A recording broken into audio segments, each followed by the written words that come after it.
Welcome back to Stationeers. This is episode 2 of my playthrough of the Titan world, which is a mod by Merc. And well, things are still pretty dark. And it was a fun playthrough so far. 7.5 hours video, the first episode. Because the pressure out there is just a bit too high for a vacuum box with these building materials. So my airlock had to be this style, and every once in a while I was also running into slight damage problems in here, but not much. And for cooling I tried something completely new that I never did before. I just have these pipes without radiators, which you normally don't do, the same construct is on the outside down there diagonally, and this room in there is just cold. It's very, very cold. If I open this up, the entire station will fall down to about 10 degrees Celsius almost instantly. That's how powerful this is.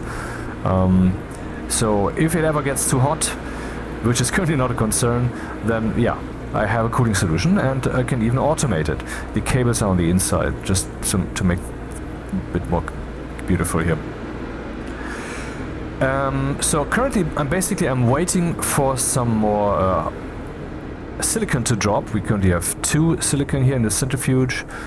So is there enough stuff to build with? 34. I could fill that up.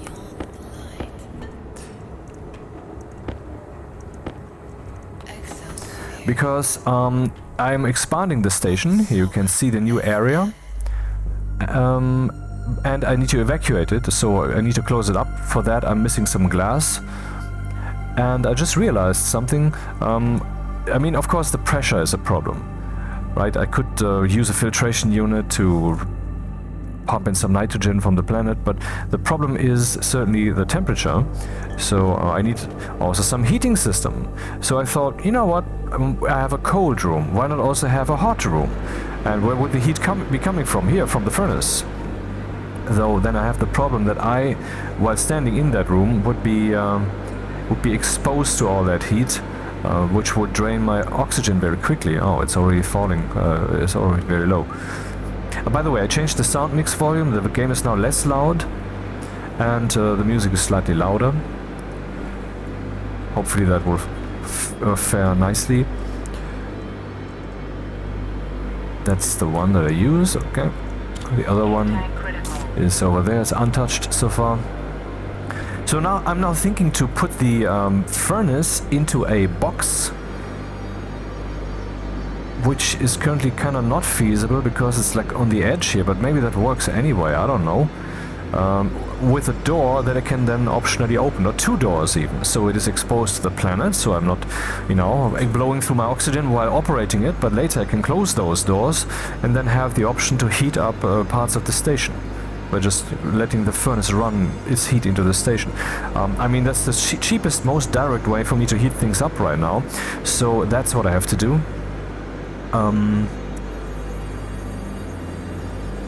I also want to add a passive liquid drain here where the valve is, so the valve has to be moved up one, because if I don't take care of what the furnace is doing, the pipes will be destroyed when everything cools down too much. So hello. The kit drain. What do I need? 5 iron, 2 copper.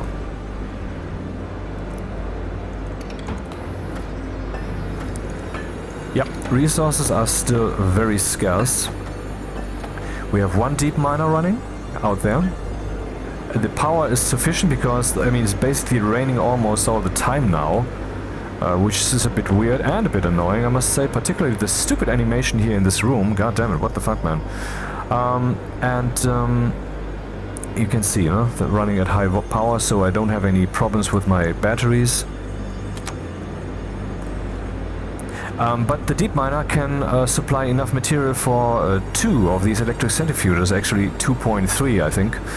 So eventually, many hours down the road, depending on how long I actually do this playthrough, you know that I'm pretty jumpy with my what do I want to do today. Yeah, well, that's when 50 hours a week gets stolen from you, you know. Then you have to like focus on what is the most fun.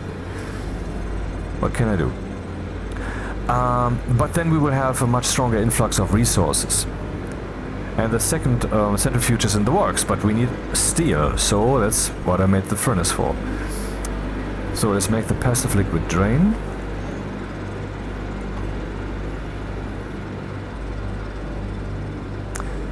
Material-wise, I think we can afford 2, so we'll make 2. I think these guys are always in handy, and sometimes they are urgent, so why not keep one around?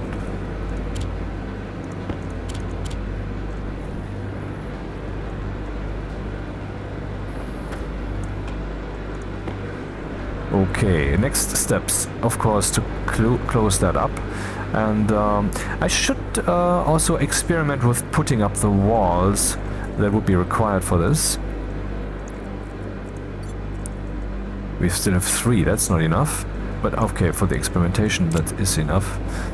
The iron sheets to close them up, not so necessary.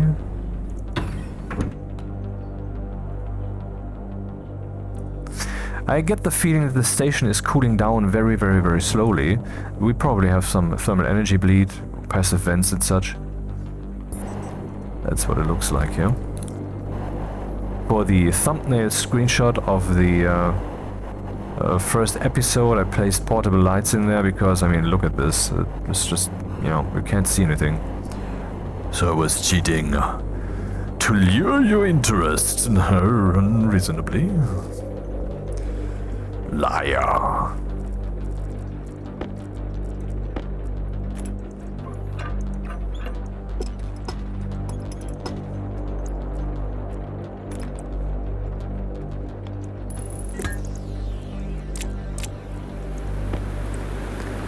Oh, it's raining.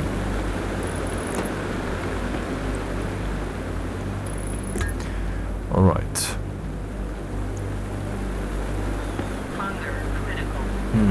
If I put a wall here, then I cannot operate the valve. This is a stupid situation to be in.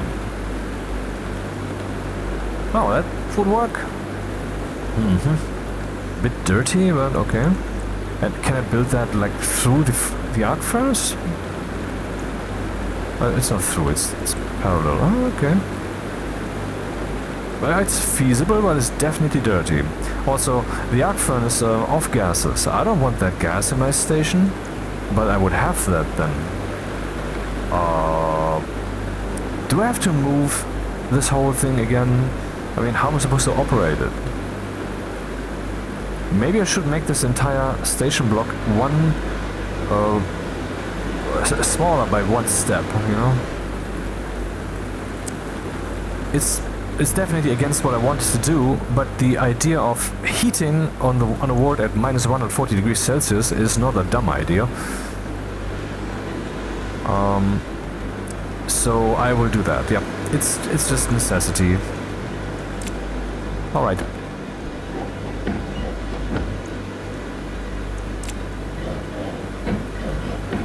Also, might as get to place two things more quickly, because I can just use the materials that are now being freed up.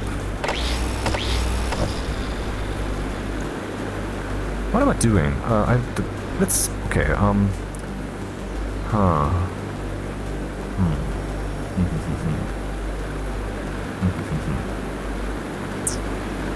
Okay, this entire thing needs to be inside this space.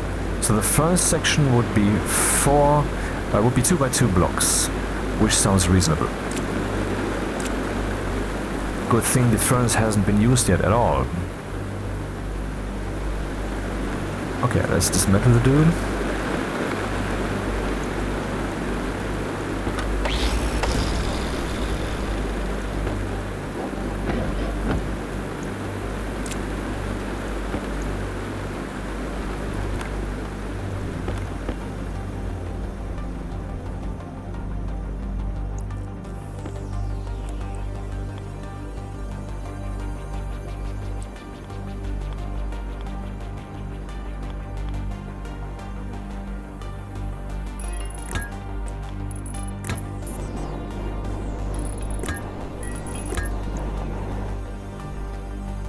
Wonder if I should make the furnace box 2 blocks high.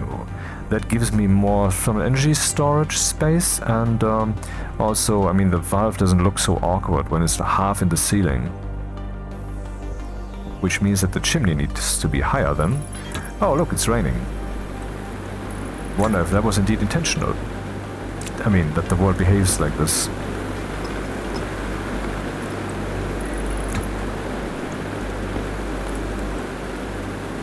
Aha, that would work.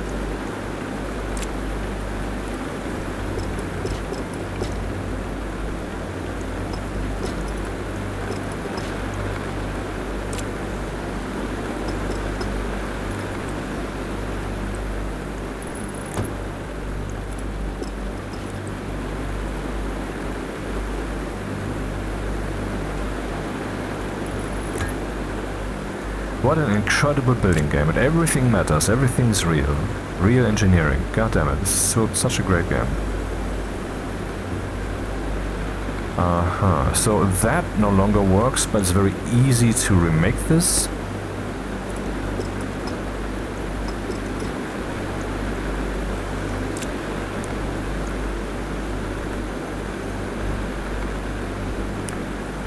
We'll first put up the furnace.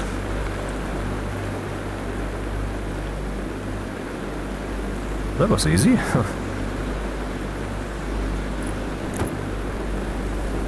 Looks correct. Input, then that would be the output, and up there we would have the output too, up there in the air, where there's nothing. LOL. Okay.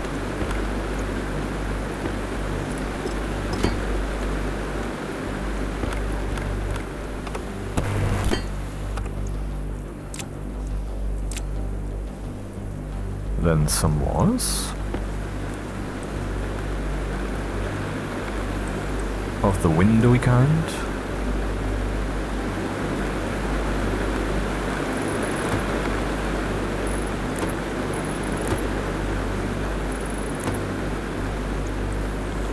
Of course, I need a door in some place to relieve the pressure. I would say we put that here.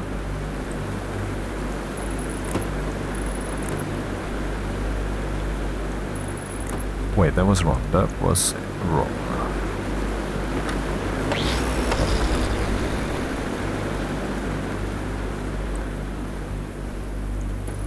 Power low. Okay.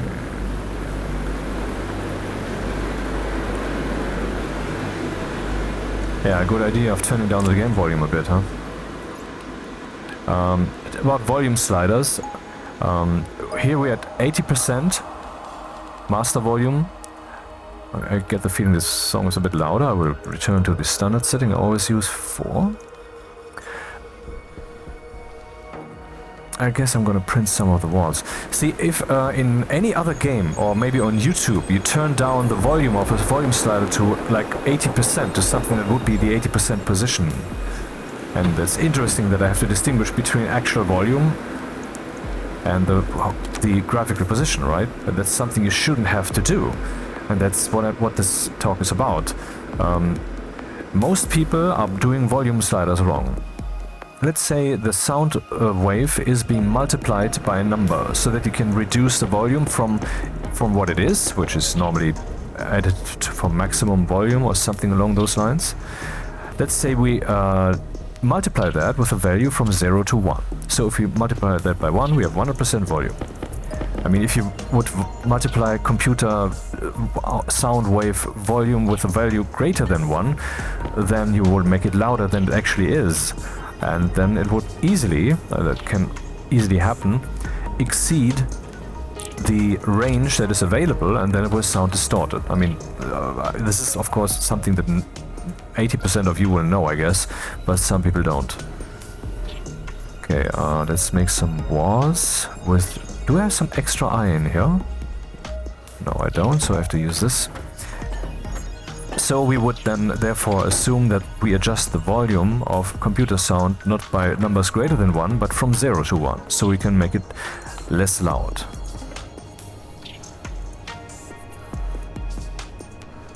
But if you multiply the volume with 0.8, which would be 80%, right?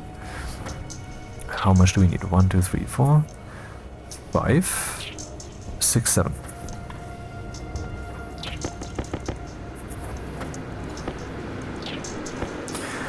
If we do that, then we will not have this 80% volume effect that we have here in this game, for example, but instead it will almost be still, almost fully loud, almost the full volume still. I need to feast. Oxygen critical. Hunger caution.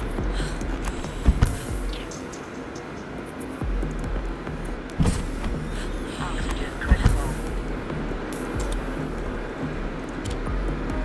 Yeah, we still have enough food, I guess, but I have to think about planting something. Everything is prepared, but I want to control the grow light automatically. I could basically leave this on for now, because it doesn't hurt anything. We have enough power, I think. And if not, then this gives us an inkling of what to expect in the near future. So it makes it feel a bit better, but still I need to keep the flashlight on. But yeah, I want to control that automatically. For that I need computing materials. For that I need lead and silver and gold and well, nickel not yet, but in principle I want that too. It's not really that. I don't need that for programming, but I usually at that point in the game also make Invar and Constantin to make the better tools, but I guess this time I have to do without for a while. So back to the volume slider. So if I want to achieve some kind of 80% volume effect, then I can multiply that with 0.8. I need a door. I have to multiply that with something less than that. But if I want 100% volume, then I need to multiply that with 1. So what we have obviously is a curve. How can we achieve a curve mathematically with a value from 0 to 1? Anyone? Very simple, of course. You multiply the number by itself. You raise it to the power of. To power of 2 maybe, or power of 3. Or power of 2.7, which is, after my experience, is what I set it for. And interestingly, that's roughly Euler's number, you know. And that's probably not a coincidence. This door will be manual. I will just need iron sheets, of which I need to print a few.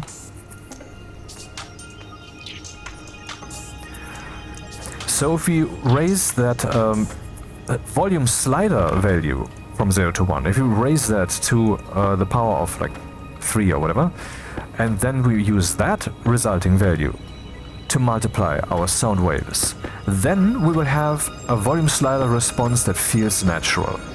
What does feel natural mean? Well, if it's at full volume and I feel like I want to turn that down a little bit, then I turn that down a little bit.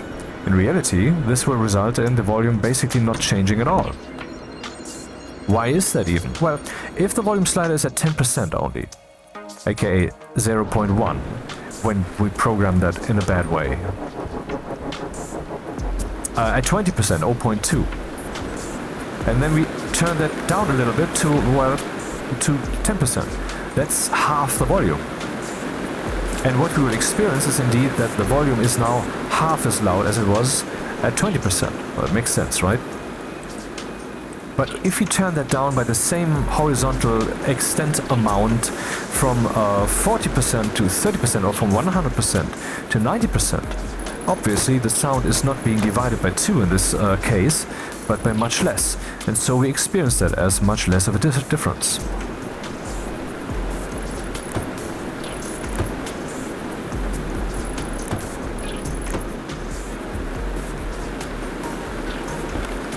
And I don't understand why everybody is doing this wrong. Because it's so very obvious that the volume slider is not working properly. And you might say, well, it's a matter of processing power, we want to save some cycles. Well, not only is that irrelevant with one such call, like raise to the power of, or at least multiplying it by itself, if you're doing it not right, but at least better than it's normally done, that's so little processing power. But But most of all, you don't have to do that all the time. You only have to do that every time the volume slider is changed, which is not that often, right? So why is nobody doing it? Why is nobody fucking doing it? There needs to be a reason, right? But I don't know the reason. I mean, I have my hypotheses, but all of these are a bit far-fetched. What's your hypothesis? Why is this? So this will open to the right, I think. In other words, I will place it like this so that it effectively opens to the left.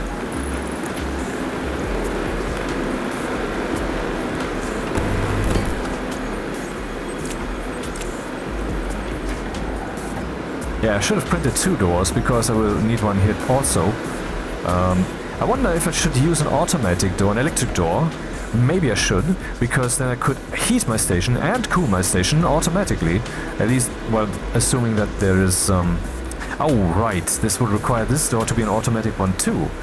Because I cannot detect if it's open and or I cannot close it in case I need some heating. Huh.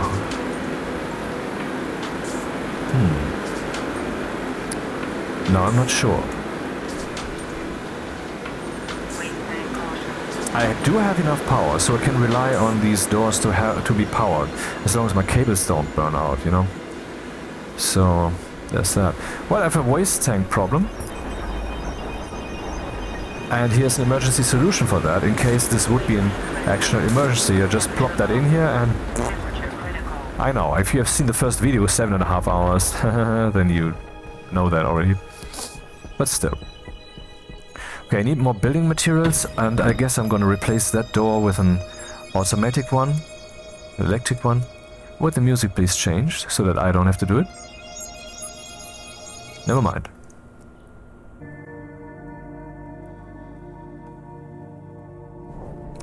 Are we looking? Okay. Nice. It's good that we have enough power here. I don't like the fucking rain, but I can't do anything against it. I mean, I can call storm stop. There's also storm start. I can call storm stop every time, but that's obviously... I mean, that will feel like cheating, and it is, isn't it? So, 19 degrees. So, apparently the station is cooling down. Good thing then that I'm working on a heating solution. So, we need iron sheets. We have enough iron sheets, I think. And we need glass sheets. Quite a few, actually. And how much silicon we have? 2 grams still. Fuck, man. That's not how we get anywhere.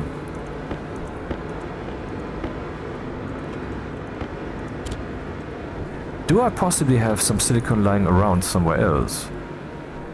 I do not. There's no silicon whatsoever. Do I have it in my inventory? No. Maybe in my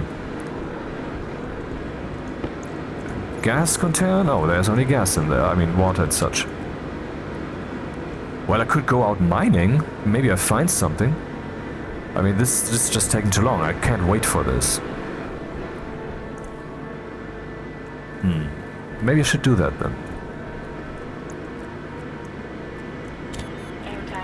Waste tank has been swapped out. I could eat and drink a little for reserves. Oxygen critical.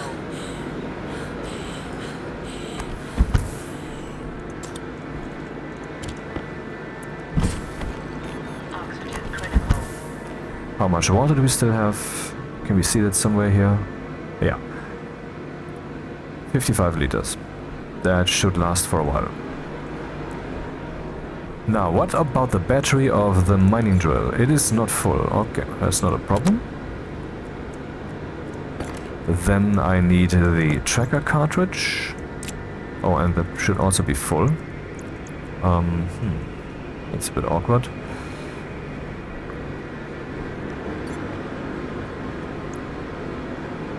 But I don't need it that often, and I can replace the battery with a different one if need be.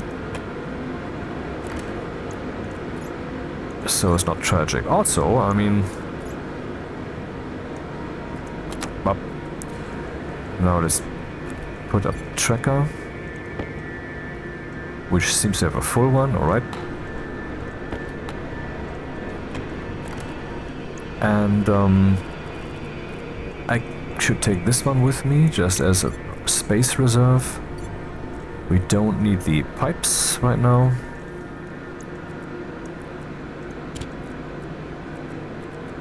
And we probably need this crap again because of the stupid mining implementation. Man, I wish we could just give Rocketworks like $1 million every year. Because it's such a great fucking studio. They deserve it. They have such great ethics. For example, from the start they designed, that's something I read today, they designed the company to be, to work on multiple projects at the same time.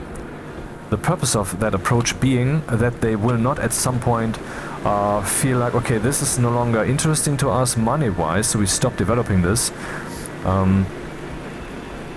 Maybe we should take some volatiles while we're at it. We'll need those soon enough for smelting.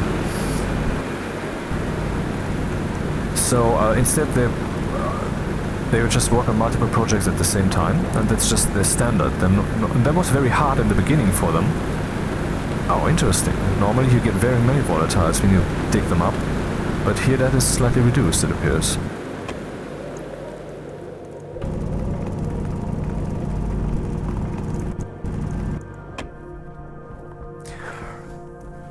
But by now it has become the normal company flow. And once again, Stationeers is not paying for itself. I heard that again also in that context. They have to finance that with other projects, and their main project is Icarus, which has been accepted by the gaming community, and is making the money that they need. And well, Stationeers is financed by that also. Of course, Stationeers is also financed by itself, but the amount of money coming in is not sufficient. And it's even that the bobbleheads that they made as a pure donation button, they cost more. They cost more than they have earned so far, even though they seem to be so cheap and simple, and you know. But that money hasn't yet come in. Even, you know, this several months ago now.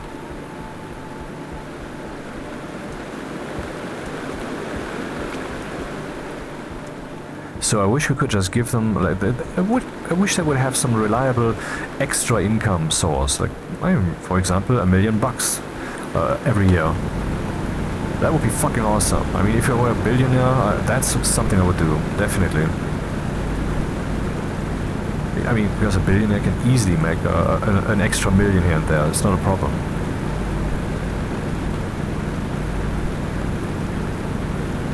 But, you know, who's a billionaire? Nobody. Very few, I know.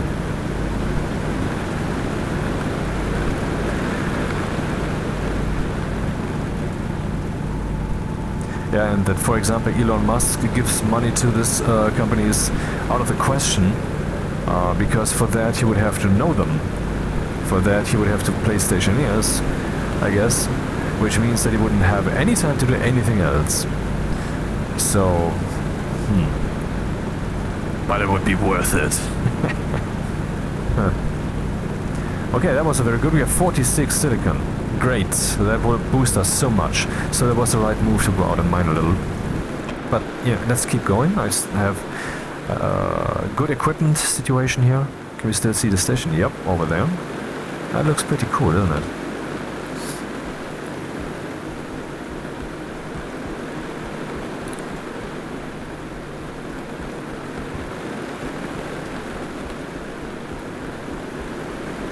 The rain has stopped. Message to sound engine. The rain has stopped.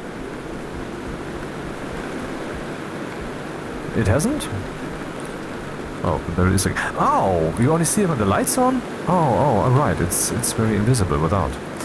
Hey, copper, nice. Safe. Uh-huh.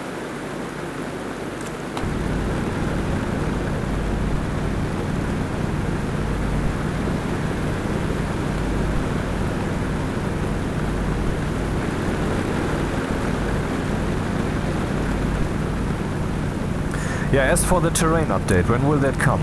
We can expect that to drop at earliest in a month, because Dean Hall said on, I believe, the 5th of February, which was 4 days ago on Discord, that's something I reread today, that they had just had some of their meetings where they are exploring progress and who is doing what and stuff like that, is my interpretation. And they, in about a week from then, so over the course of the week that's coming now, the terrain update would be released to their internal channel, which is not ours. So they could then play with it and test it and all of that, before it then would come to the beta channel, which in turn is a few weeks down the road. So until we have it on beta, it might be another entire month. Of course, once that's on beta, you're going to get to see it here, or you can play it yourself, because everybody can play beta. It's super easy. Just go to Steam. And actually, I realized, I mean, before I explain that again, that, I mean, it keeps saying people should buy that game on itch. But if you buy that on itch, you don't have the convenience of... wait, what am I saying?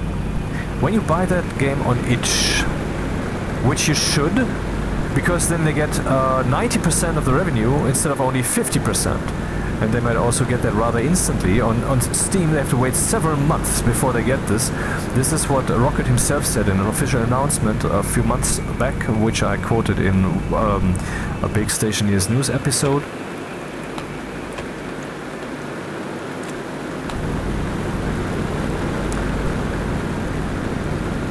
So you should buy that on itch, but on itch you get also an extra Steam key. You don't just get the download, which is normally how that works in itch. You just get the executable that you can download or whatever, in whatever form that comes. But you also get a Steam key in this case, so you can unlock this then on Steam, or you can gift it to someone else, but I guess I would recommend that you keep it for yourself, because then you can unlock that on Steam. You can also review it then on Steam, but this review, I think, but definitely your review score will not count. It will not count for the game's overall score, because you haven't purchased it on Steam. That's something that I think Dean Hall himself even said. At least I didn't think that up myself. I'm sure there was a good source.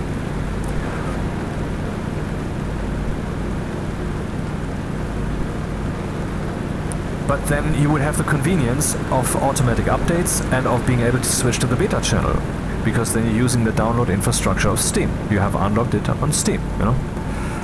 So now back to how could you play beta. I mean, some people might still not know that. It's super easy.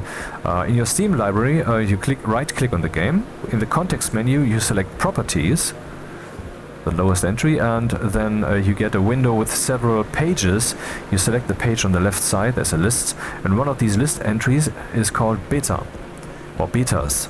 You click that, you get the respective window content, and that will show you, for example, a drop-down list where you can select which version you want to play, and many games might not even have a beta selectable there. Stationeers has like 5 or 6 entries there.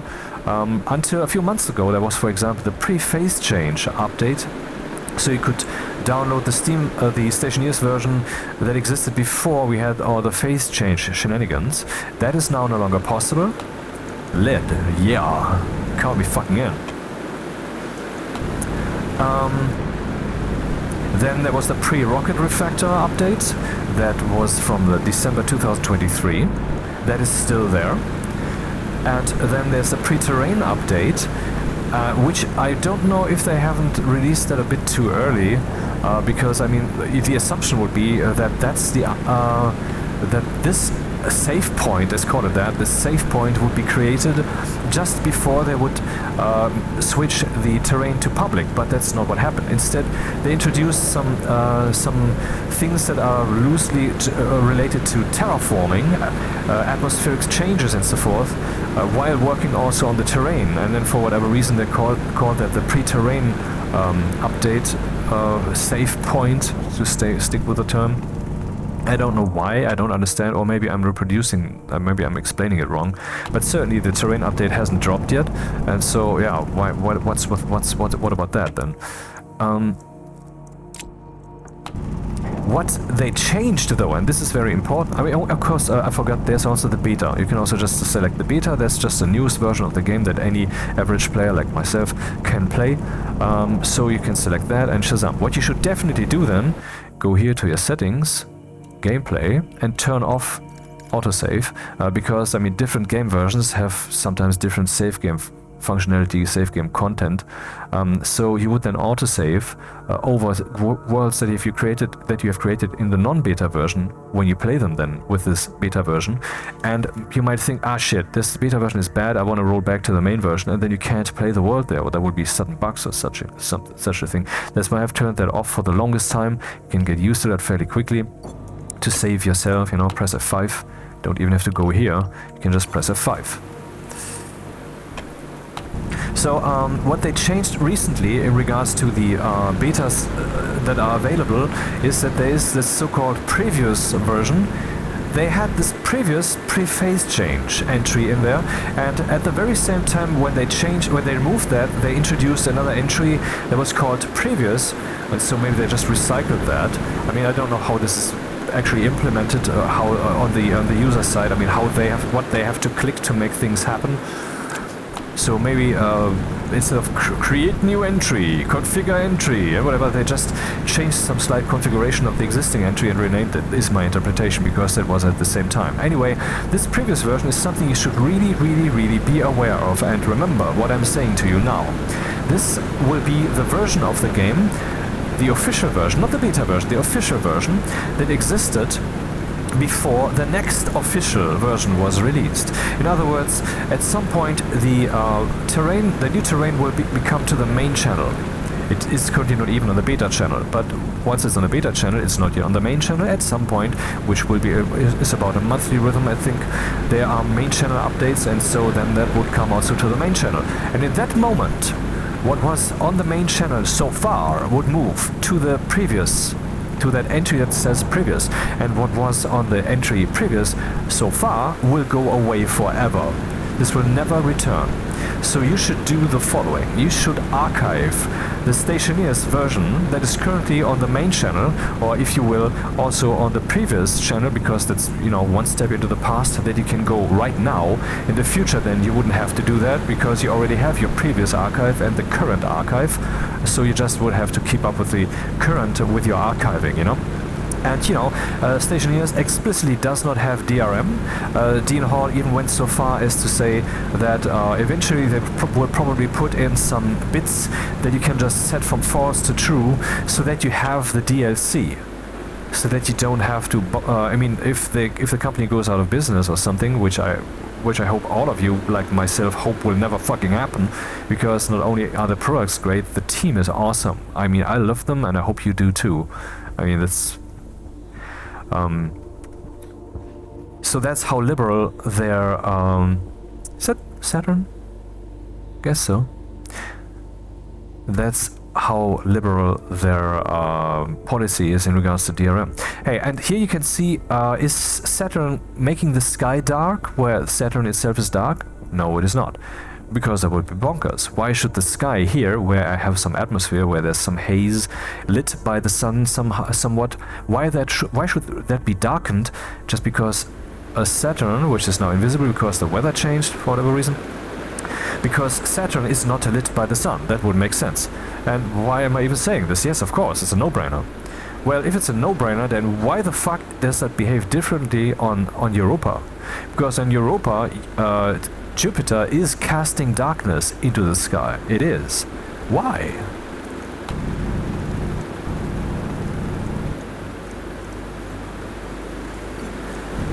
Man, it's time to make an ice crusher, because, I mean, I have already some reservoir to store water. Oh, critical. Okay, let's prepare for that situation. Oh, that's interesting.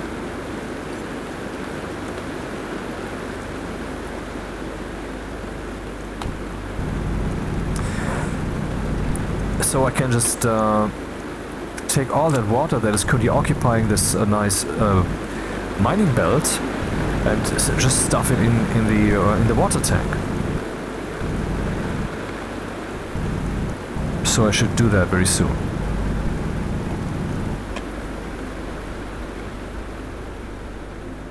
Hey, what's that? Oh, I thought I had something glintery, shiny. I don't know what just happened. It's just, you know. Okay, that's the station. I can see it from here. Should we have left that in the station?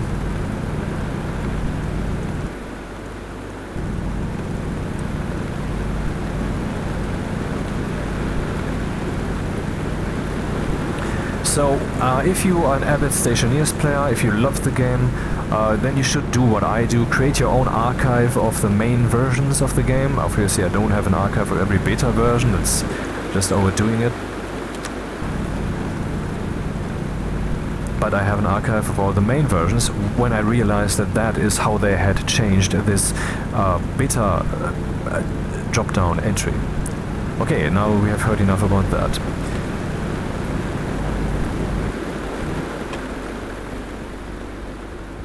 Should go back, why risk it? Next time maybe I should bring some mining charges, huh? Power critical. Yep.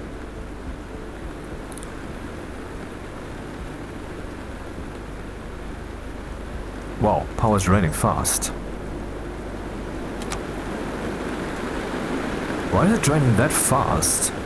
I mean, I still haven't fully understood the AC system of the suit. I know that oxygen is being used to cool you on Vulcan, for example, and I think that it is also used to heat you. But maybe that's the reason that but why is the battery being drained so fast? Is the suit also being heated electrically? Look, the counting down is slowing down. Well, that suggests that that's what's going on. Yep.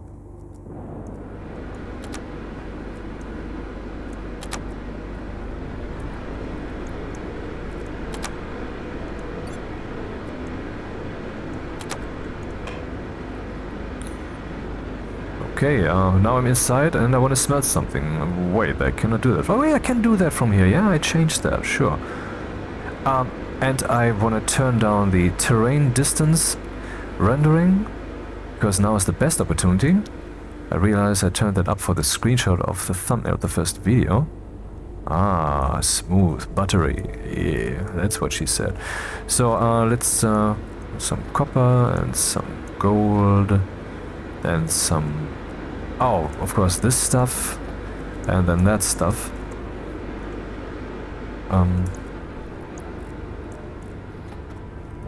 This is not yet turning on automatically, for I didn't make any logic chips yet, and I want to go straight to programming. Oh, it's not turned on, yeah, right, okay. Unnecessary, I mean the 10 watts really don't matter. What about batteries? Still charging, oh, that's not as fast as I assumed it would be.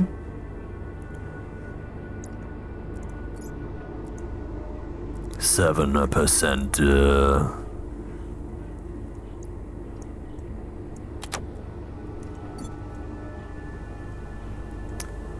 Okay. Let's turn this on again, because we can afford it.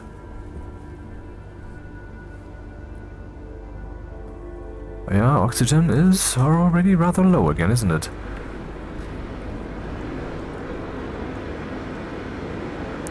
So how will I make oxygen? Obviously, I will use water. I will boil that so hot that it will... I mean, it's not boiling. It's...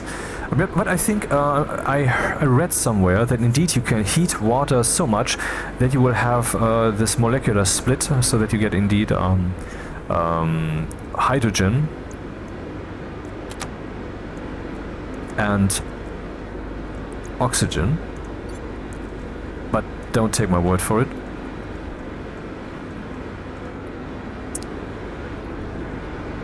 Is it still smelting? It's not.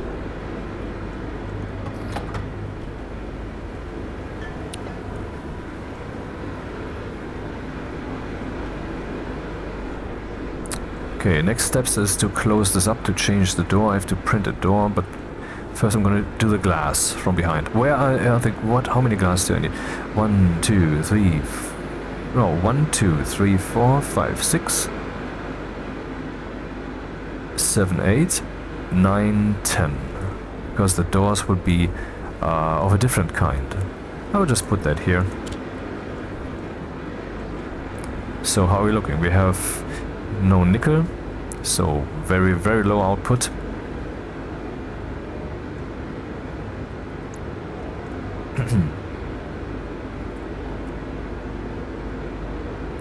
This video today will probably be how long? 4 to 5 hours, I guess. That's all the time I have.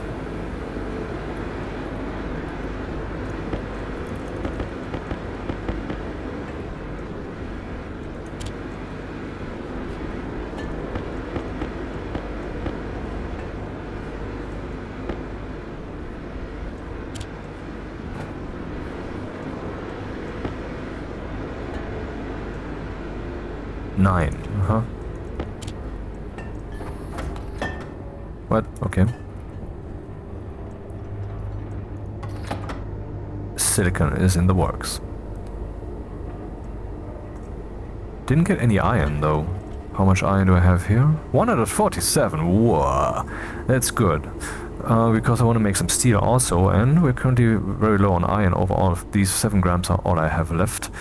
But I guess we have kind of fighting ourselves to a level where the influx of ores and the demand will be equalized.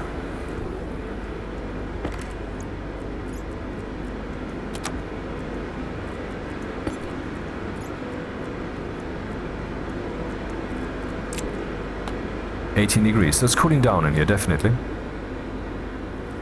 I can actually afford a wall heater with the amount of power that's coming in, I think. On the other hand, what's the power demand? This guy is hanging from inside the station. That's 500 watts, 100 watts. I think this also consumes 100. Let's see, grow. There. Yeah, okay. Right.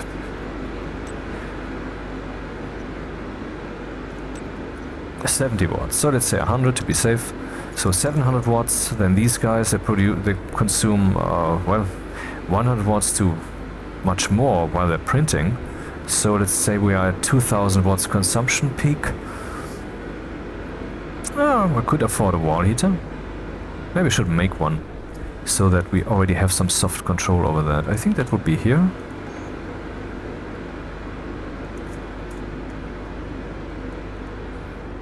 Iron, gold, copper.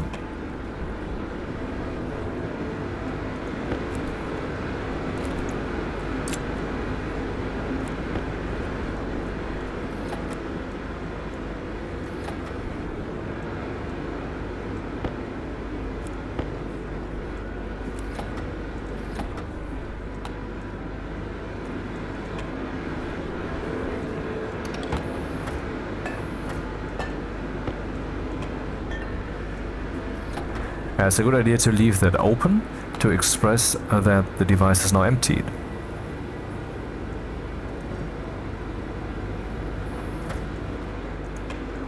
And there's the wall heater. Where will I put that? Hydration critical. Oh, it doesn't matter really where I put. Wait, what's happening? 5%. Am I draining more power? No.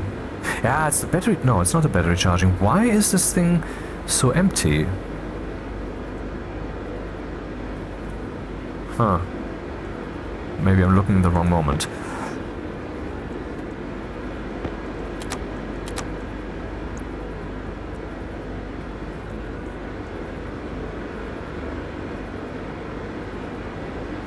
But okay, let's turn that off. I don't have to waste power intently. It doesn't really matter where I place that. In any case, I will be... Should I place that here, maybe? Like, there's currently enough power coming in? This is probably a dumb idea, but let's try, why not?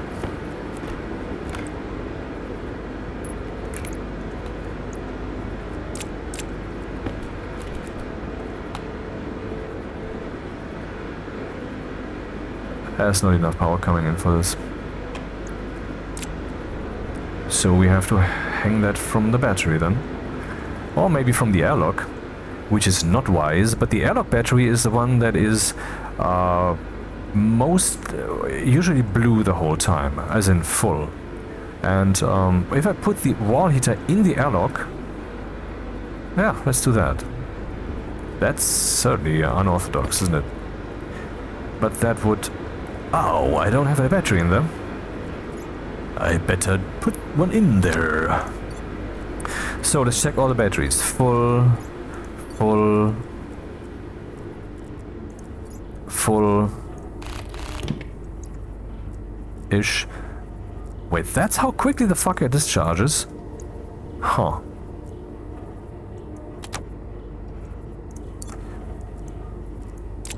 Then we have this one, which is full, and oops. Finally, Hunger caution. this one, which isn't full. Now it's... Okay, all batteries are full-ish. Wait, I will need this. This dude goes here. And,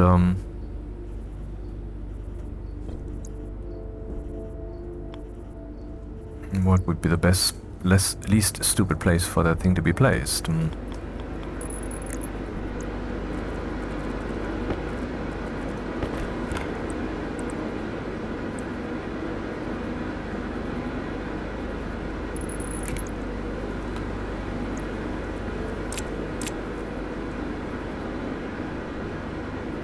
Yeah, it's cooling down rather fast. I mean, discharging rather fast. Okay, now we can make those glass sheets. There's not turned on. Ah, right. If there's too little power, the furnace turns off for whatever reason. That's something they introduced at some point in 2024, and I'm not happy with it, and I don't understand why this device, as opposed to all others, behaves like this. I mean, isn't being systematic one of the paradigms of programming and of an engineering environment like this, and of the way they work, actually? 11%, 12%, 19 degrees, okay, temperature's rising. And this battery is currently actually being charged, so that wasn't the dumbest call, right? To do it like this. Okay, yeah.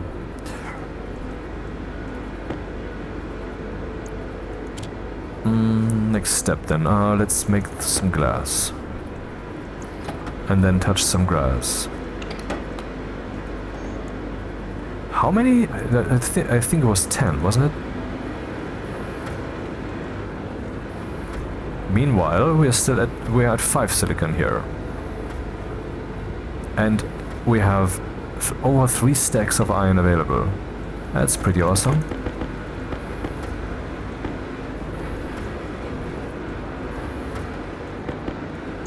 Okay. So we can close that up. I need I need a door. The interior doors, for those who don't know, are not airtight. They're decorative. And they're not electrified either. And here we go. I am thirsty again. Oxygen critical. At some point we're gonna get oxygen in this bitch.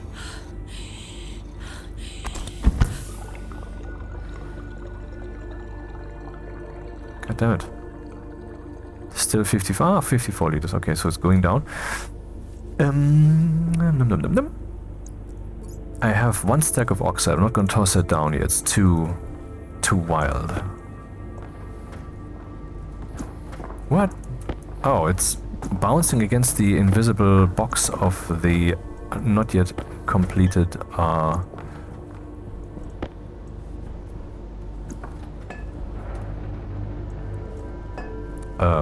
centrifuge.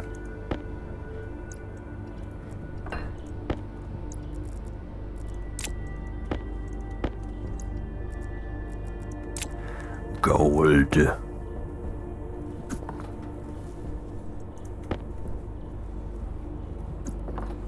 Okay, we have prepared now a stack for making steel. good. Alright, maybe I should turn off the heater.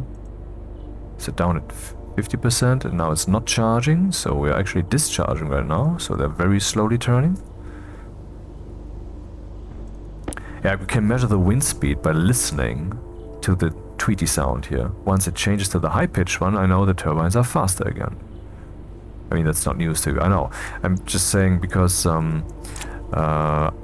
today I was sitting here and I thought, hey, I remember that I opened the window in the bathroom this morning. I mean, it's still morning. It's 11 a.m.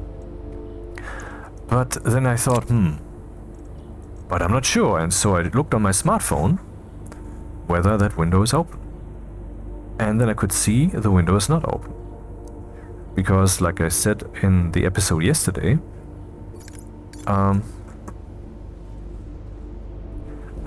bought a CO2 measuring device. Air tank low. What its name is, I can say that again. I mean, it's not supposed to be an advertisement or whatever, but you know, I'm trying to be informative. That's what it is. So, SwitchBot Meter Pro CO2 monitor. SwitchBot Meter Pro CO2 monitor. If I installed the app, which also gives me a history, and now I can see the CO2 has fallen from like 1200, which it was this morning. I had the window closed because it's cold outside, to 760.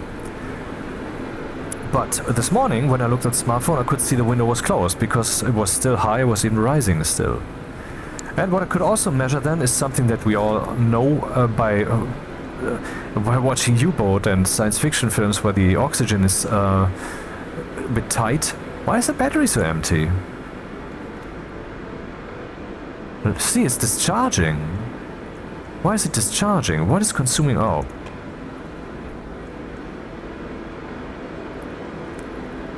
Yeah, okay, things are still a bit tight, you know. Once we have enough reserves, I should make some upright wind turbines. Let's aim for 2.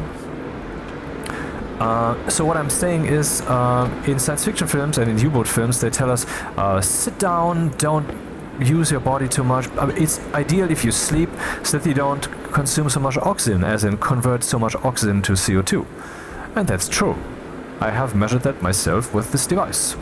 You know, in the mornings, you could see how the graph was growing much more slowly the moment I had gone to bed, or basically around that time. That's pretty cool. And as a Stationeer player, I of course love to perceive my environment, my real-world, physical, everyday environment, in a more sciencey way. And once we have augmented reality glasses, someone's going to create a head-up display that will be kind of this, and will show you your actual temperature and your orientation and the pressure outside. That would be cool, wouldn't it be? And that's coming, definitely. Like artificial intelligence will be coming massively. I mean, but I'm not going to beat that horse again. I did that already in an explicit video, and in the first episode of this playthrough. It's very, very important stuff. I mean, today I watched another video about AI, and they are arriving. I mean, software development by AI had reached the level of the 1 millionth top coder in the world a few months ago, and now they are internally, in their model that they're using internally, they are the 50th, like 50, top coder, top software developer in the world, and they expect that by the end of this year, by the end of 2025 or beginning 2026, they will have exceeded the best possible software developer in the world by means of AI. That is how rapidly that is developing. I mean, I keep telling you, it is important. Really, please wake up to this. This, though, is not yet a software architect. That's not someone to whom you tell, well, I want this and this thing, and then the guy thinks up what tools will I need, what architecture do we want, user interfaces, blah, blah, blah. All that it still has to be decided by a human. But, I mean, of course, that will also come eventually. You bet your ass. I mean, AI will, it's also what this guy said, and this guy is at the forefront. He's developing that stuff. There was some talk on, I don't know which channel, Wes Roth, I believe. Wesley Roth. Wes Roth is the channel, I think, where I saw that. where he said that the current global intellectual capacity will, and I don't know what time frame he gave, be outpaced by a single AI installment, or by the AI capacity available to a single company in this and this time frame. The entire current global intellectual capacity of all humans and all machinery. And, well, maybe that's bullshit, but my assumption is it's not. And, you know, like with global warming, you don't have to believe in it, and I also am not sure what position to hold there, but better safe than sorry doesn't seem like an unreasonable thought to have. 62, okay. So that's a thing. Cool.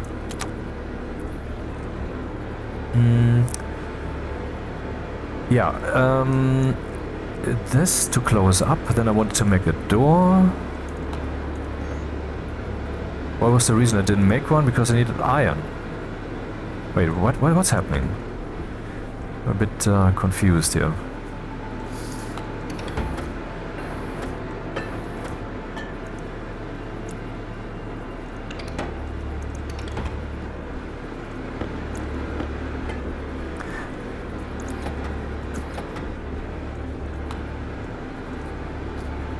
Ugh. So what are we cooking now? Silicon. Okay, but that's not much. Let's stick around.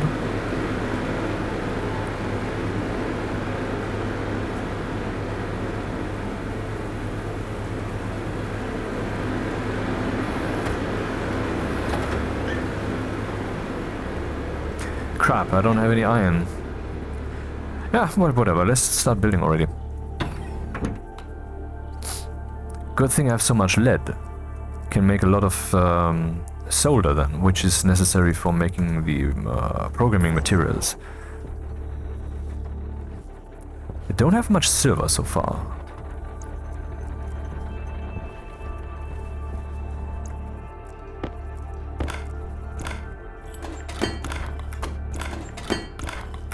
So eventually, what we will have as a capacity, I mean that's a certainty, is the following.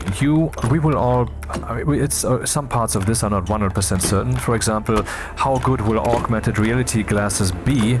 But if they will be indeed like lightweight and long-lasting battery and instant 3D graphics alignment with the real world that you're seeing through your glasses, if all of that is achieved, then certainly our current ubiquitous smartphones will be replaced by instead ubiquitous augmented reality glasses. I mean, that's pretty certain. And so, assuming that will actually happen, what's built upon that, assuming that will happen, is then a 100% certainty is that you will be able to tell your AI, like on the go, when you have that whimsical idea, that you want a head-up display right now that shows you some progress bar on the right of your screen that will represent the current temperature and maybe the time until a certain appointment, or maybe the amount of daylight left for today. Oh, I don't have one up there. Need more glass still. All of that's coming. And it will then, well, program the necessary software, and it will create the necessary user interface, and it will even explain it to you. Or create a tutorial course that you can then play. This sounds a bit weird maybe, but that just means that you don't understand the capacity of AI as it is today already, and how fast it will keep growing, and how massive. This is not me being an idiot about this. This is me trying to make you no longer be an idiot about this. That's what this is.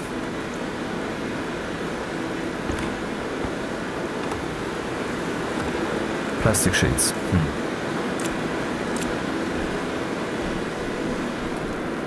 So everything is closed up here.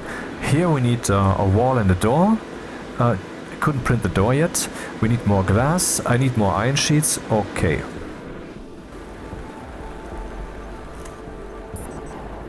What's the pressure indoors? I mean, I keep releasing my waste tank in there.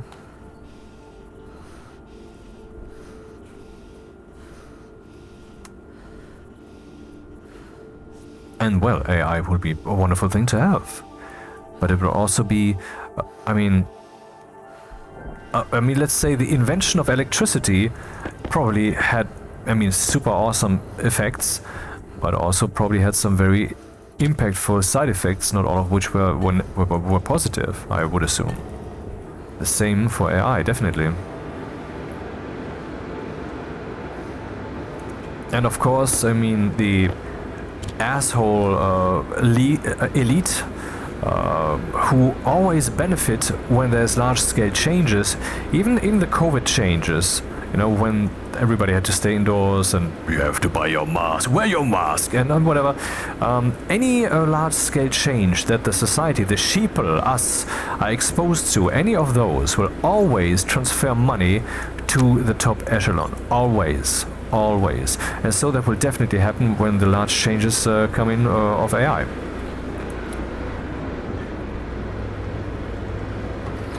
Finally, some iron. Let's make some more glass sheets.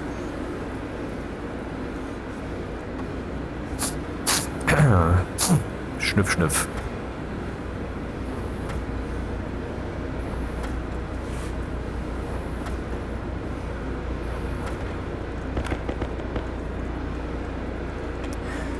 Yeah, the first episode of this playthrough was 97 gigabyte file, and this morning, since this morning 4 a.m.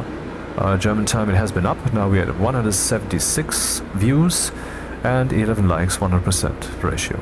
Okay, it's not a high ratio, but okay, whatever. It's not Stationeers news, huh?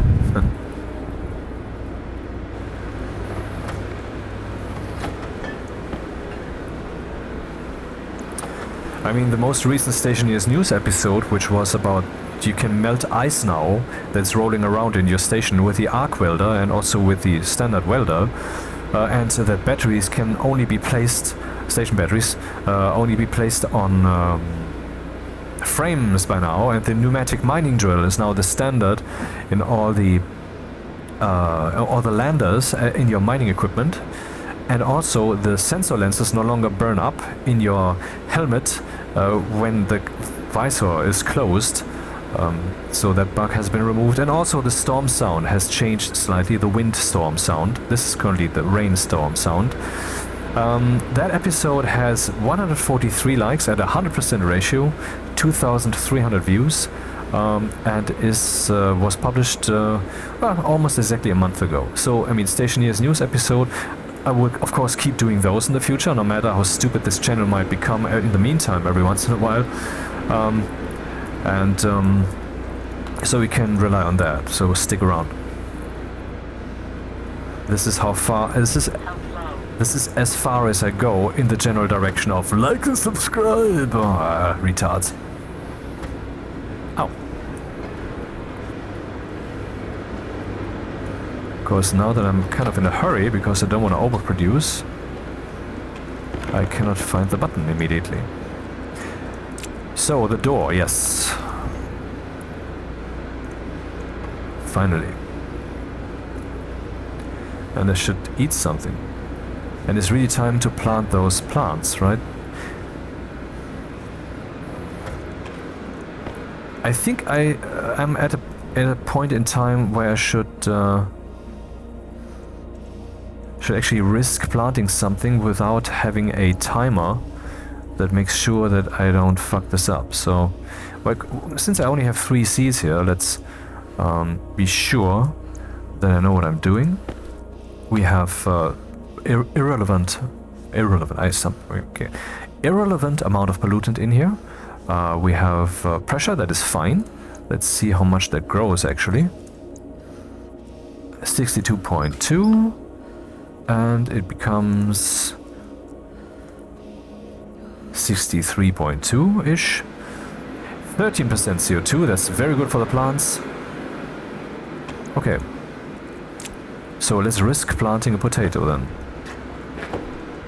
And maybe I should also make the thriving towards fruiting. I should make a plant analyzer cartridge. I mean, pros don't need it normally, but it's better safe than sorry. I mean, someone with lots of experience. Iron, gold, copper, but still a good thing to have. Particularly on this world where things are a bit iffy. I need some iron walls, but I want to eat first. Oxygen critical. Hunger caution. Yeah. And now that's gone. So, and I have this already set up, ready to go. How are we doing? 32 ore, let's fill that up. Of course I'm gonna change the installment here. This is all just emergency building, obviously, to make sure that I don't die. And I managed. I mean, the first episode I died a few times, but that was, or reloaded, stuff like that. But that was only because of the stupid fucking mining accident. I was drilling, and the stupid implementation that Rocketworks has there is that suddenly, well, the terrain is no longer there, so the air streams into that place, and since we have a very high pressure environment, I will be tossed around, so much so that the suit gets damaged, and that's not how that works, man. That's not what would happen in reality. In reality, for example, you would just move the air. It would not be destroyed, non-existent, it would be moving. Therefore, you would not have such a pressure differential event.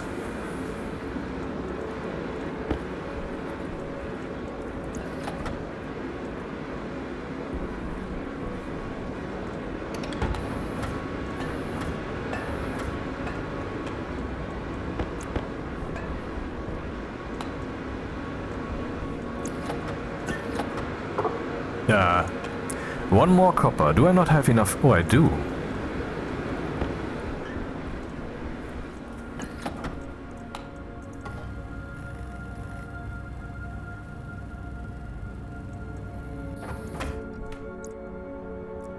Can I make another tablet? Or is it a tool printer? I can make a tablet. Oh, solar. I cannot make a tablet. Fuck. Huh.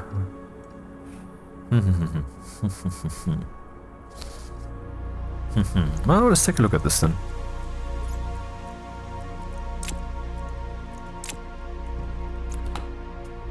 Growth efficiency is fine.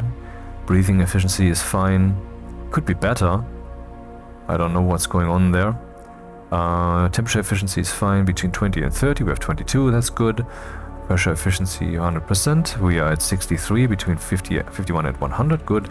Light efficiency is good. Light intensity 80%. That might be the reason that the growth efficiency is not 100. Illumination stress would be caused by the fact that I turned on the light, because every light change causes a stress to go up. And of course, if there's a light deficiency or a darkness deficiency, then also causes the stress to go up. Hydration is fine. CO2 is very fine. Pollutant, who gives a fuck, is really very low. Volatiles, 0. Good, okay.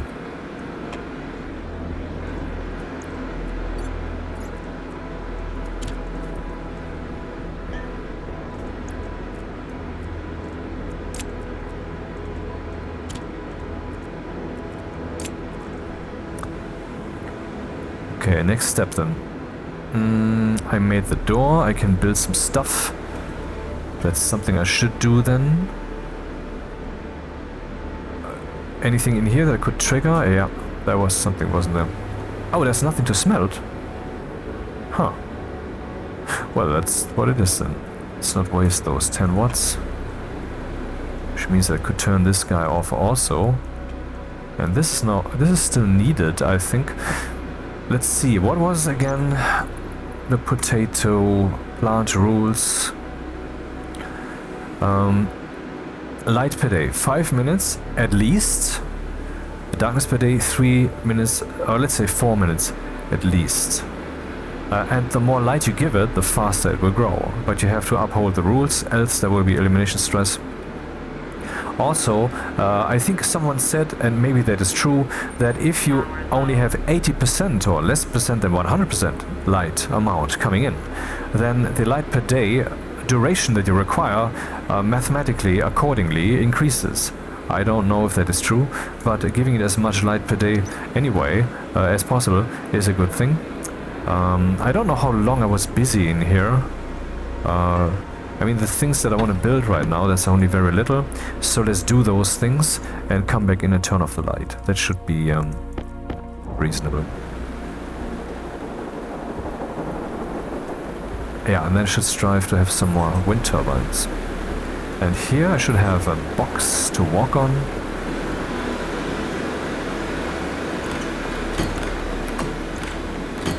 I forgot the plastic sheets. Ah, and no iron walls. That was also stupid.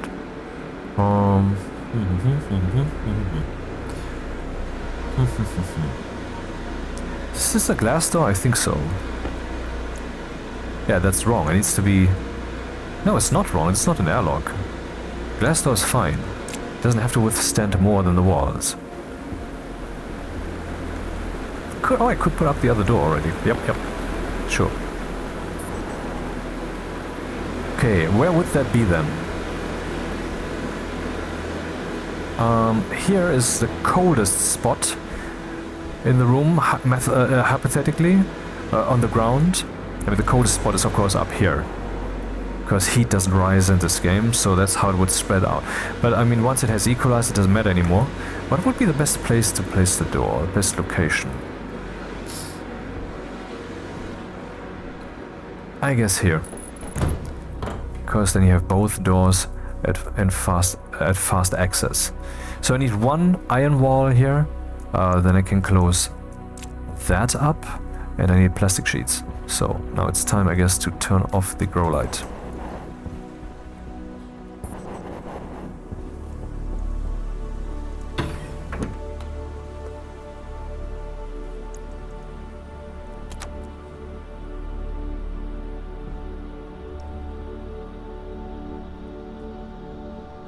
I also need to think about a filtration unit to get some nitrogen into that soon-to-be evacuated other part of the station.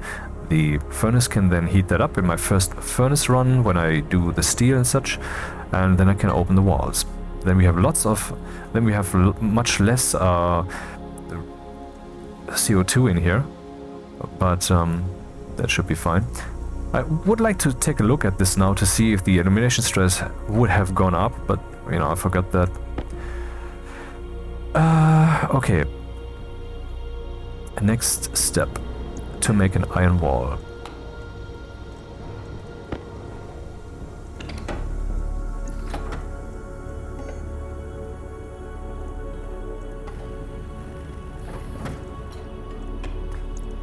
Yesterday I played a bit Vintage Story, not much, but this is such a beautiful game.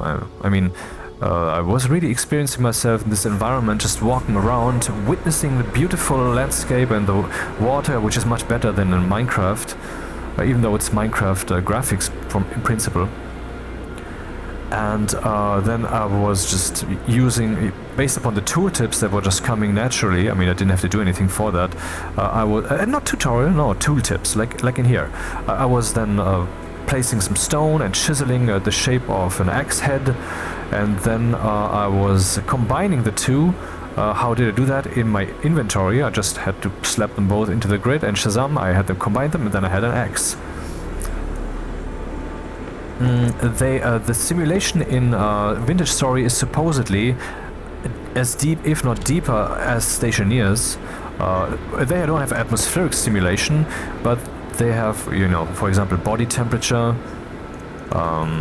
soil quality, as in maybe the soil is getting tired of you planting the same plants in the same place the whole time, and so forth. I don't know what's all in there. I have no knowledge really there, but I got it for 20 euros from the developer's website.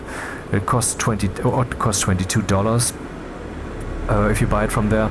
I could also have bought it on itch.io for like 4 euros more, or on what was the place? Huh. Yes, the Humble Store. But see, the decision for me to buy it from the developer side was not so much, well, it's cheaper, but I was thinking about convenience. And you have to create 2 accounts to buy that game. And so I was trying to figure out, is there less hassle, less overhead if I do that via Humble Store and apparently that's not less overhead, but then you're kind of tied to the Humble Store or tied to itch.io somehow, and so I thought, no, fuck that, let's keep things as simple as possible, and as simple as possible in this case appears to be, if I'm not mistaken, to indeed buy that on the developer website. So you Google for Vintage Story, and then you find their website and you go there, you create an account for that website, which then allows you to purchase the game, which then will give you an email in which you find a key. And that key will be used in your creation of an account for the game. So that's the second account, which at first didn't work, and I filed a support ticket after trying in a private window in other browsers. Didn't work. I always got the error message, unknown remote host, when I was confirming the creation of the game account. That was quite frustrating, I tell you.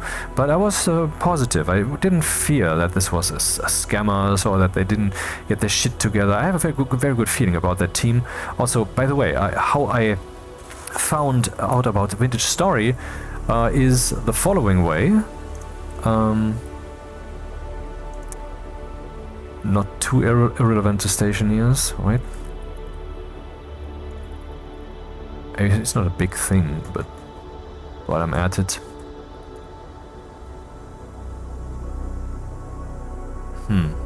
Oh, I didn't write that down. I wrote it down in my password manager. Anyway, someone on Discord a few days ago said, hey, glad to see there are so many people that I shared this Discord with. I also share the Vintage Story Discord with. You guys have good taste, and that's why I thought, let's check that out. So maybe you should too, because the game is not on Steam, and while it's not quite being advertised, and with the fact that you have to create 2 accounts, certainly doesn't make it easier to approach that game. But please look into it. It's possibly exactly up your alley. Who knows? As in deep simulation, survival.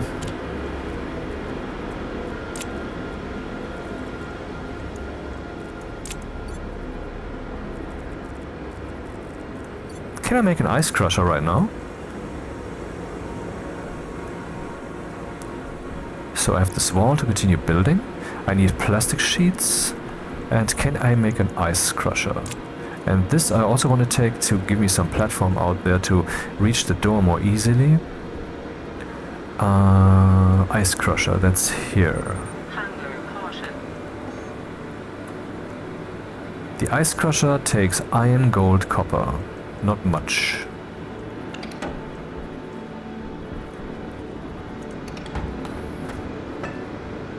Oh.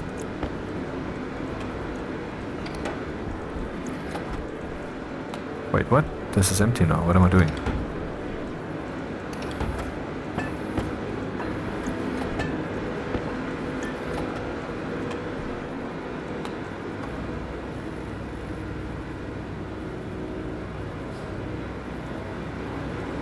What's the battery doing? Doing well. This one is even full. Temperature 21 degrees, so we do have temperature bleed. Heat bleed.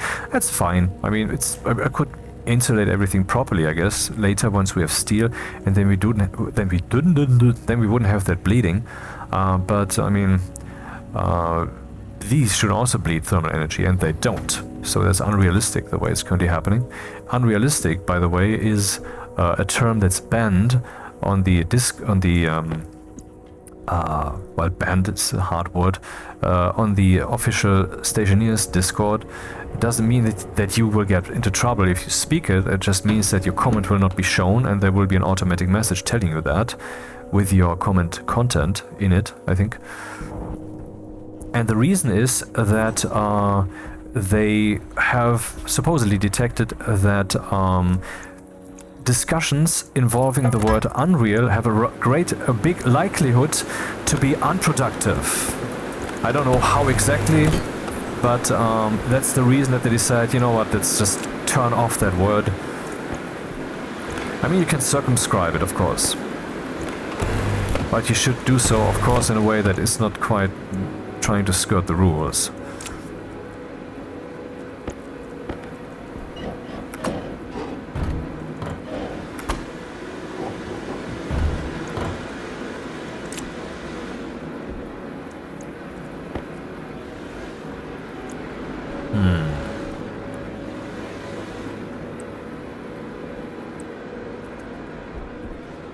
That's the green box. Okay. Aha, I don't have glass with me. Hilarious. I could take this. No, I shouldn't. Alright, so I still need one sheet glass, and I also need to connect the cables, and I need to evacuate that station. So I should yeah, move this dude and prepare the respective pipe work. And I think I can turn on the plant light again.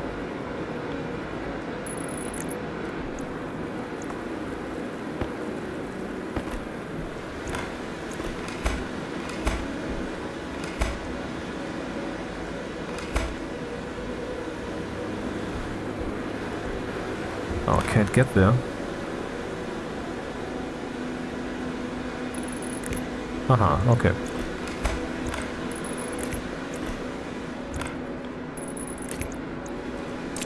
Let's go back. I wanna benefit from the plant light.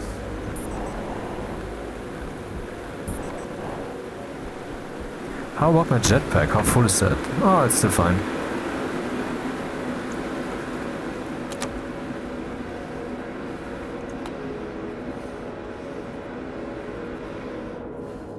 Hey, what am I doing?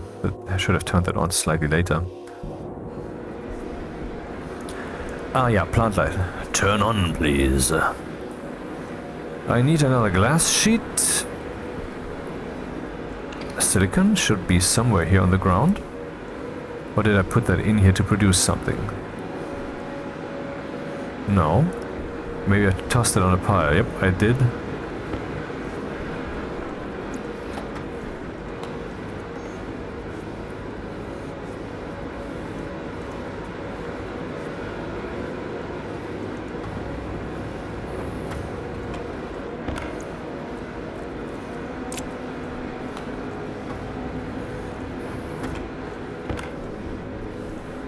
In case of emergency, break glass. Okay, temperature 22. I want to let that heat up slightly more, since we know that the temperature tendency is to go downwards in here.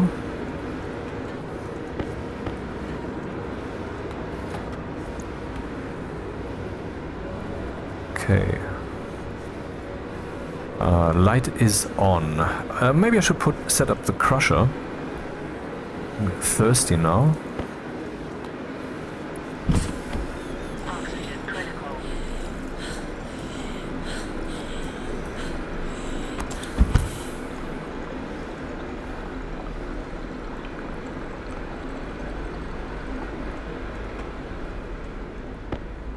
Wesley, where will you be standing? I guess here. Ah, seems reasonable. So, what do we need?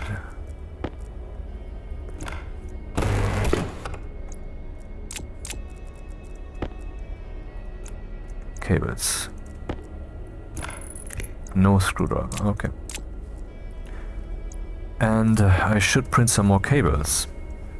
I mean, it's better to blow through some copper that I currently have now and then try to get more copper when I have other ventures than to be naked when it comes to cables, because they are a bit more relevant sometimes. I mean, as in suddenness. What? Did I just... what?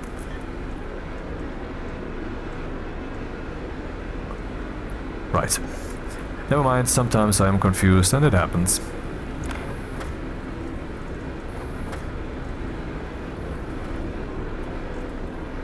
.27 degrees. Well, the plants should still be fine. Okay, let's cable this dude up. Oh, I had this nice cabling here. Now I have to make it. Now I have to uglify it. Yeah, that's the way it is. Okay.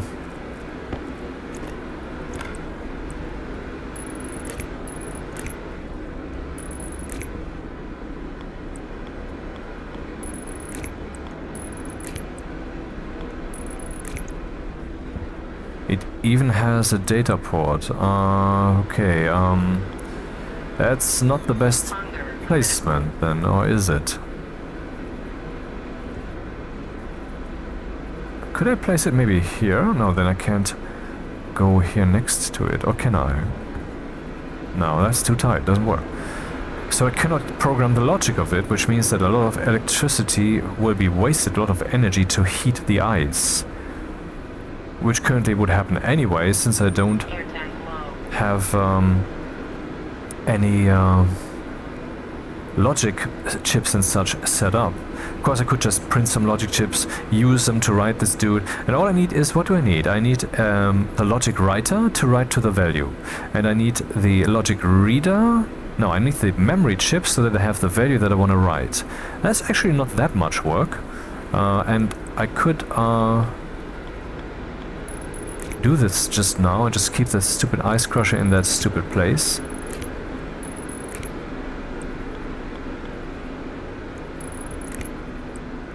Hey, wait, did I? No. That's not wrong though, because I have some wicked plans here.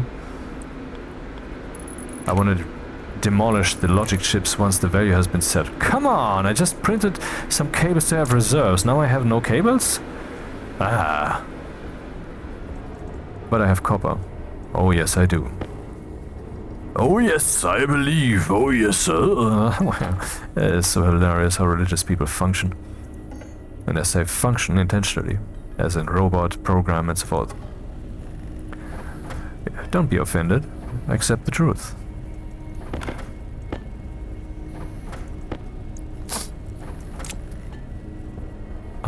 Okay. Do we have something to smelt? I don't think so. Ah, right. Batteries. Let's make sure that the batteries are charged.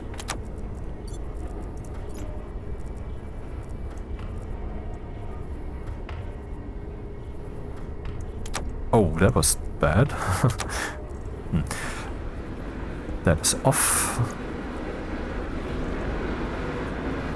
I think we have enough cables now.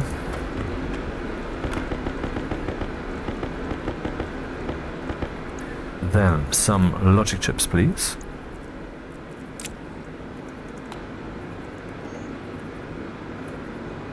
So we need the logic memory. I need gold, which I have relatively much of. And then we have to have the kit logic I/O.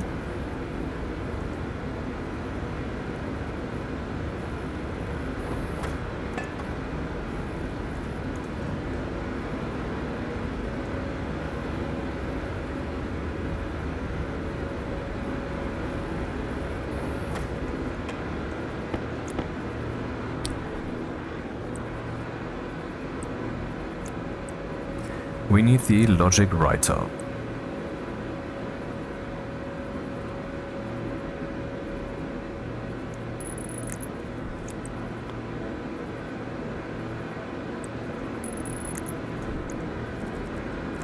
Before I am being damaged again by having no food inside me. Oxygen critical.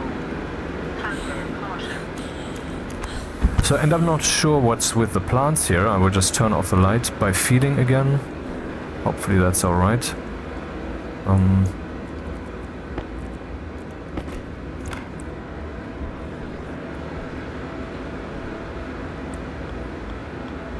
Wait, is there no connector there? Oh, there isn't, alright.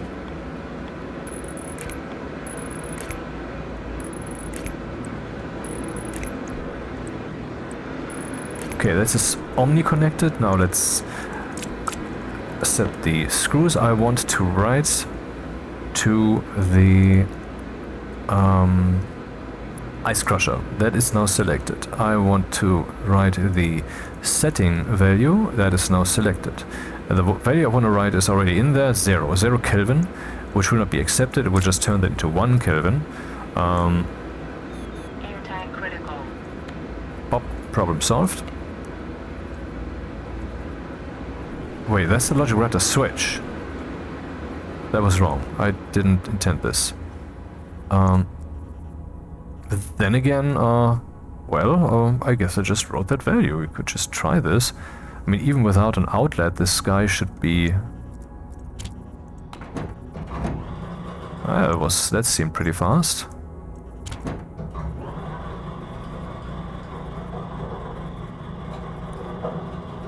Oh yeah, okay, so the heating has now been turned off effectively. Alright, so we can just dismantle this whole crap again. I will just save. Hopefully that was not a bad move. Because what's the pressure in here? 3 megapascals. I need... Oh, come on, again with the stupid rain. Right. Oxygen critical.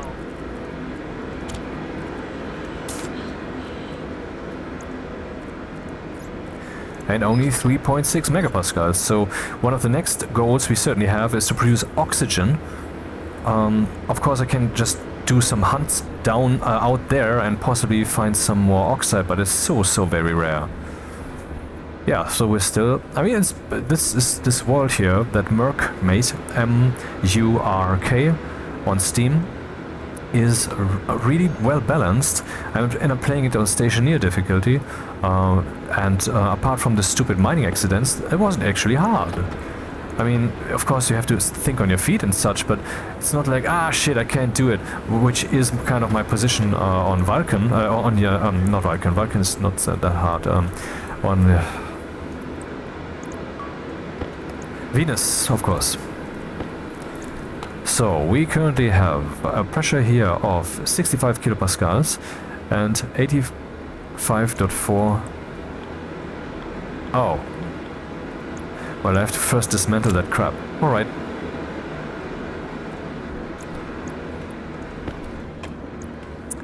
Let's do that then.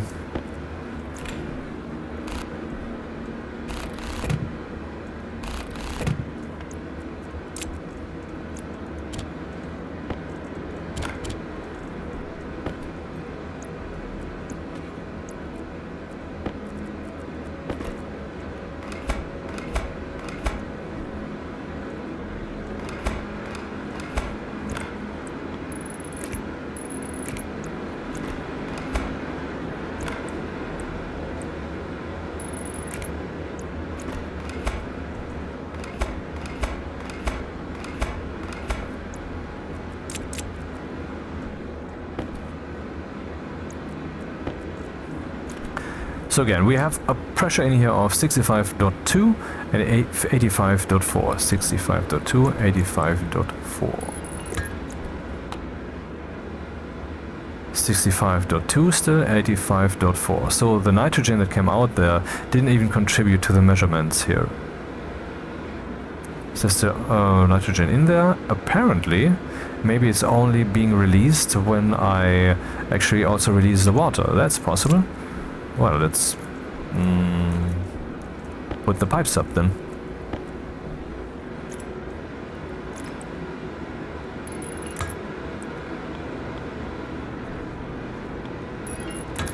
The 3D building here in Stationeers works very well, respect. I mean, realizing how complex that is, what you can achieve with all that, but still what I just had there is a problem that should be solved, that I had to step back. Instead of just being able to build right there in that place because of the default distance. Okay, 65.1 kilopascals and 85.4, no change. Oh, maybe because I have to turn this on so that it is released. How much water is in this? We have 20.9 liters of water. Ah, now it's being released. Pressure increase is rather significant, I must say. And now 22.2, I don't remember what the other number was.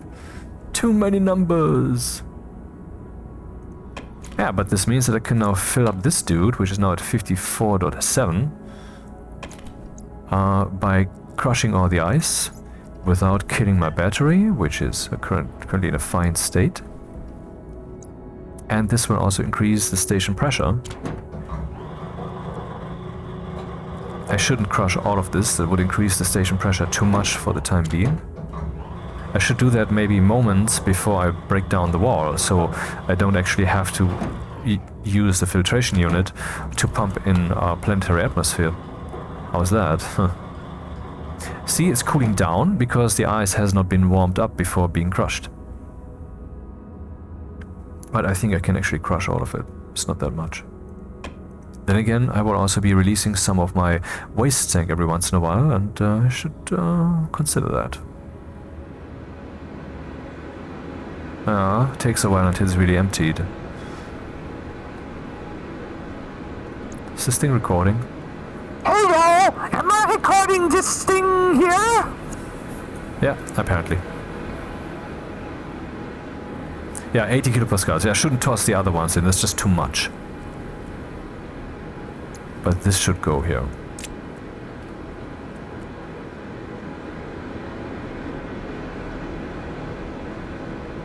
Yeah, who cares about the rest? It's just a little bit... takes too long.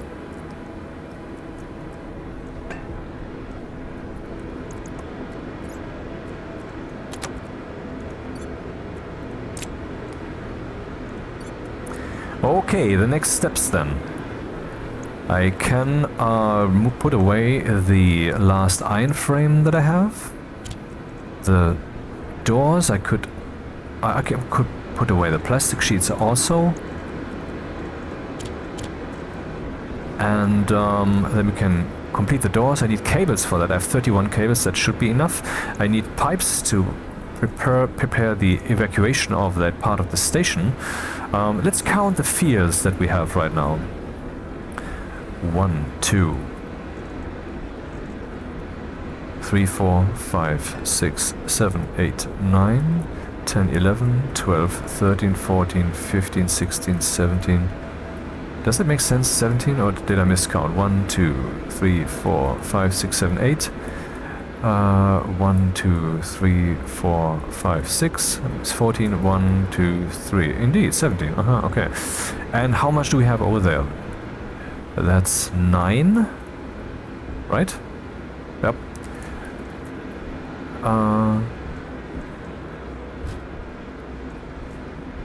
Oopsie.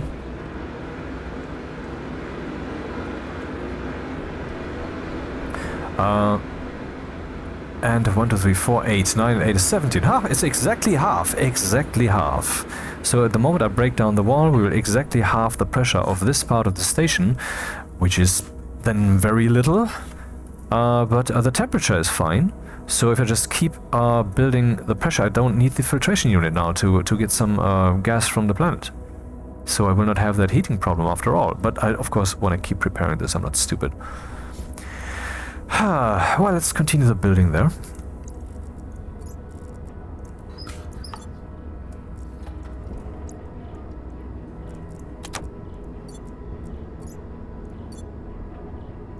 The planet is so cold. I mean the moon. Ow! What the fuck am I doing? This guy consumes 50 watts. Man, asleep at the wheel. But that's when you multitask. Yeah, and some more upright wind turbines would be nice, because the power situation is well balanced, but it's only working as long as it is indeed well balanced, so that's too iffy. Okay, so this is now a room that can be closed entirely.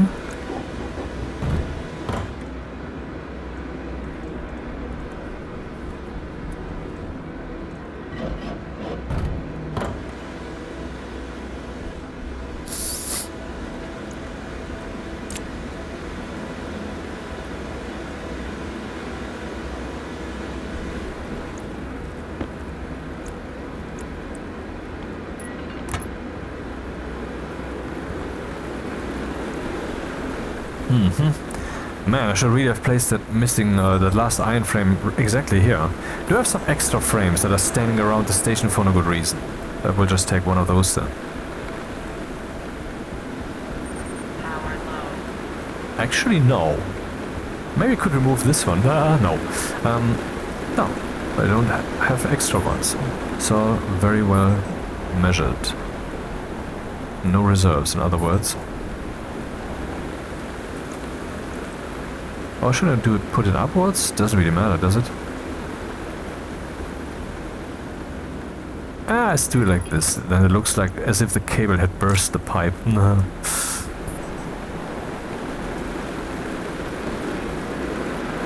Inwards and on we go.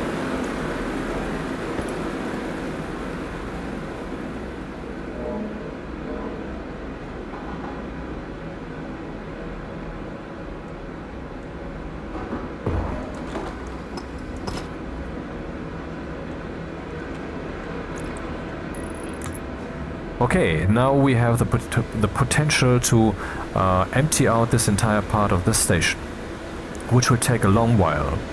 In other words, I should be able to measure what the situation is there. Okay, let's... I have to do another in and out run. Maybe I can actually print some upright wind turbines while I'm at it and place them.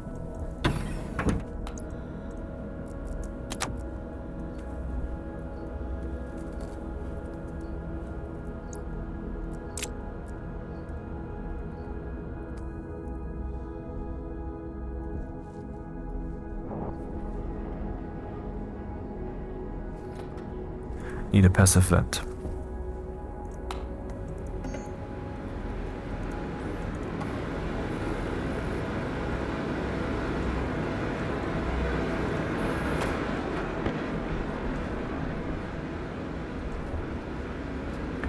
Here.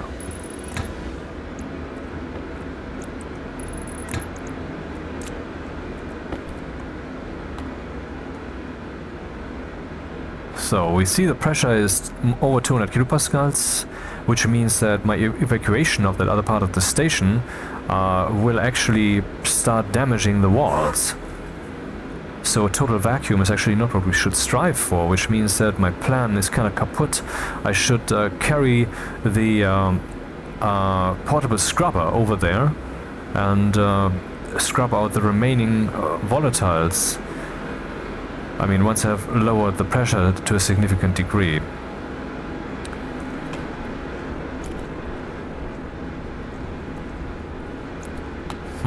Interesting problem.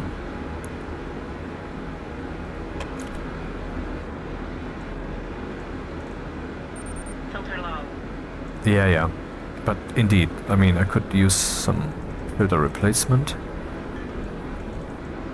Where did I put the filters that are to be shredded?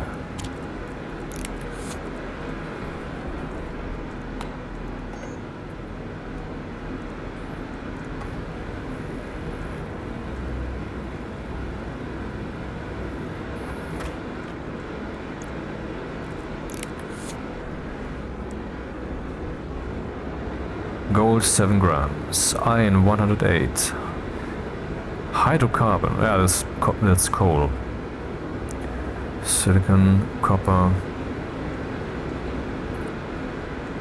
Let's not do that. Okay, upright wind turbines. Can we make some? 2, preferably. I need... okay, I need 1 more gold, which I have. I need a little bit more copper, which I also have, and I need more iron. I think all of that is available.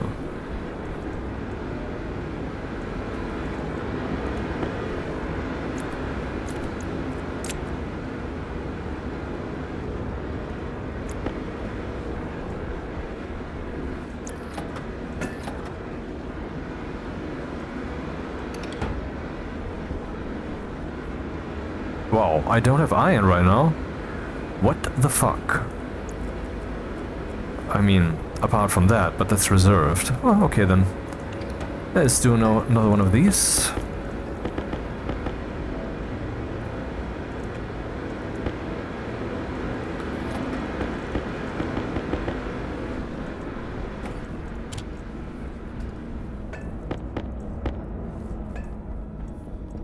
Wait, what am I doing? upright wind turbine. Yeah, now I think I should turn off this. How far are we? Thriving towards fruiting in darkness. Some lone potato plant on Titan. It's kinda... it's almost an emotional moment, isn't it? If you think about it. This is the only potato plant on this entire moon. And soon I'm gonna eat from it. Is what she said. So let's put some iron into the furnace oven thingy. Come on. Oh, fuck me. And what am I saying? I can already start printing the upright... Oh, no. Hey, there's iron right there, motherfuck. Okay, this will be two. 2 upright wind turbines. Yay. Do I have cables for them? Yes, I do. Yes, sirree.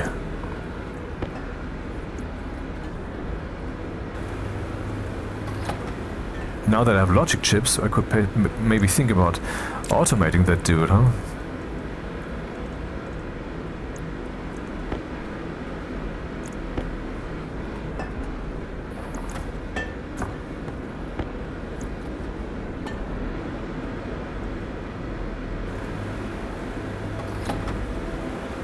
Well, I could, for example,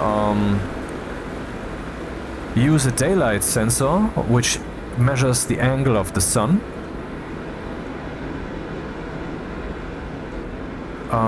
That angle I write into the activate button, which is a constantly changing value, so the value will be written again and again and again, which will trigger the button again and again and again, which is of course a dirty hack, but hey, this is Titan. So, sensor. For that I need a little gold. A little bit.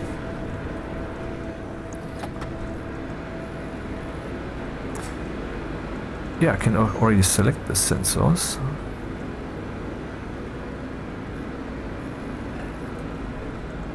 Shouldn't it show here that I have selected the sensors already? Weird. Weird. Hydration critical. I'm not sure if I should do this, but okay, we have that, those reserves. No, I'm not gonna do this now. Instead, I'm gonna aim for the... hey, look, solder. For the automation of that. Aha.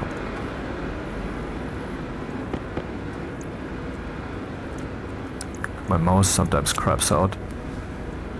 A refurbished razor from Amazon. But because the drivers of Razer are so fucking shit and their support is an absolute worst possible example of the talk to the hand corporate shit, I will never buy a Razer. I will never buy Razer hardware again. The only hardware so far I bought is mouse. Yeah, mouses. Mice is the biological mouse. The plural for computer mouses is indeed mouses and not mice.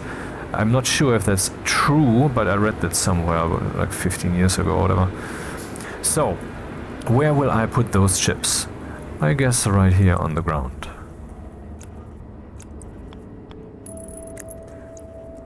Then the daylight sensor, which I will never need to... let's put it on the ground, let's put it on the ground. Because maybe I will use it to turn this dude on and off, that's a possibility.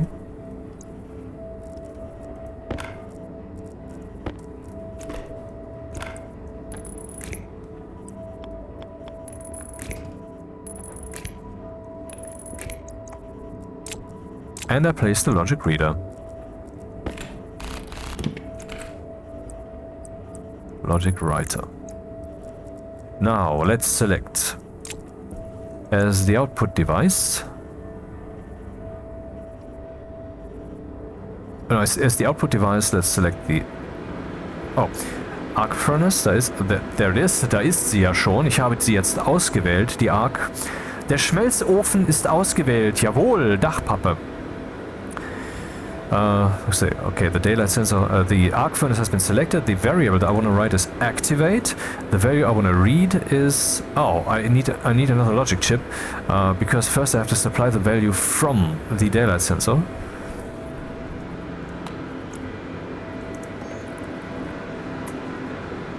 That's 20 watts then. Not what I had in mind, but alright. And of course there will be noise pollution, but I mean in this playthrough it's kind of irrelevant. Clack, clack, clack, clack, you know. That's gonna happen. So logic reader.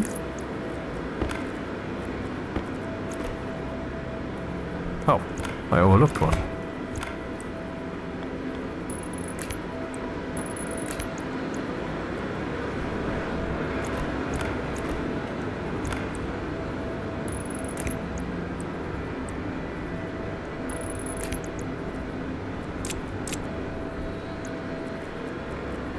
So as the input device, I choose the logic reader. And that's the only potential device on the network that could be selected here. So we write the arc furnace activate value depending on the logic reader. The logic reader shall read the daylight sensor's vertical angle. So in consequence, now we have a constantly changing number, and these logic chips, they only write when the value changes, and now the value changes all the time. And so now the stack will always be smelted completely. Yay, engineering. So, I wanted to do something out there. The wind turbines, I know. Yeah, I wanted to place another iron frames thing. I can weld that to also... and then this guy, well, there's a problem here. I need to carry that outside. I don't know how to do that, because last time my suit was damaged when I did that. And that's not quite an experience I'm looking forward to having again. But I cannot fold it, because if I do so, everything that is inside, which is a lot, will be unleashed into the station. There's volatiles, there's pollutant, and I mean the plants would not survive that. What? Oh. So in other words, I would have to carry it outside. Crap. What now? Oxygen critical.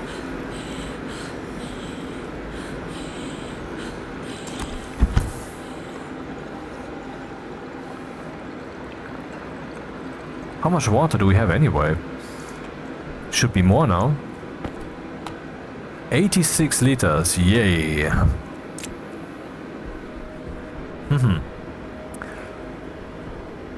Is there still something in the stack? I cannot tell, because too bad these corner thingies don't have the option to be off the windowed kind. That would be nice. Because the corner pieces you have very often, and all of those stretches, they're just intransparent. They're just opaque, you can't see anything. So, save, and I'm taking a short break. Here we go again. Okay, where was I? Nothing more to be smelted? Okay. I mean, let's verify. What does the button here say? See? I'm not doing that. So this wicked concept works. Now let's save the 20 watts.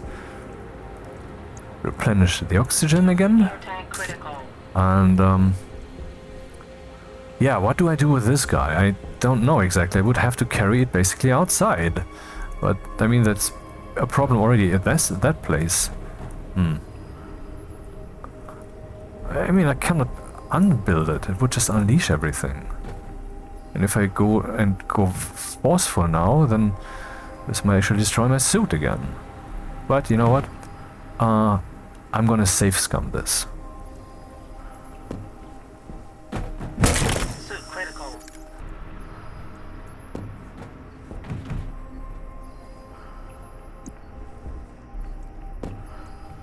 Okay, so far so good. I don't have to carry it further. Wait, I do have to carry it further. But the next step can be I can use the folded state.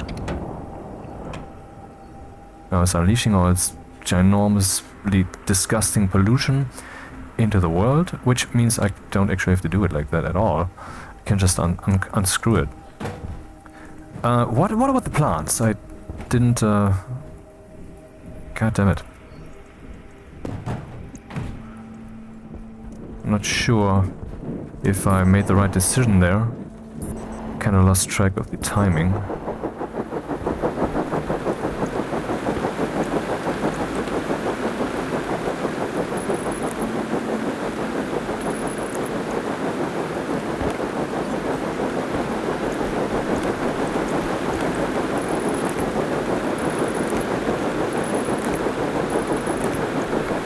Let's think. This is 800 watts, I think. That's peak, right?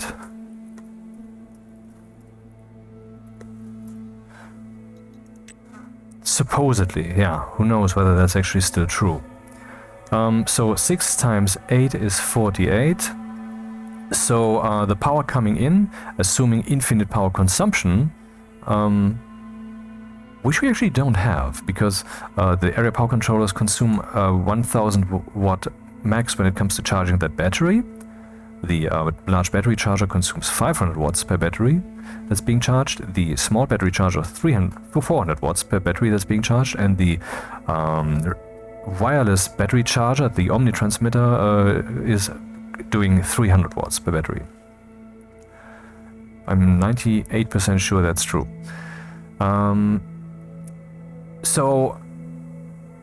And what consumers do we have? We have, of course, the electricity that's being consumed by the station, so there's energy just flowing through the area power controller. So ultimately, we might have a load that's greater than 5,000 watts, not a problem, as long as not 5,000 watts or more are being supplied. And currently, we are reaching a peak of 16 times 3 is 48, of almost 5,000 watts. So this is just below the peak, before cables would start being destroyed.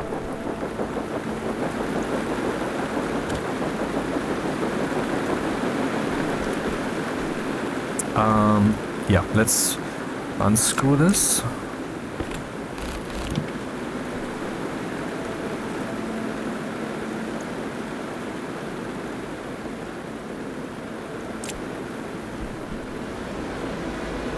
Hey, where's the pollutant filter?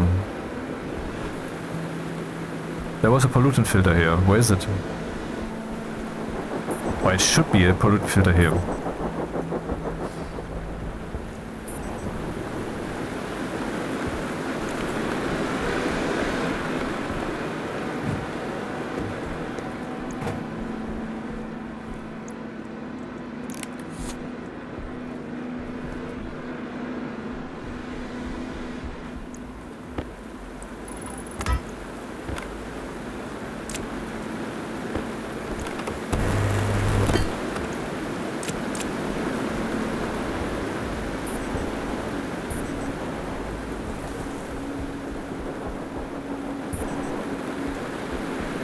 Oh, there it is.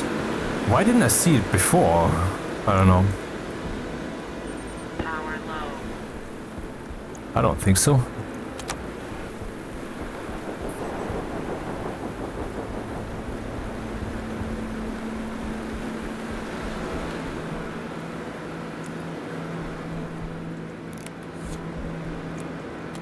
I would need an extra battery to pull this off, I guess. But that would be quite the stunt. I'm not sure when or how I should pull this off. Should I start pumping out now and close? No, I need to wire up the doors first, of course.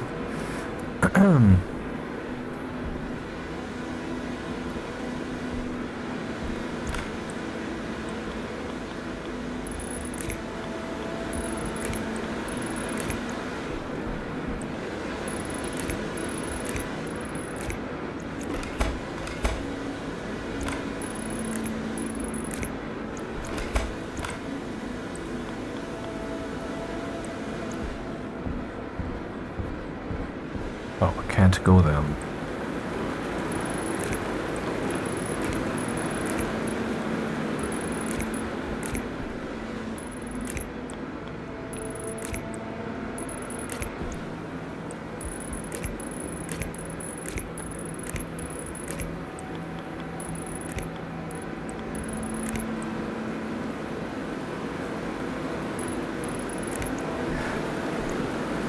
I mean, in Minecraft, as an extreme example, you just put block, block, block, block, done, room extended.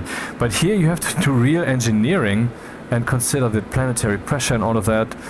For a task as simple as adding a room, I love it. It's awesome. So I would now close the outer door and start pumping stuff out. Hunger critical. The outside pressure is 210 kilopascals. Should pump it down to like 20 kilopascals in here, and then use the scrubber for the rest, but only then, not before. I need battery reserves so they can pull that off. What's the pressure right now? 211. I mean, I was wondering, maybe there's a strong difference between storms and not storms, but no, that's not the case. Need to have enough battery reserves.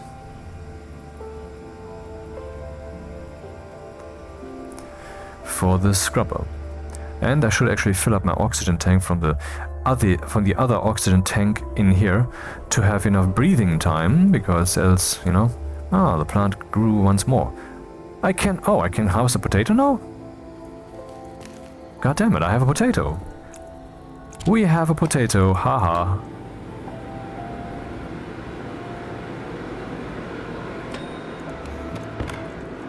And these I will leave alone, and then we'll spread out from here with the seeds that I get. Oxygen critical. Hunger cautious.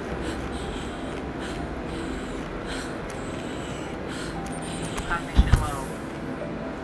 Yep, it's not as efficient as these cereal bars. I will keep these around as a fallback. Okay, we just ate the first potato. So I would empty this out now, which I don't know how long it takes, several minutes, but I must take care that it doesn't get emptied out too much. Maybe that would take so long, actually, that I will... How would I even leave that room? I should have closed the door right now. Yeah.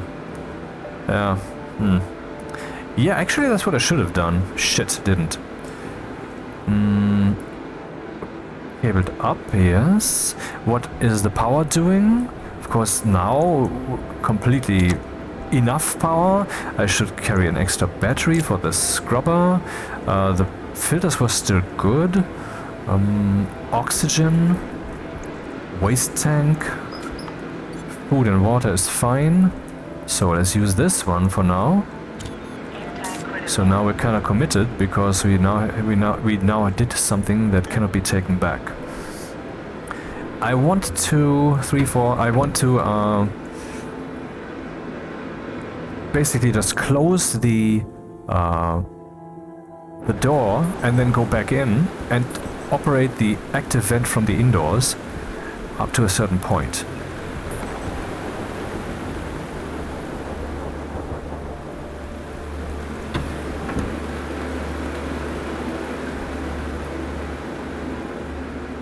I don't know what the timing will be, so maybe that was a stupid move, but I don't know. Beep. Okay, so we have an enclosed room now, and I can start evacuating it. This turns it on, and that sets it to inward, which is the goal. Okay, let's see what the pressure is doing.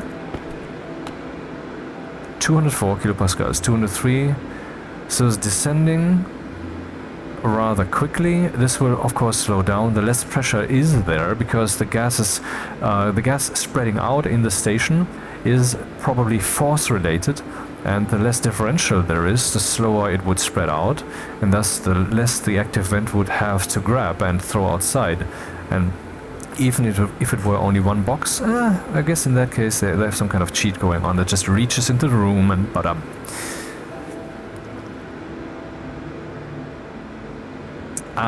But this doesn't really work, does it? Because, oh, it does work. I mean, I have to go into that room and operate it from there, yes. But, and open the door for the time being. But the gas pressure would push me inside. I will not be blown away from the door, maybe on the inside, but then I will have firm ground under my feet, so that's gonna work. Was that 3 minutes already? I don't know. I just ate a potato on Titan. 17. Let's refill.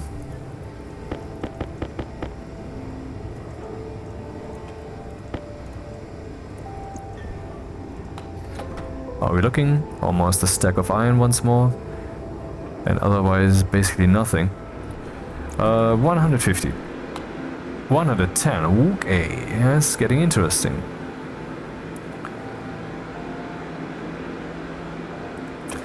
Yeah, so maybe I should crush the rest of this stuff now.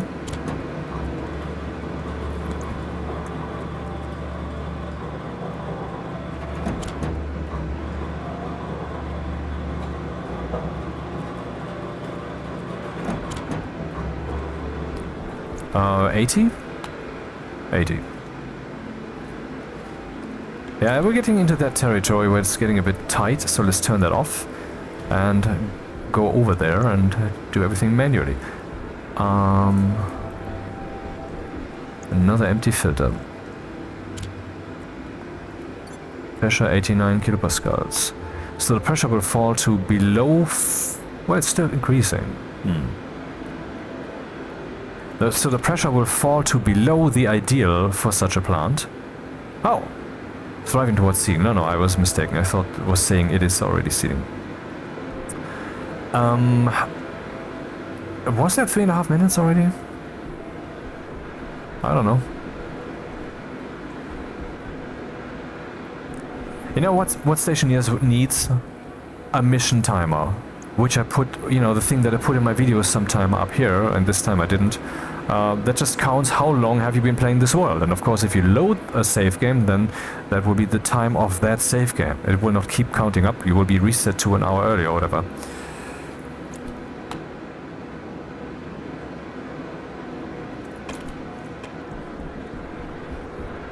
Yeah, okay, that should be 3.5-ish minutes. Let's do the thing. Let's expand the station. For real now.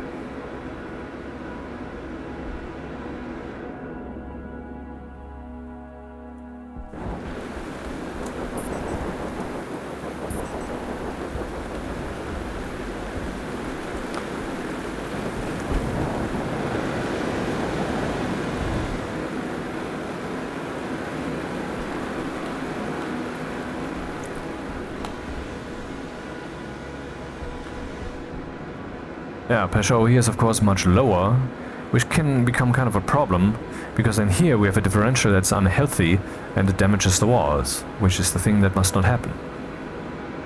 We're talking about 20 kilopascals differential that I have at the most as reserves. So I actually think I have to trigger this on and off a few times. Man.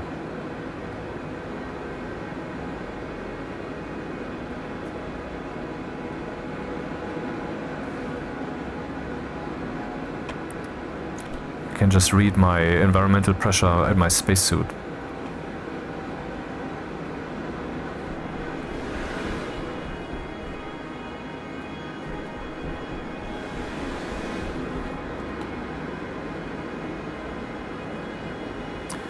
Yeah, I forgot another thing. It will just be too fucking cold in here.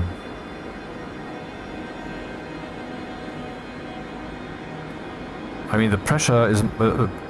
I guess the temperature will drop to below 0 degrees over there.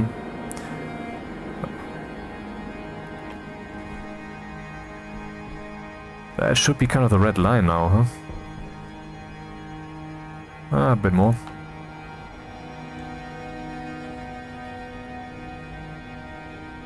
Oh, the window is now taking damage.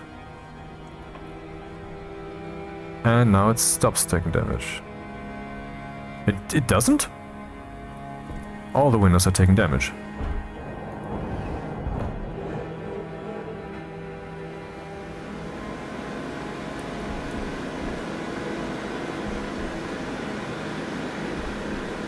Yeah, playing it very close. Well, if I run this dude, this will indeed decrease the pressure further, so let's do that then.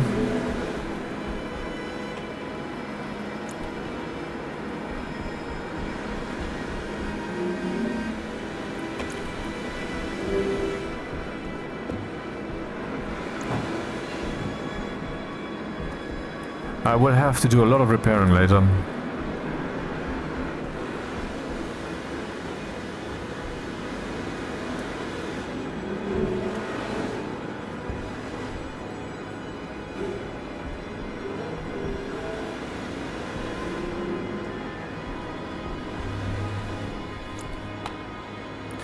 Yeah, it's pumping out the volatiles, which decreases the pressure further. But I think we have enough reserves now. Problem is the heat. I didn't think of that, man. That's gonna be a problem. I guess this potato plant will certainly die a horrible death. Because I only have that one meager wall heater to heat things up, so I thought of everything except that. Not bad.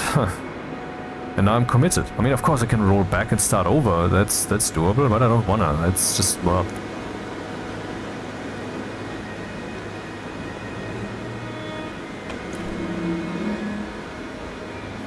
Pressure, the damage is not increasing as far as I can tell.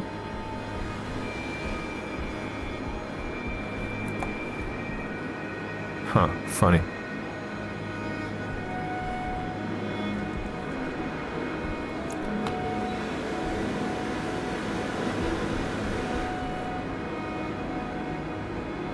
Well, I will turn on the wall heater, and I guess I will then instantly print, as far as instantly goes in these circumstances, a second wall heater and put that on the same line, which has enough reserves, I guess. And maybe we have to indeed accept that the potato plant dies. That's a possibility. And then I will harvest the last potato and make sure that we plant it as soon as... Still looking okay. 2 glass sheets. Whoa, that's very expensive. I mean, okay, I'm not complaining, but that's... yeah. Volatile ratio very low. And we have 40 kilopascals. In other words, the 90-ish kilopascals on the other side and this one together should be like this above 50. Definitely above 50. 65, 70 maybe. So the plant will not have too little pressure to grow, ideally. I mean, if it has like 40 kilopascals, it's still fine. It's just not gonna be 100%. The temperature is gonna be the problem. Man, I wish I had brought my sticks. Is what she said when she was on vacation. Yeah.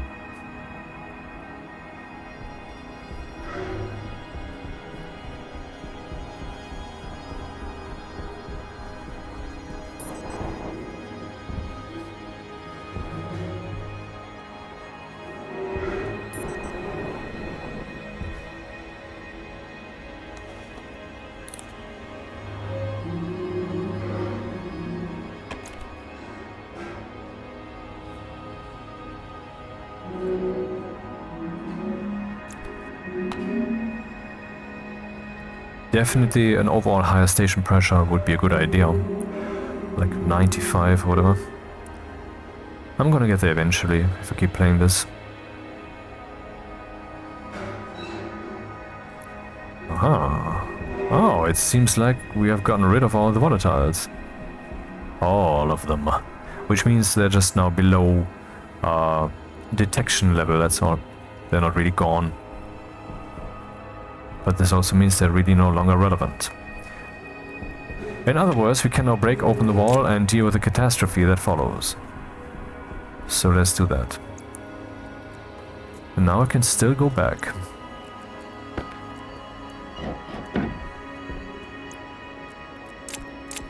Temperature here will now fall. First thing to do is turn on the wall heater, make another wall heater. That's not here, but here. Wall heater, iron, gold, copper.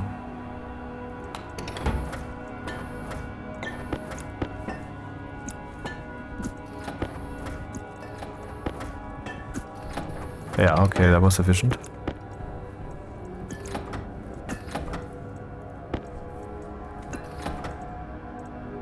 The moaning of the walls probably has the purpose of warning you that there's something that is not the way it should be. Minus 54 fucking degrees. God fucking damn it.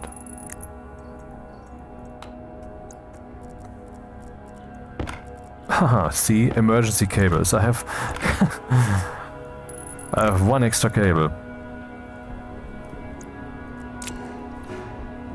Okay, minus 60 degrees. That's so goddamn cold. The plant will certainly, well... Oh, oh, it is completed! Create 1 potato seeds. Don't mind if I do. And then we have... Does not have correct atmosphere gas composition, will create 1 potato. Hey, why doesn't it have the correct atmosphere composition? Oh, because it's too cold, the CO2 has frozen. There's no more CO2. What the hilarious fucking problem to have. Case in point. Now you should have enough, right? Right there. Put it there. Power low. So, now it should be satisfied. Kidding. Well, the plant has fulfilled its purpose. So the plant can now fuck off. Well, do I actually want to eat that potato or do I want to plant that? Ah, too late.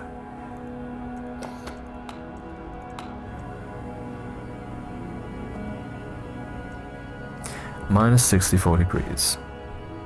And that will slowly change, but very slowly, because these wall heaters, they are fighting against this entire station situation. And look at the battery. Oh. You don't have enough power coming in. Understandably, I mean 2000 watts is a ton. So yeah, that's a problem. The pressure at 67 kilopascals means that once the heat is on again, once it's warm enough, we will have much higher station pressure.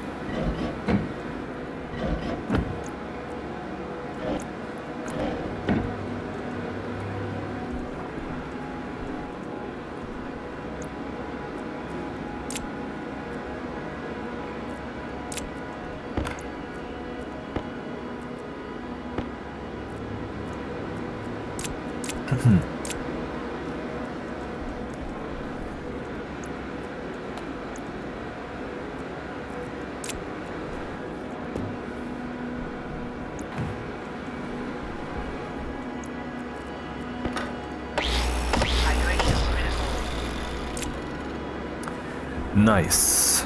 Now we have an expanded station.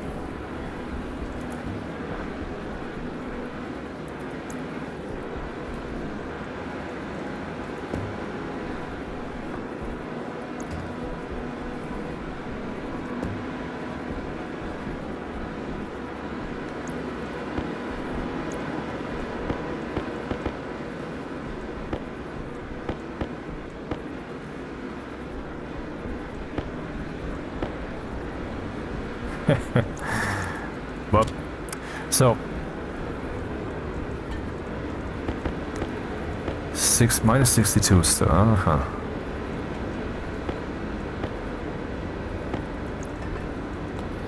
Well, I think we have enough of this material now lying around, so I will just turn off the deep miner for now. Does this actually help with the situation? Slight bit, I guess. I mean, there's less power consumption.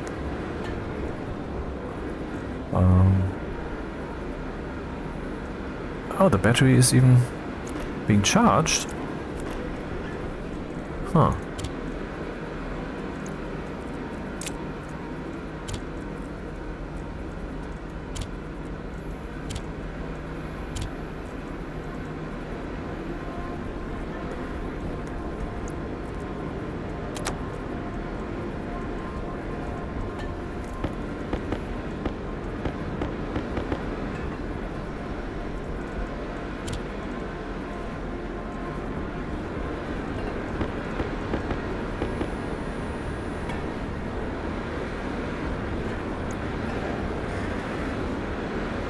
Temperature, minus 61 degrees. Ah, we're getting there, finally. Ah, no, this will take a long time.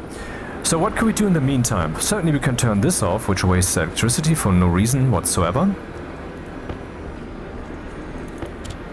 22 pure ice carbon dioxide.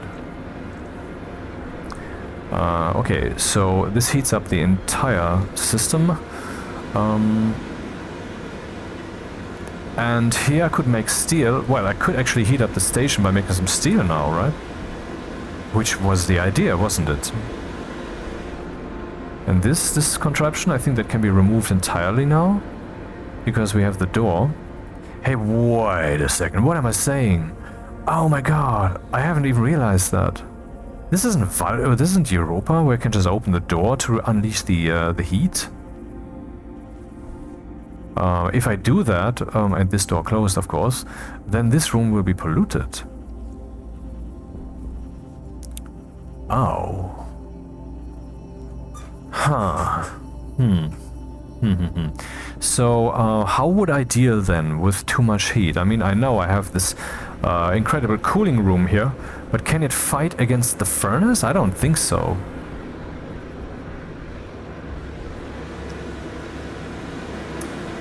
I'm not sure. It's cool how everything is interdependent. I mean, that's of course a problem right now, but in principle, I mean, we play the game because of the game. It's fun.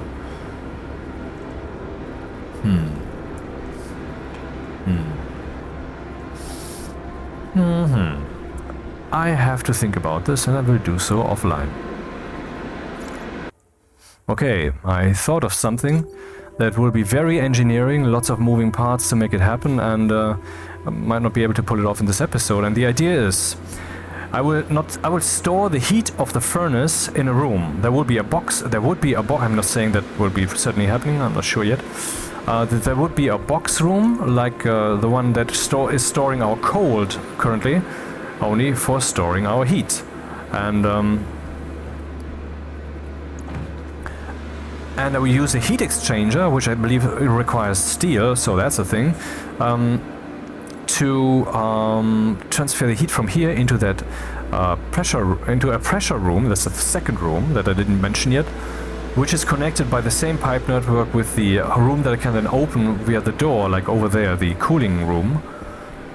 So I can always switch on and off the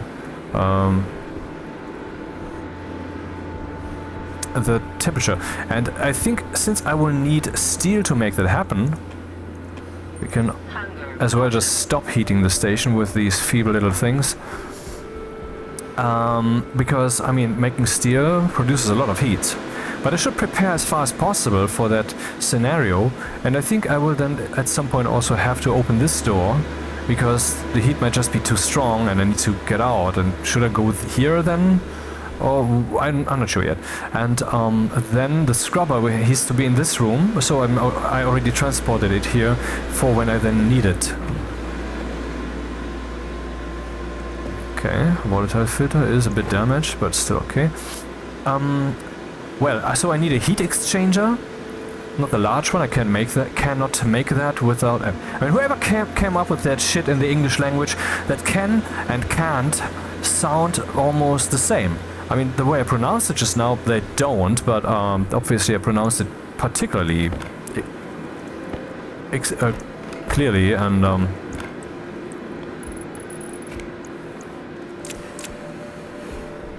so. Oh, didn't I make that extra filter? No, I just removed it.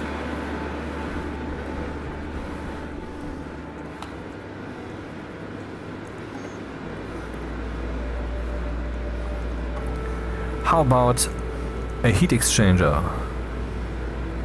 Small direct heat exchanger is the only one we can make here. And yes, it needs steel.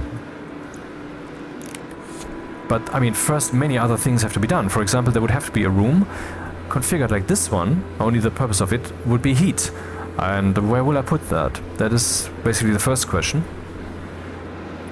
I could put it like right there, for example. And certainly I will need a few Eisen, das muss Eisen sein, Stahl, ja, Stahl. No, I need some iron frames. With the iron that I don't have, which is ionic. No, it's not. It's like 10,000 stations, when all you need is one. Let's have an iron, that's good, I guess. So I indeed want to over-engineer this. I could make an AC, I guess. But, I mean, how boring is that? That's a machine that you push a button on, and then it makes sure that the temperature is right. So, great. Now we have subtracted the aspect temperature from the game simulation. What a success. I find it more interesting to engineer that in a complex way. And so I intend to do that here.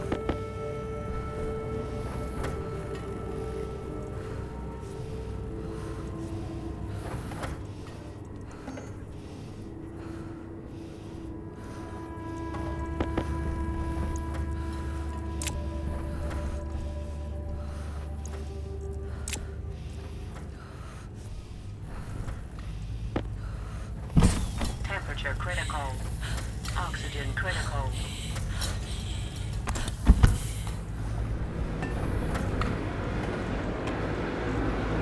Power critical.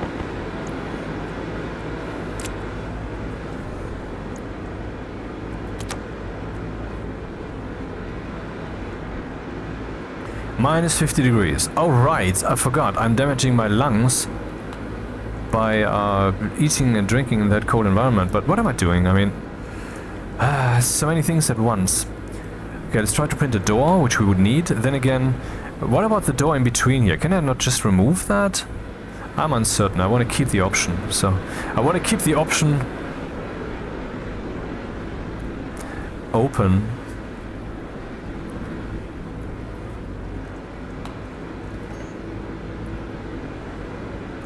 Copper.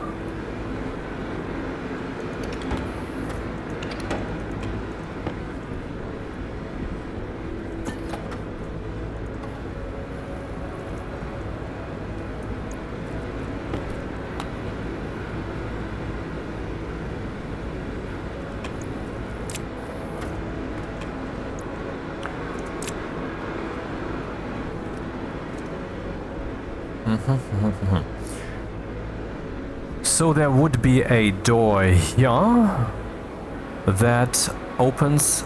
I mean, let's see if that would even work. I have to leave the station. Save. Trigger. Nometry.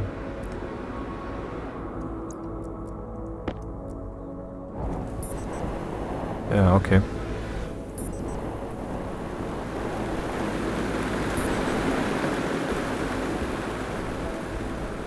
Titan. Great fucking world, man. And the world is fucking, and therefore it has sex. So a box goes here, box goes there. There would be a door. Box would also be here. I can make that happen by placing a wall on the inside. That's doable. And so in this place there would be lots of pipes like we know that already from our cooling room. Then there would have to be another room that can utilize these boxes here, I guess. Or could, for example, be here. So there would be a pipe system here, kind of like here, and they would then, you know, around the corner here, pop into that, okay? So they would both be connected. This in turn has to go in here through some longer pipes, I guess. And in this room, there would have to be a pipe that is broken. We know how to make that happen. And then I need the heat exchanger that connects that pipe network, which is open, and I would pump in nitrogen, so I need a filtration unit, to the heat exchanger that I still have to make connected to that, which should slowly heat up that room, so we will be building heat reserves. That's the plan there. Here I cannot make yet.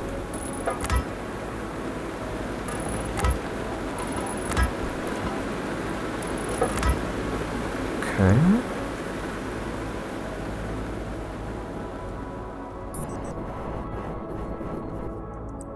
What?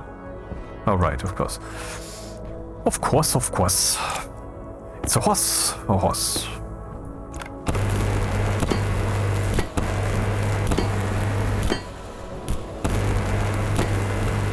Never do that while standing inside. That would be so bad for your spacesuit.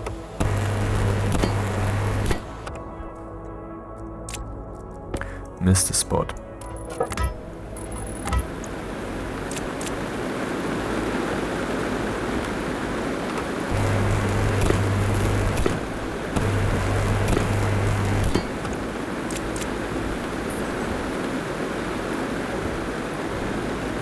Here will also be a box. In here I have to make tons of pipes and one of them needs to be broken. Okay. I need tons of pipes. I need a filtration unit. I need the active vent that is now no longer needed here. I need some power supply here to make that happen temporarily. In other words, can I make... I don't think so. Can I make a area power controller?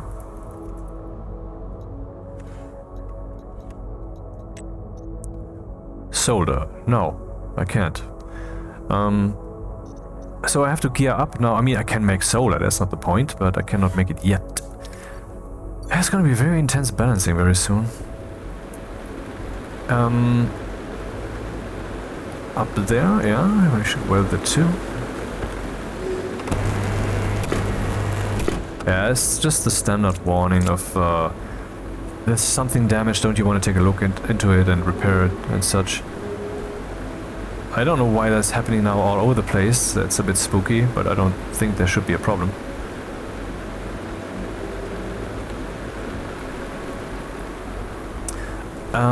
Okay, so that would be the room. That would have a door here with the heat that came from here. But the atmosphere in that room will be station atmosphere, while this will be just a high pressure nitrogen room to have more thermal mass.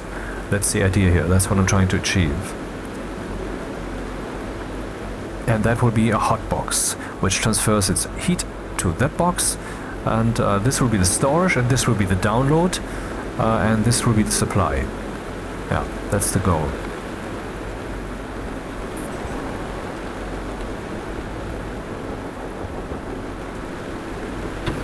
Yeah, it's a very interesting, I mean, maybe some things I'm saying in my videos are off-putting and annoying. I mean, last time I was talking about my mind much, which is something that I have been super interested in for reasons, and I'm trying to abstain from that this time. And that sounds like wanky and annoying and so forth to many listeners, I could assume, but, you know, emotion carries me wherever I go. What the fuck's happening, man? 3%, anything new? 2%?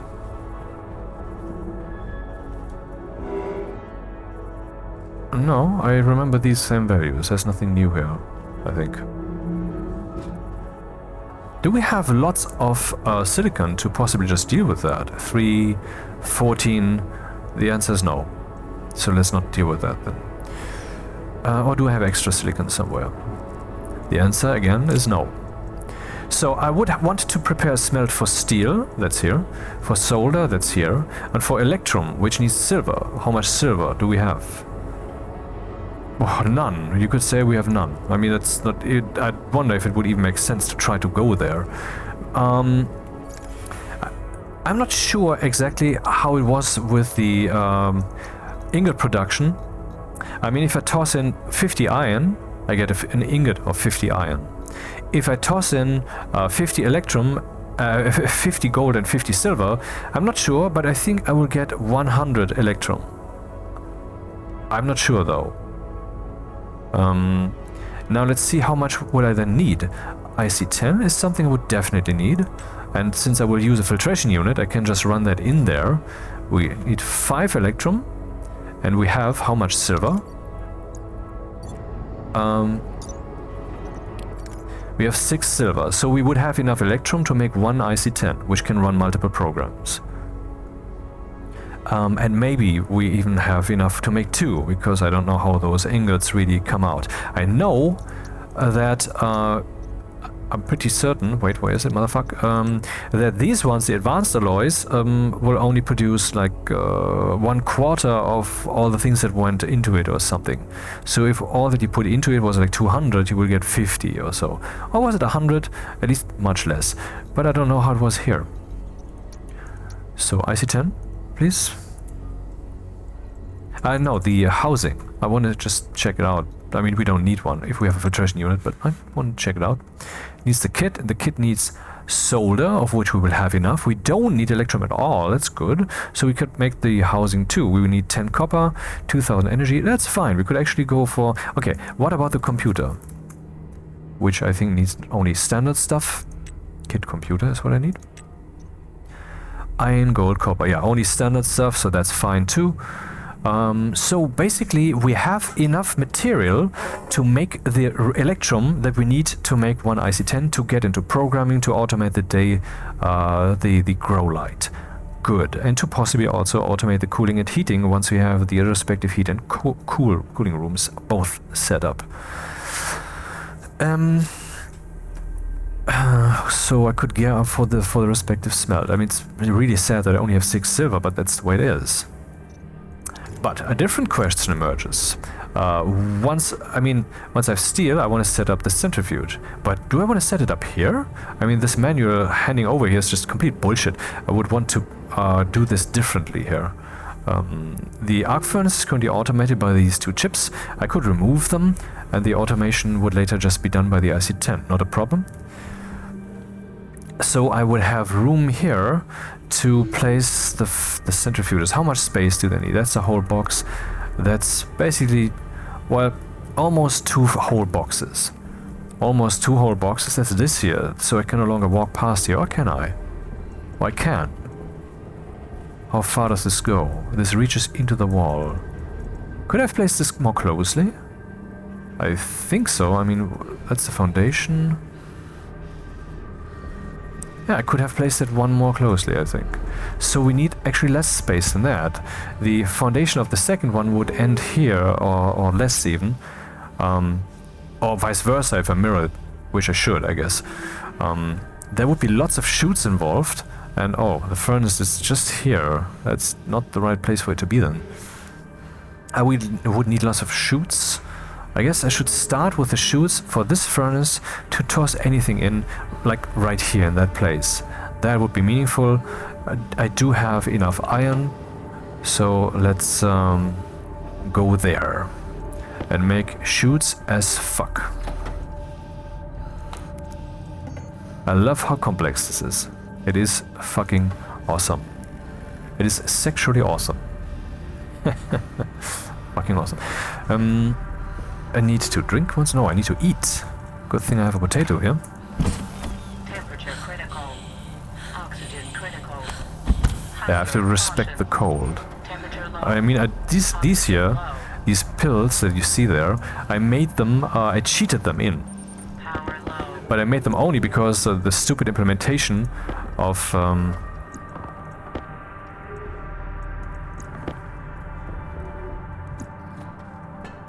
a stupid implementation of the mining damaged my suit, and that's not something that would normally happen. So, yeah, that's that.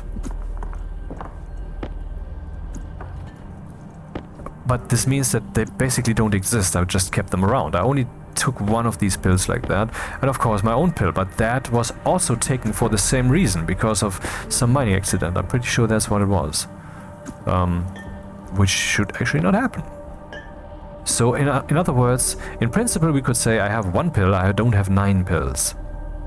Now I damaged my lungs by eating in this very cold environment. So one of the very next things I need to do is to do the steel so that the waste heat of the furnace heats up the station.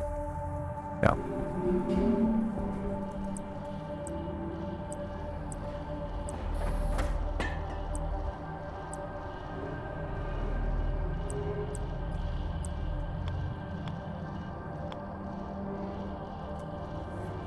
That looks correct.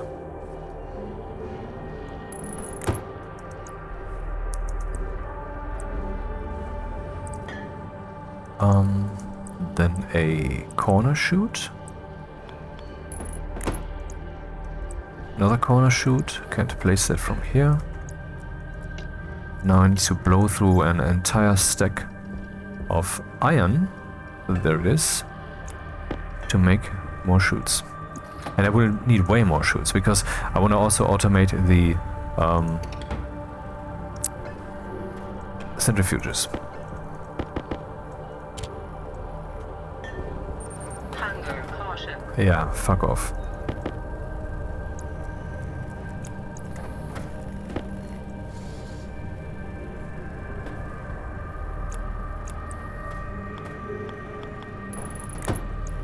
In the glass. Yeah, well, okay, that's the way it is then, whatever.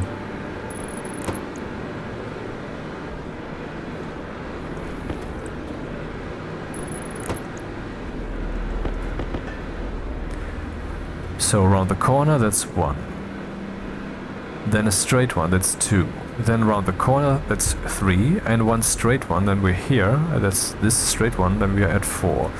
And then I need about 4 more, or 6 maybe.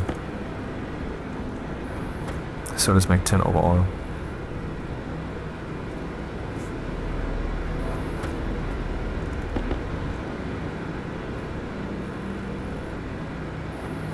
In principle, I still have my 1 pill,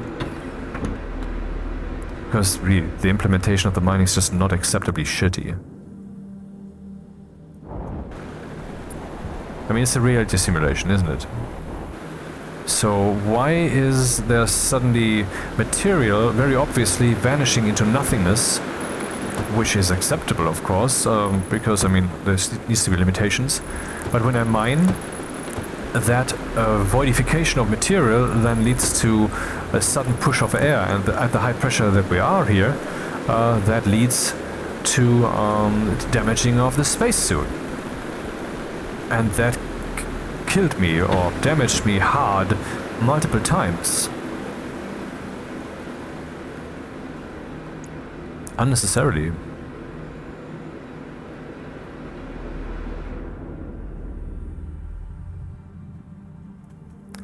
I should do the smelt now, shouldn't I? Oh well.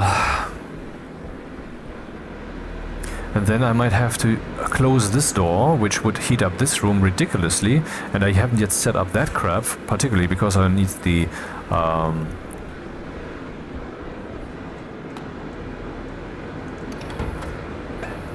heat exchanger. But I can plan a few other things already.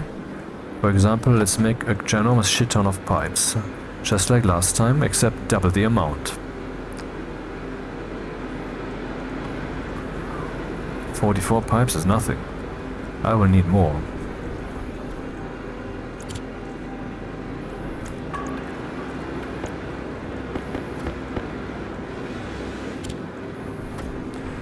Okay, how are we looking here? Is something still being smelted? Nope. Do I want to smelt something else? No, and neither. So let's turn this off. And prepare the smelt of the electrum. So, would be cool to have a mining backpack extra. I almost quasi have one. Ah, shit, I can't put the gold in there. Because the gold is already smelted. 7. How much do I have here? 6. Ah, crap. 13. Ah, fuck me. So,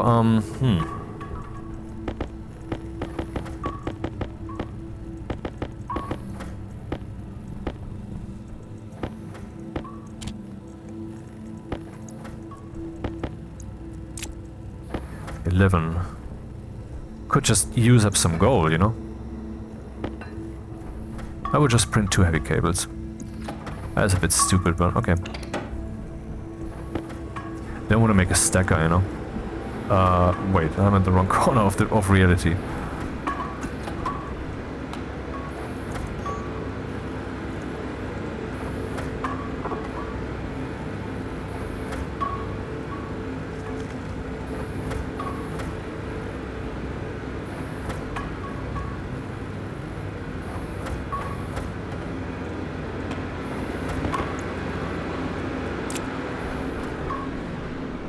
So here would later be a door. And here needs to be a frame, which I cannot put there because I need to replace that situation with a wall first. Which I would do in the usual way. So that later I remember to remove the wall when it's no longer needed.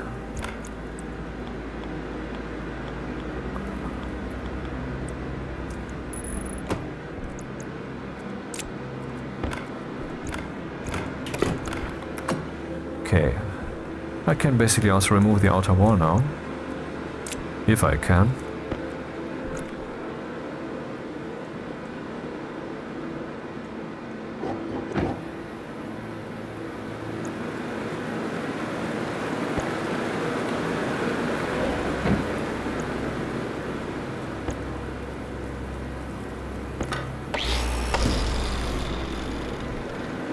Okay.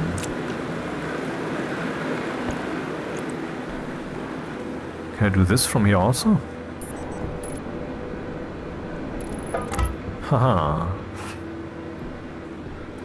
And here we have the very same problem.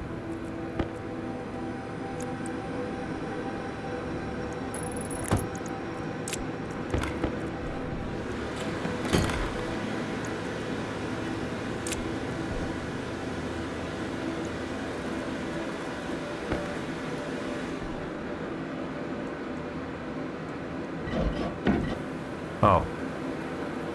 That wasn't right. Good thing is also irrelevant.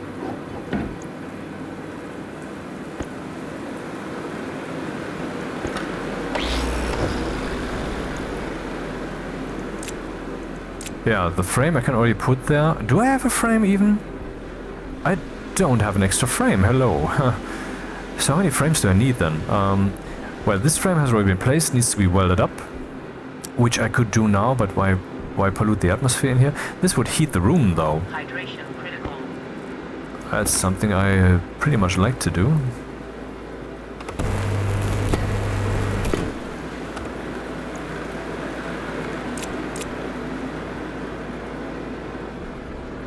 Okay, that's my hot room. My transfer room. Here will be another frame that I can put there but not yet weld, because I need to do quite some engineering still. Hunger critical. Yeah, all of that is critical, I know. And I don't know how to deal with that other than using the fucking furnace right now and thus losing all the waste heat. But I mean the time between the furnace being set up and... I want to... Okay, I think we cannot actually cope like this. I will have to do the smelt first. It just can't be done.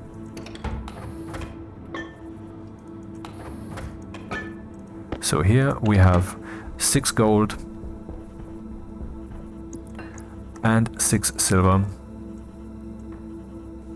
Then we have the solder material, and here we have some pipes for later.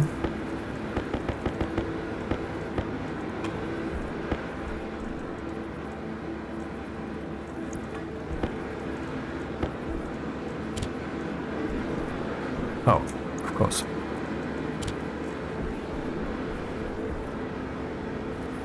And now the steel stuff.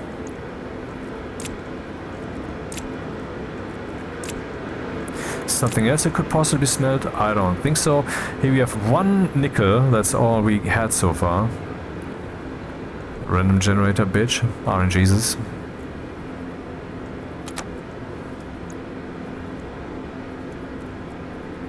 Oxygen is still looking good.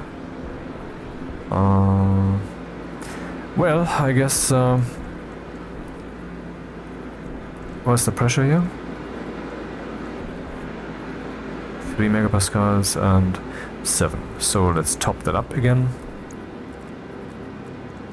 Air tank critical. Oxygen critical.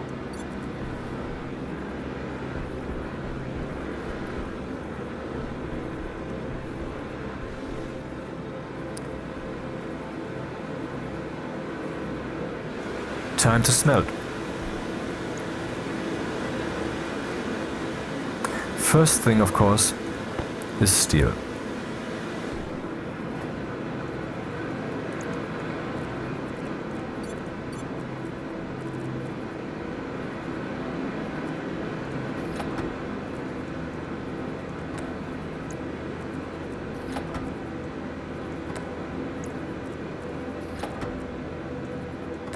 Now the furnace is burning, we can see the temperature around me increasing.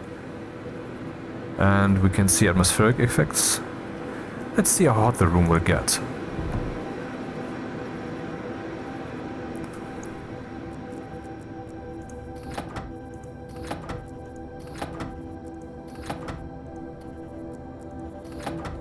So to make steel, put in that stuff. Could basically eat now, right? We could have brought something to eat, and that is then my room in which I can feast. These two, not these two, else I will curse the day you was born. Wait, what? That should give me steel. We have steel. Now I want to cool that down. The best way to do that, I guess, is this. And then eventually I put in... Wait, what am I doing? I have to first put the electrum in. That's a pressure question. Where's the silver? There it is. So we have to reduce the pressure. How high can the pressure be? Less than this, certainly. So I'm currently bleeding that out there into the atmosphere. Electrum.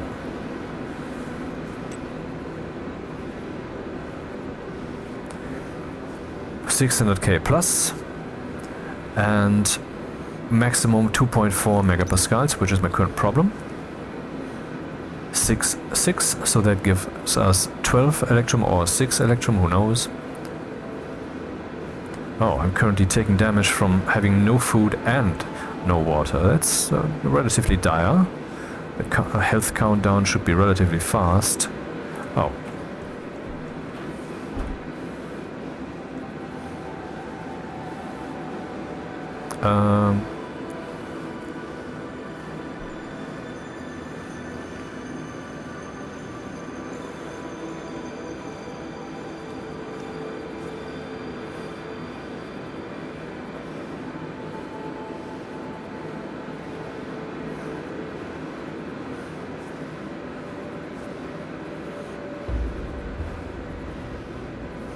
It's stupid that this heat distortion graphics, maybe you can see that here, that this is so lingering, that it doesn't like fuck off as soon as there's no longer too much heat, you know? That's a bit annoying. So now we have electrum. And now we need a very low temperature for the solder. And I will just wait that out, you know. Oh, fuck. Damn it. I forgot to close the lever. Okay, one of these is 50 iron, and what's in there should be 50 lead, I think. Let's see. Health low. 50 lead, okay.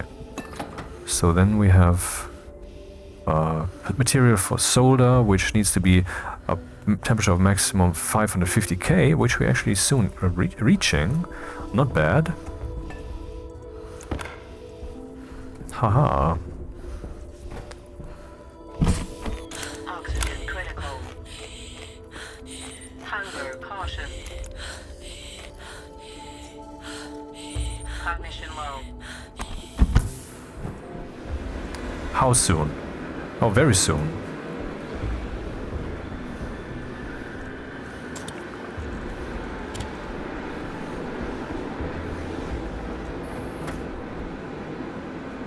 Solder. Okay, our smelt is over.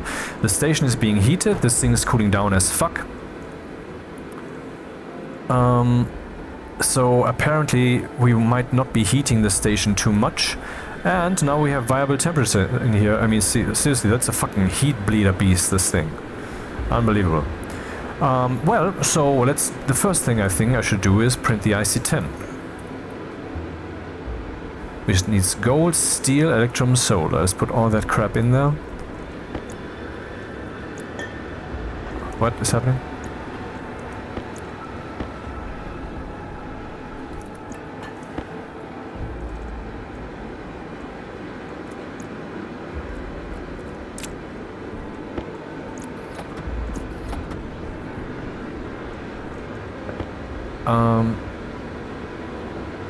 Wait, what? Yes, electrum, of course. How much electrum do we have? 12. Aha, okay.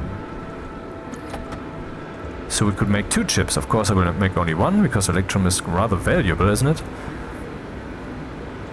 Alright. How is it looking? 14. Temperature 5 degrees.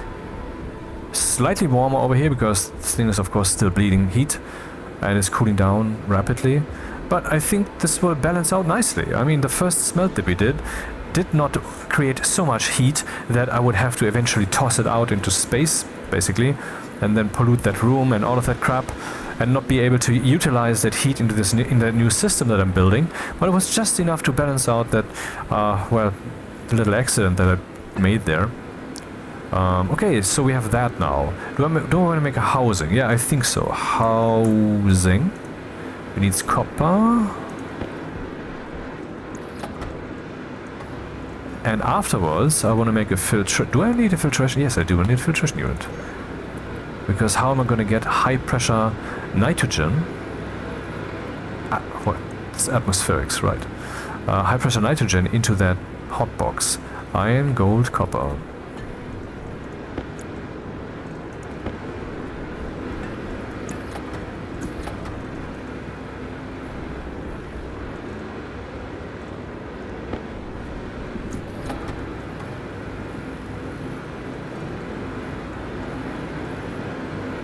The next thing is a computer.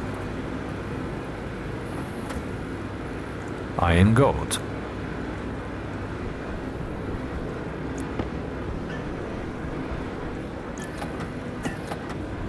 It's cool how we are soft leveling up here. It's not like you hit someone with the sword 100 times and then suddenly you are level 2 and you're much better. In Dungeon Master on Amiga, a game that I played to death, god damn it, was that great. I mean, these days probably not so much in comparison to what's existing, but back then, you know, it was a leap forward. Nitrogen. You would feel the next level before you have actually arrived there. Sometimes you would be more successful, you know. And then when you had reached it, you would be basically at 100% success rate. I don't know if it was a soft curve or it was if the failure rate was still significantly higher before you had reached that particular level. I don't remember. But and here in this game you soft level up. I mean, I'm just producing this, producing that. We're blowing through resources, but we have those now. So that's pretty cool. Where will I put the computer?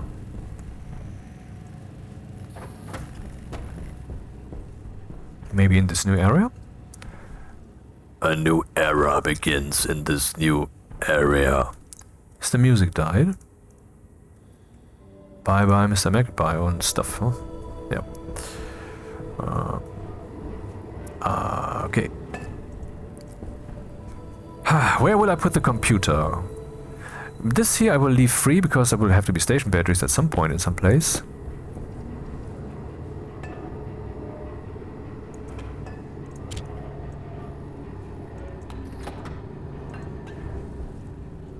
These will be moved in a way that I can't yet fathom exactly. These will be destroyed and removed.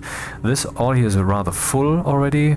There could be a computer here next to this thing and the chip on the back side. But that is also very, very cramped. But it would at the same time be at the center of all things. I could walk to the computer from here, and from there the computer would be a central thing. And I have two computers now. I guess it doesn't matter where I place it then. Shit. How much does a computer take? 5 iron, 5 gold, 10 copper. Yeah, that was wasteful.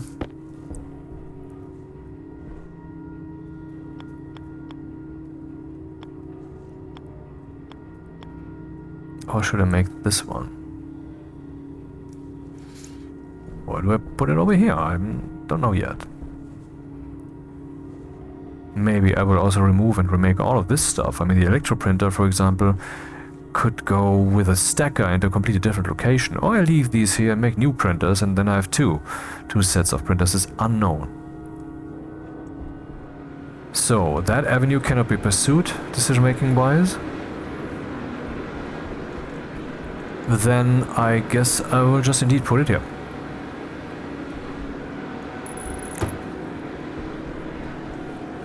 But then I can't carry this dude across here.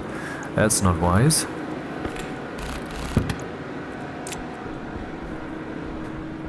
Maybe I should rotate this and put the computer on the backside. That sounds good.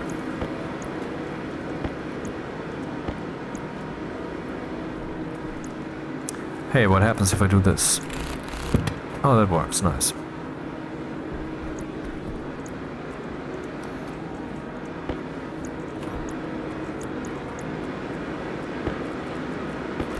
Definitely need more cables.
Oh, guess what? I need gold and copper, both of which are now too low because I printed 2 computers. Fuck. Not good. If I had a shredder, I could recover some of the materials from the computer, but not all of them.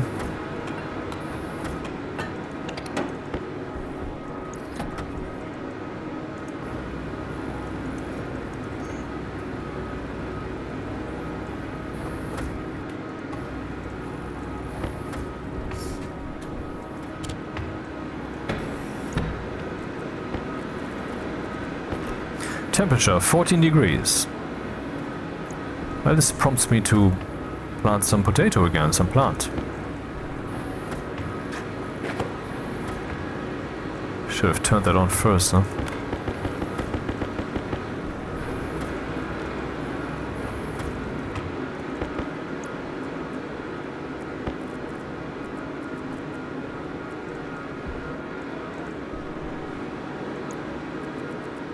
I'm missing a tool. Oh, there it is. 2 tools, okay. Insert a tool. So, that is to be connected here.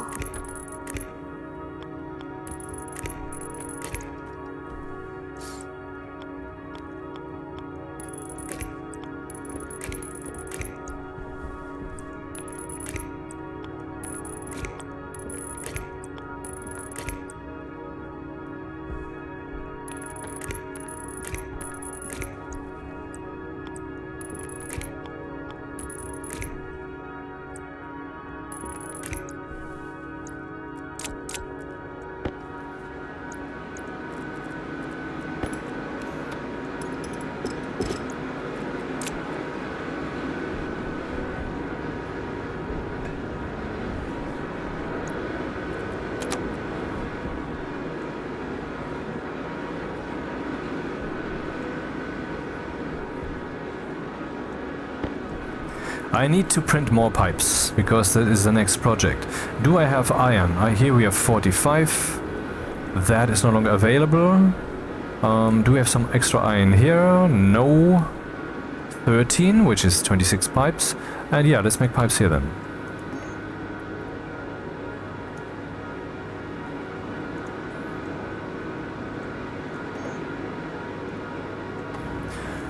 I also need another frame. Do we have some frames here? Nope. Because I forgot one.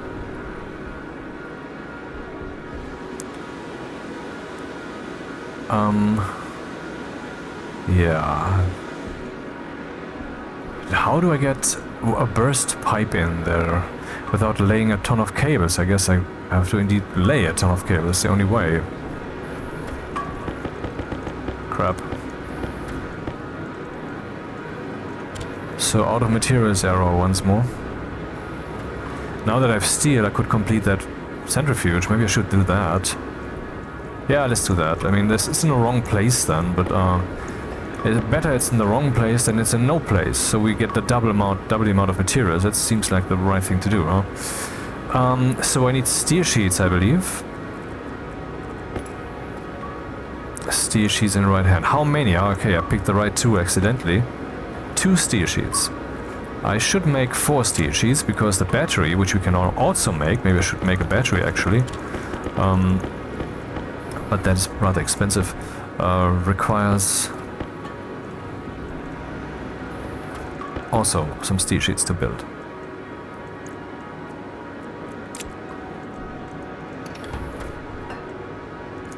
How much does a battery take? Kit battery requires 20 gold, we don't have that. And 20 copper, yep. Okay, so the battery is out of reach right now. It is not bad because we don't need one. Would just be nice to have. Hunger critical. Okay, that's steel.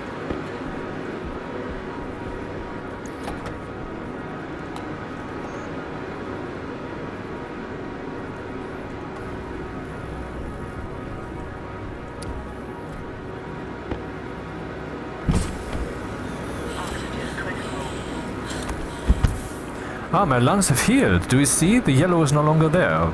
At least they have healed enough so that the symbol is no longer being shown. Which doesn't mean much, so let's turn that off, I guess.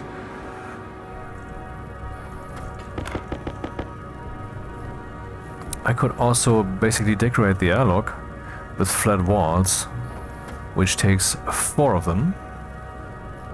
So we have an inkling of civilization going on.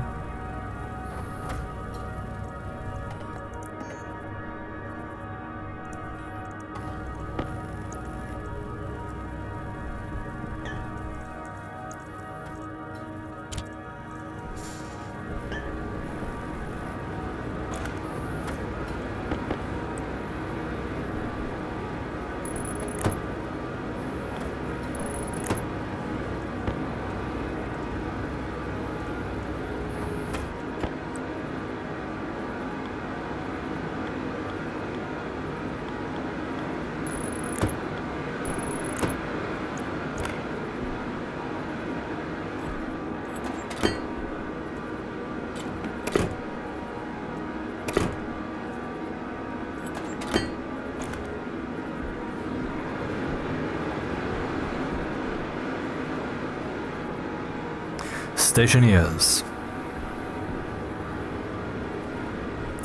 Best game ever.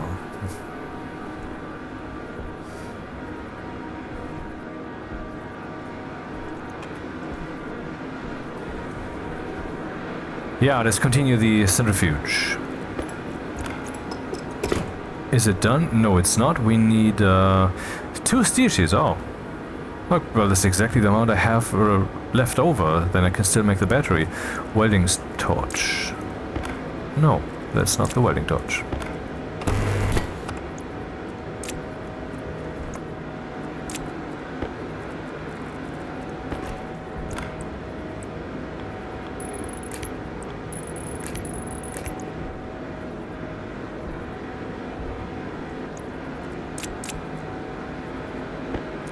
Iron frames. Oh, I still have those. Well, that's cool. So I don't need to print them then. But I only need 1 now. Which gives me some inventory space as soon as I'm done building.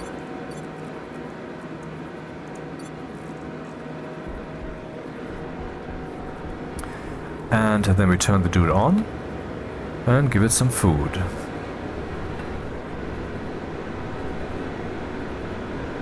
Oh, both have been sucked dry, is what she said, and, well, now they're both producing. Nice. Okay, now let's first program the arc furnace to waste less battery, because the battery waste is then going on here. I wonder why I'm using the housing, which consumes 50 watts instead of just this dude. But, okay, I mean, making everything super perfect means that in the end you're not doing anything. And that's not what I want to do. Okay, let's program. Define arc hash structure arc furnace.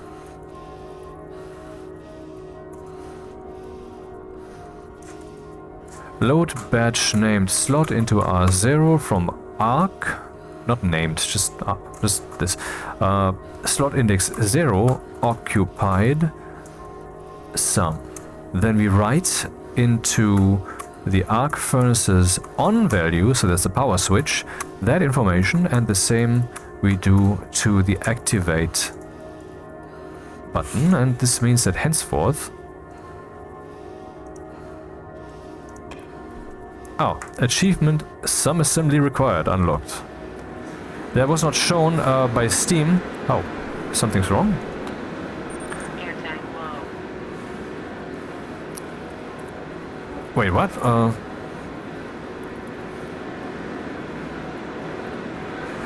Because I'm not playing Stationeers via Steam, and I recommend that you don't do that either. My hours are still being counted. This thing consumes 100 watts to turn it off. My hours are still being counted. But even when you turn off Steam Cloud for Stationeers, which I did, even then you will still be it would still somehow, I mean, check all the files that you have, and I mean I have just check that out. So Shift Windows F. Oh. So I have my everything window, which you cannot see, I know that, and that's good. So then let's look for World XML. Now I found some save games, which now means that I have located the saves folder in Explorer. I take that in turn, paste that into the search bar of everything, and I have 16,000 objects in that subtree. So that's all the files that will then check for the uploading. And I don't know how much space that is, a few gigabytes I guess, might be 30, who knows. Yeah. Completely unnecessary, huh? Well, it will check those every time it starts Stationeers. That is such a fucking waste of everybody's time. Even if you turn off the cloud. Which is really, really, really dumb.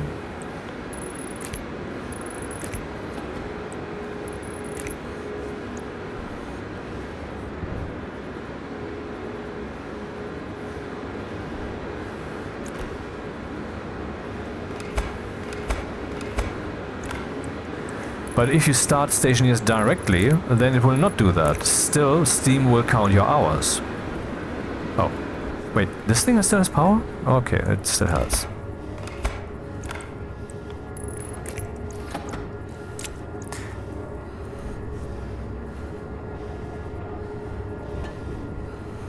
$40 left, 38 left, so that's good. Still need to eat something. That's not good. I need to certainly try to get to up my growth game. Oxygen critical. Hunger caution. So we're not yet quite in the age of potatoes. What's happening? My lungs are damaged? Okay, whatever. This little excursion there into let me just stuff my face in a too low pressure environment, no, actually no oxygen environment, apparently damaged my lungs. Unexpected.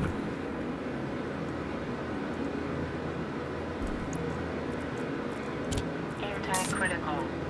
Air tank low. Alright, so the door would go here. There, we need a frame. I can already put that there.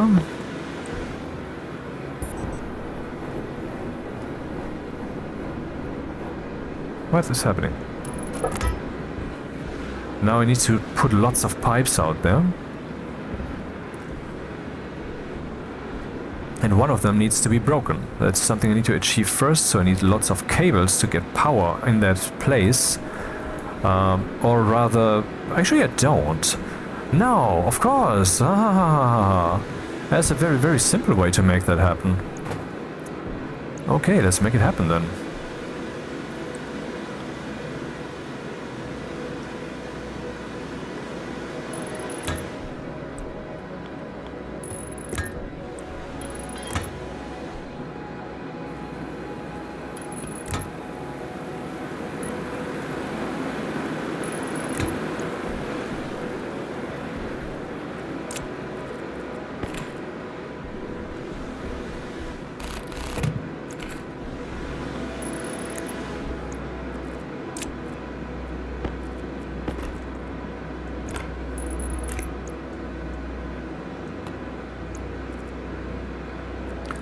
Oh. Okay, this plan won't work because this atmosphere is not suitable to exploding pipes so much. And also I don't want to lose it. I mean, 97 kilopascals is nice. Actually, it's a bit high, isn't it? I could use this opportunity to get rid of some stuff. Yeah, let's do that then. Alright. I mean, as long as the pressure reaches 60 or more megapascals, that should be fine. I'm not yet done building this, so...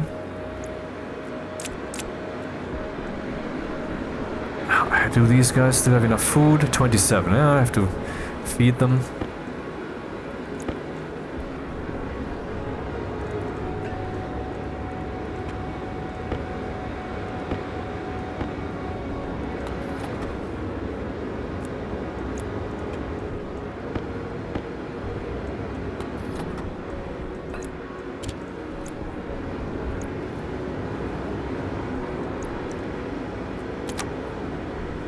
How are we doing? This will take a while. I wonder if the lungs were damaged because the pressure is now higher, so we're taking in more nitrogen, but that doesn't make sense now. It's just the lungs are pretty damaged, but not enough to show that threshold, that sign. Too bad we don't have any medicine yet. Man, I'd really like that Rocket Works gets like 1 million per year extra. That would certainly be helpful. God damn it. Alright, so now let's go out there and place some pipes.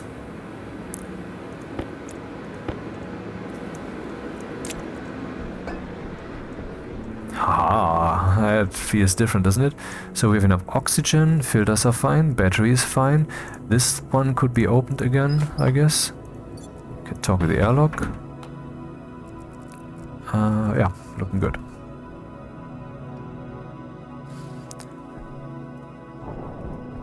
Engineering survival game. It's an engineering survival action game even. I mean, it doesn't exist, man. There's no such thing. Or is there? Maybe there is. But on this level? I don't think so.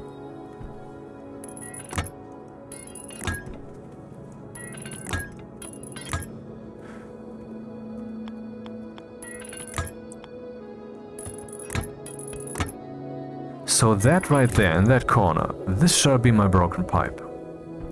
Can I reach this thing through the door here, through the wall? I can? Don't mind if I do.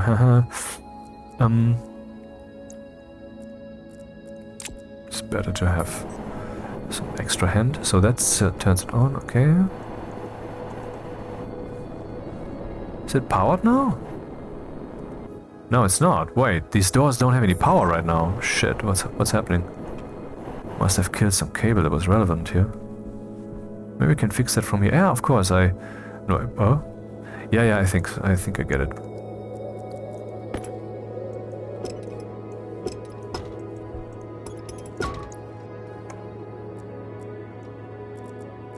Oh, I'm exactly full.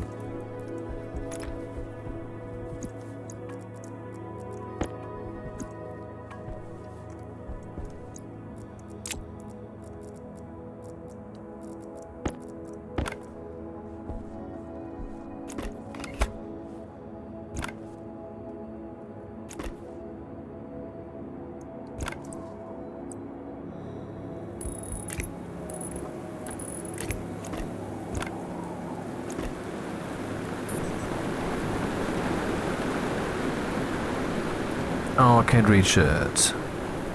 Crap. Damn! Okay, I have to go inside. No way around it.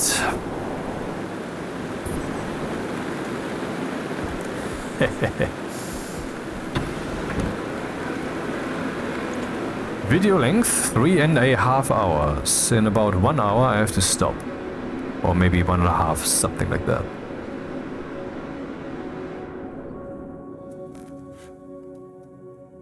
So that would hypothetically make it 5 hours long. And I like this playthrough a lot. I'm having fun.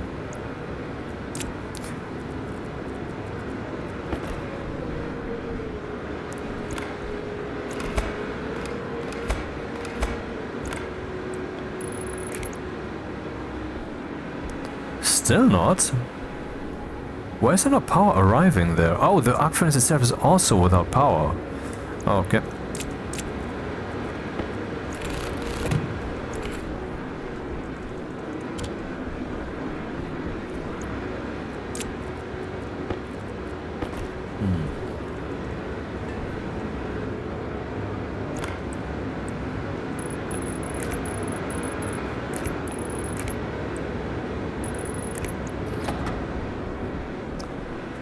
Okay, there we have power, nothing bad's happening. Let's see how much the station temperature drops if I do this now. Temperature, the pressure I mean.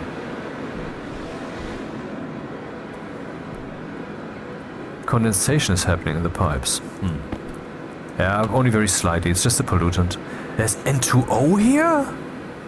How the fuck did we get N2O in this station? What?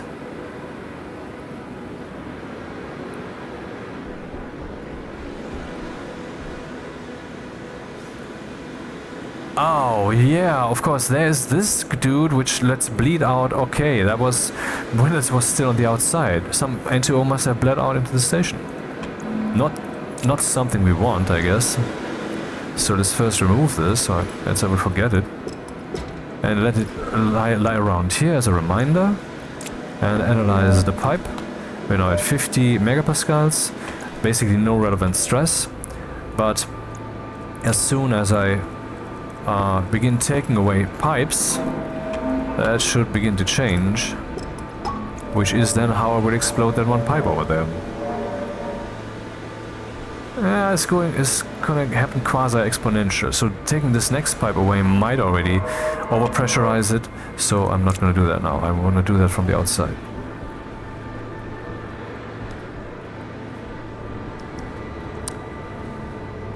Hey, wait.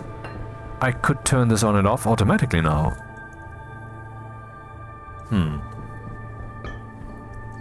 I need to program a timer. But let's first explode the pipe.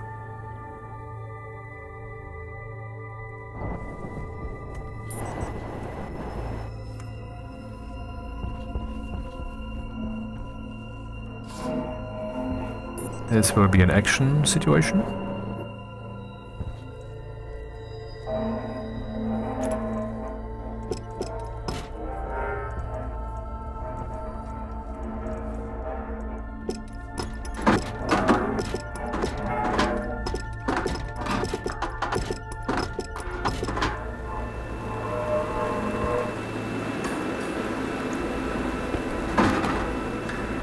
.600 megapascals. Whoa, that could have actually cost me my spacesuit again. 600 megapascals were in there, my god. So I lost my tool, I guess it's not really far away. And there's some CO2 that we can salvage, not bad.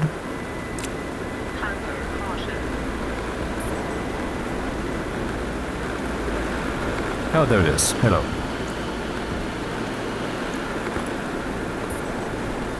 Okay. Again.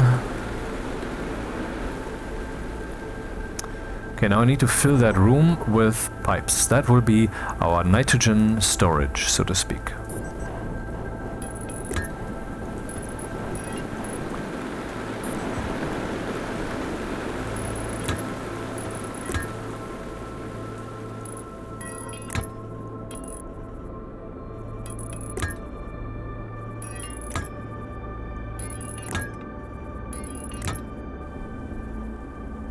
And that is where the nitrogen will go into this room.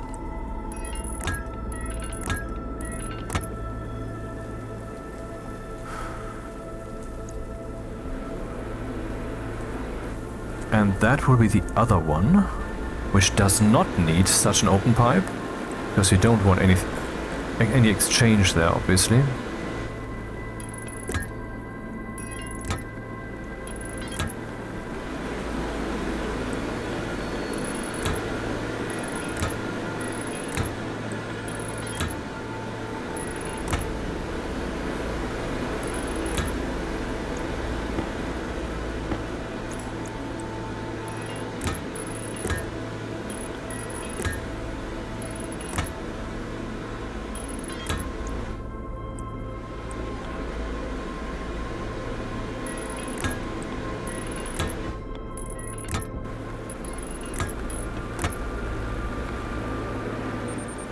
low.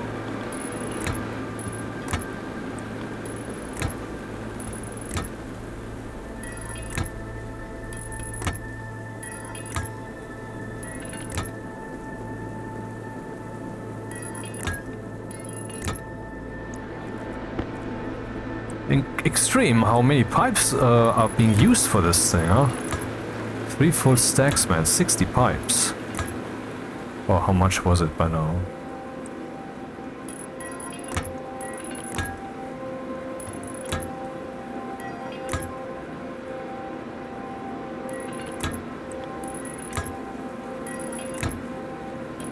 And we're not even done. Alright, let's get more pipes. And refill the centrifuges. And maybe eat something.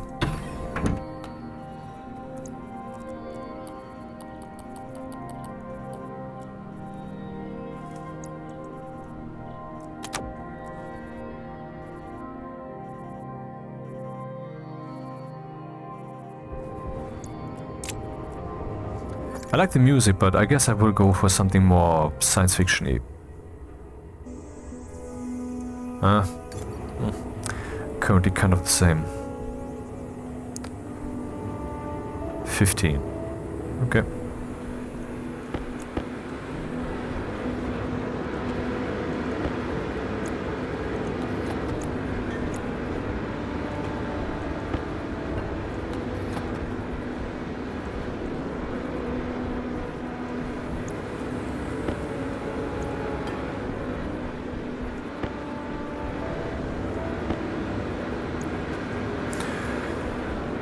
So pipes, we need pipes. Pipes. Do we have iron? No. Steel we have, yep. And there's some iron, 13 grams, not too much. It's always best to have some reserves, right? So... here we have 100 iron. Yeah, that sounds good. Let's get all of that stuff out right now. Then witness the arc furnace doing everything automatically now. And maybe meanwhile I can start working on the timer for the grow light.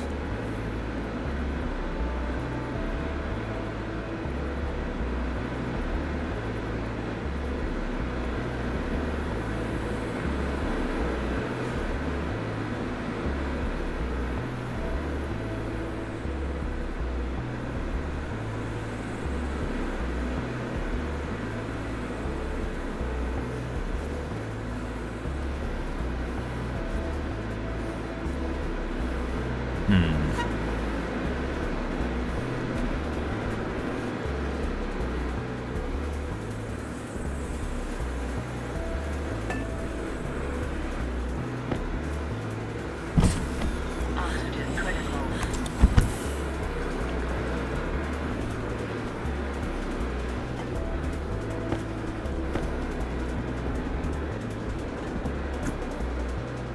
Aha, it turns on automatically. Nice.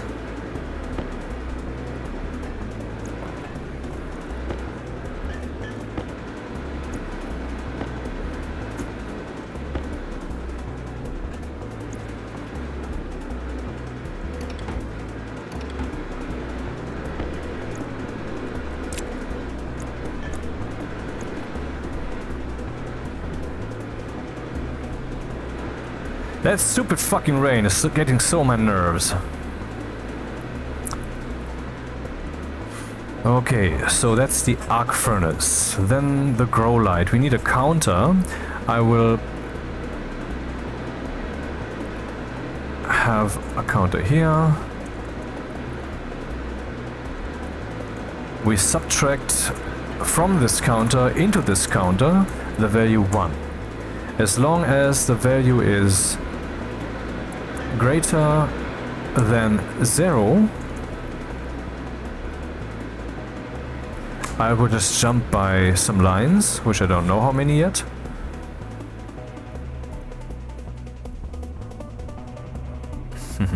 Everything automatic. Nice. We're getting somewhere. Do we already have iron? Yeah, okay, let's print some pipes then. Which is 100. I will eventually manage to do this, right? Pipe. I wanted to write Pope, but no. The Pope is not the Holy Father. It's just a piece of shit like all the other people in power. Anyway, so when the grow light counter has reached 0, then I'm not gonna skip this line, and what this line does is it flips this around. So if this is not equal to 0, then that's true. Wait, that's wrong. If this is equal to 0, then that's true, and it will be written in here, so it becomes 1. If this is 1, is that equal to a 0? No. So it's false, that's a 0. That will be written. Okay, that flips this from 0 to 1, alright. But then we have to check what value to write into the grow light counter. We use a select command, which saves us a few lines. I will select into the register grow light counter, depending on whether the grow light should be off or on. The night shall be short and the day shall be long. This is 2400 and we have a half-second tick. So let's think about seconds. That's 1200 seconds then, and that's 20 minutes. So when the grow light counter flag is saying 1 as in off, then the value will be counting only a little. And here I have to write into all the grow lights whether it should be well, actually, that's stupid. Hydration critical.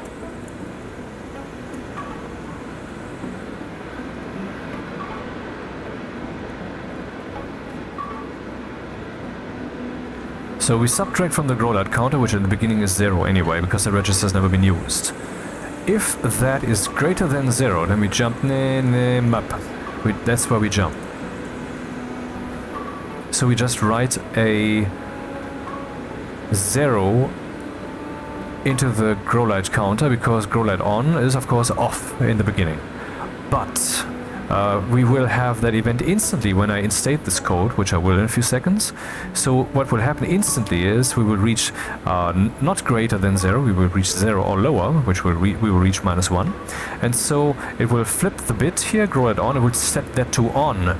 And then this will means the counter will be set to the value 1400, and that is how long this will then be on.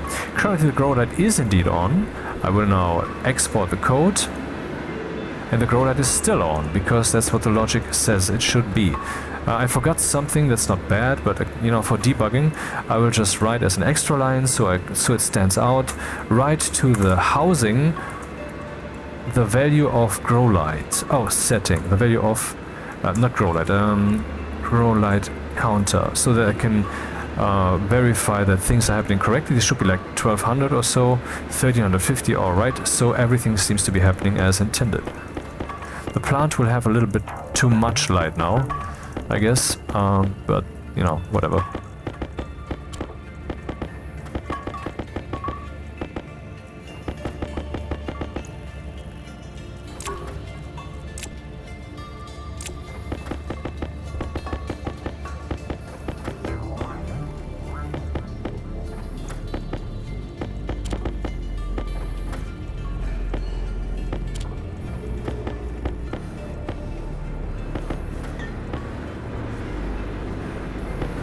Completely intuitive to us, right? How these pipes displace each other and shove each other around, and so yeah, it's normal. That's the way it needs to be.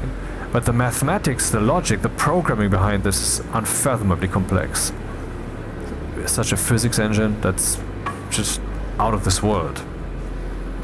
I mean, maybe not these days, but let's just say we have a long history of the development of physics engines, and certainly the one in Unity is quite evolved so that it doesn't waste too much time, and is otherwise also very capable.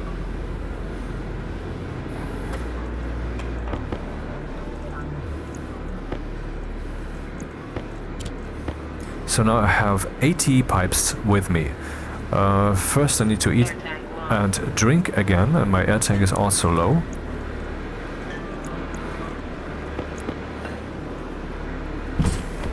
Oxygen critical.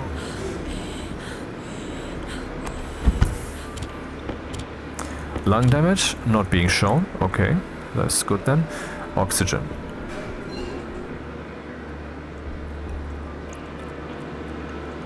Air tank critical. I think what we're seeing here is actually the counter example of what I just expressed. Like, look, this thing is shaking the whole time. So here is some physics situation that was impure, something that should normally not happen. Caution. A development that leads nowhere and just wastes cycles. But, you know, it's not perfect, but it's fucking awesome.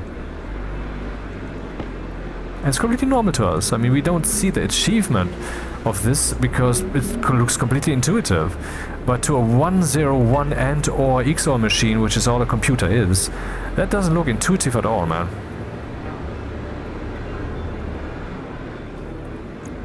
Maybe I should fill up the centrifuges.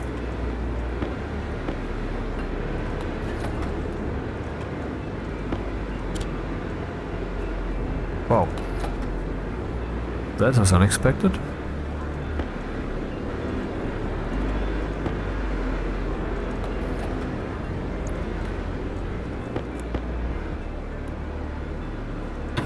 White noise is great for sleeping, by the way. Because, you know, I mean, it drowns out the sound, the impulse sounds that might be coming from the neighbors or whatever. And I have been sleeping with earplugs for the last, 25 years. Every night. And I can only recommend it. Actually even for like, what's the term?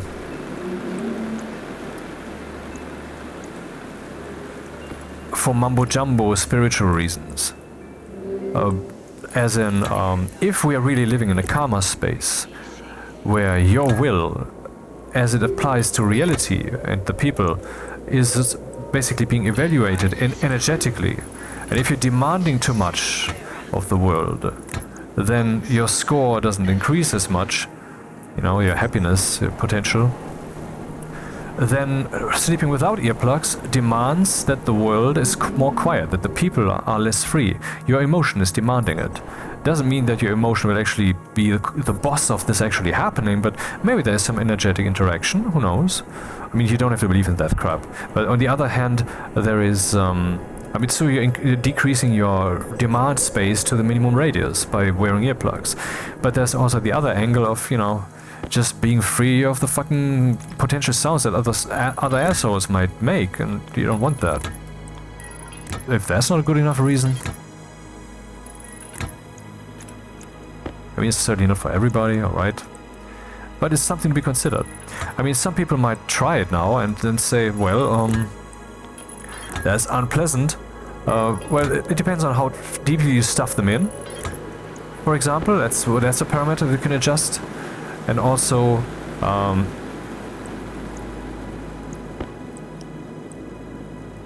you have to get used to them, of course. It's not all of a sudden you are the wearer of earplugs. But it's worth it getting used to them. Because you sleep so much more peacefully. But then, I might still have the problem that some neighbor might make a sound that I don't like, which is coincidentally the current situation. Let me just check that out. What is this? Okay, I can ignore. And then when you have, in addition to the earplugs, also white noise running, is what I do for sleeping.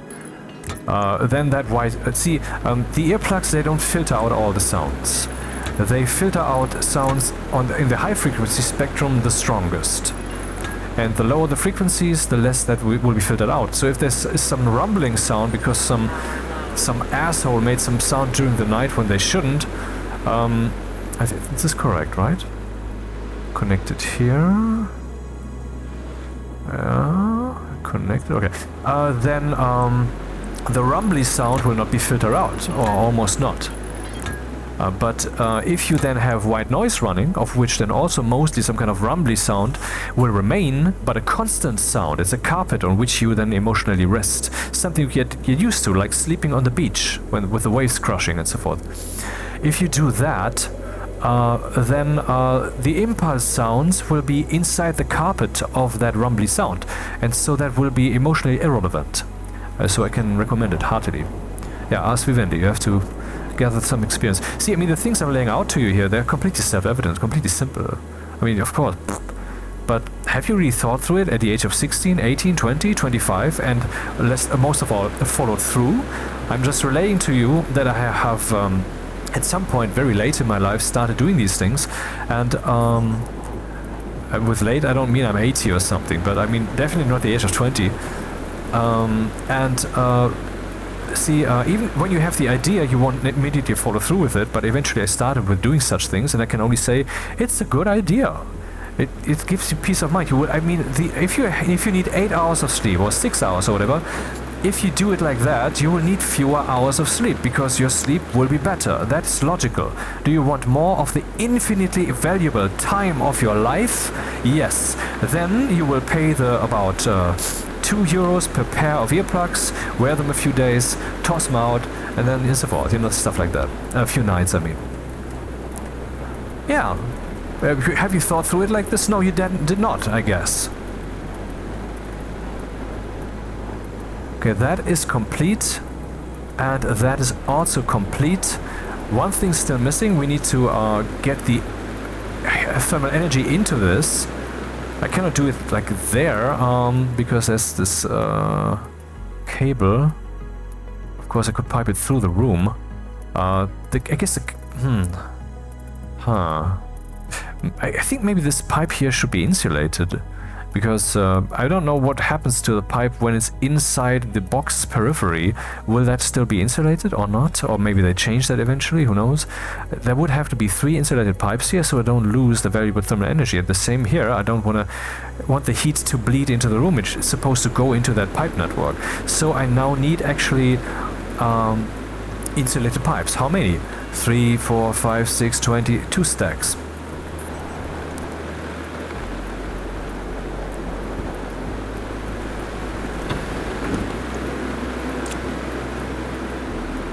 Well, if someone's snoring right next to you, which may happen, then, well, guess what? Earplugs also help, and that also helps you with your emotional relationship to the other person. No matter how much that might be stomped, that grass of negatively emotional relationship might have been stomped flat just by the everyday experience of the other person, so that might no longer matter, you think. But still, it is some negative score that is created. And why would you do that when you can avoid it? So I can recommend to try out earplugs for sleeping. Apparently we need more storage space. So that's on. How far are we here? Aha, very soon that will switch over. Thriving towards fruiting. Let's analyze that while we're at it. Where is the chip? That should be here in this locker. Need to switch out the battery. Growth efficiency very high. That's because the light was on for so long, I would assume. Okay, 1000 is the duration of darkness that I've given there. Maybe that is actually not the right choice. 1000 is 500. 500 seconds. 1000 is 500 seconds, 500 seconds, 600 seconds is 10 minutes. Let's reduce that to 800, which means that here we increase that to 1600, so we get faster growth. 800 is 400 seconds, Let's see. I think we can still halve that or go down to that. Export. That shouldn't have any effect right now, but very soon. Yeah, we still have half a minute to make that decision. So that's 300 seconds, which is 5 minutes. Considering genetic drift, I guess that maybe I should actually go this far. 1900, 500, and now the light should turn off for a duration of 500, and so it does. Let's verify the findings, the assumptions. Darkness for 3 minutes 20 seconds, that is 180 seconds, actually it's 200 seconds. Genetic drift and so forth. Currently we have, how much did I give? 500, that's still plenty. They're getting plenty of darkness.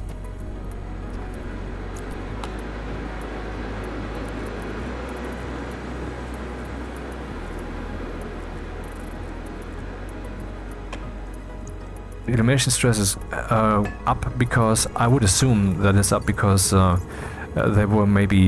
didn't have enough darkness. I could think maybe because of the onset of this whole programming thing. Now we need insulated pipes. Steel, where are you?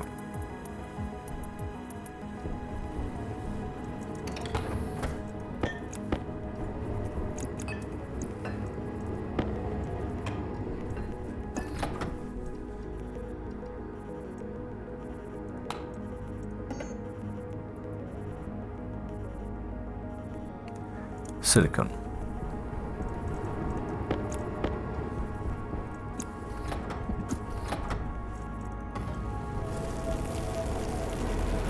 And here we have 3 grams and 14 grams. I guess we can afford to put the 3 grams in there too. How much is it producing? Oh, it needs 1. Those pipes are rather expensive.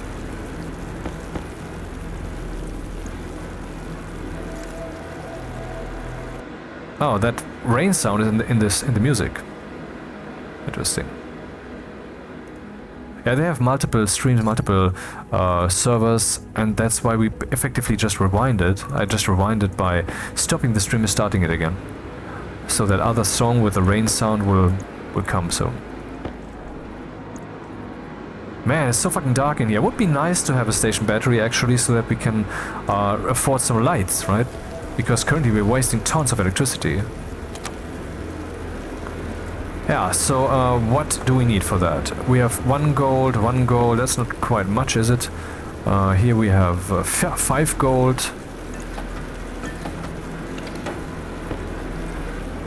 So the overall gold that we possess is 7. Actually, that's all it is. We don't have any more gold. Here we have 2 grams, here we have 1 gram, that's just nothing. Not nice. That's not enough to make the station battery, I think. Ah, kit battery. So we need 20 gold, 20 copper, 20 steel. The copper I think we can afford by now. But not the gold. Do I have some gold on me? No. So that's a problem. 6 insulated pipes, also not enough. I guess I have to sacrifice some of the stuff. I mean, it's just lying around anyway, so whatever.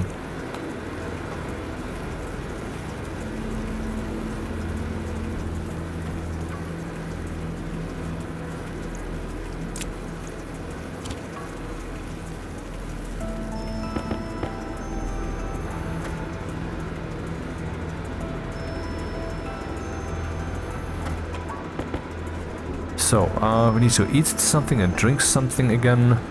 The plant is not yet that far, so yeah, that's kind of dire. I should also think about a fridge. Oxygen critical.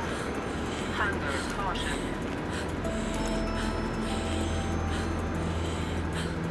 Cognition low.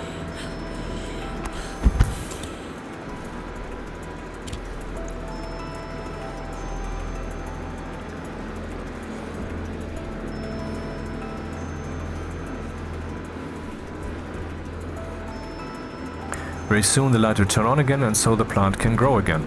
I think I should actually shift that even further.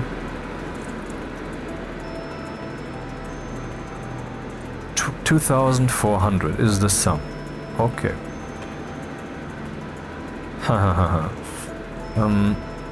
Those are the pipes. Do I have enough oxygen? Not too much. Anti-critical. Oxygen low. I can remove this now, I guess. Yep.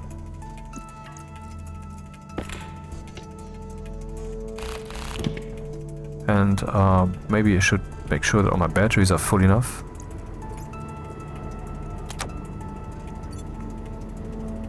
Yeah, swap one at a time. That's nice. This might actually be useful for the filtration stunt I want to do. Atmospherics. And that. I need to fill all of that up. But first I need to pipe things up. If ever such a pipe breaks, the entire heating system will of course be useless, because I have to break it open and repair things. It's too bad that you can't enter such rooms, but you know what I could do? I could replace that box over there, on the center of the screen, with a manual hatch, so that we have some way to edit this, but they can only withstand 300 or 500 kilopascals. 500 kilopascals, and I intend to go up to 50 megapascals. So, or 40 maybe, to have a really strong substance in there that I can then slowly heat up. That will have lots of thermal mass.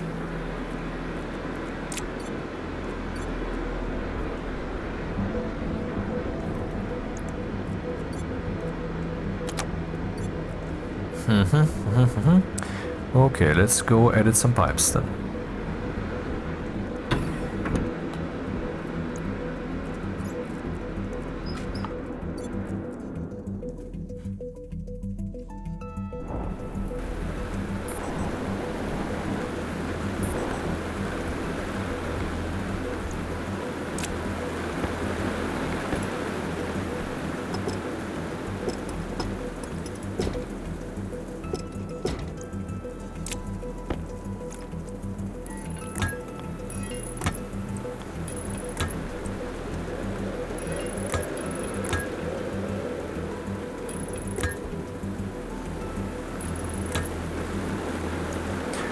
So that's it. That's the heat storage room, which I can pressurize. I can verify the pressure by the pipe that I use to put in the gas. That is the download room for the heat. And once this has been sealed up, I can open that room. That will poison my atmosphere a bit, but we can clean that. That's reasonably little. So let's weld this up, weld this shut. Okay.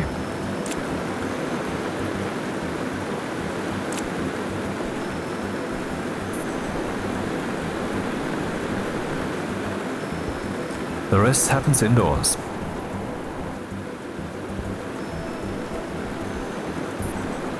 Man, this playthrough is one of the best I've ever had. Because of the engineering involved, you know? Don't know if you find the videos boring, that's a different story. By the way, let's take a look. So, I uploaded this morning. We had, when I told you a few minutes ago, a few hours ago, 176 views and 11 likes. And now we have 262 views and 15 likes.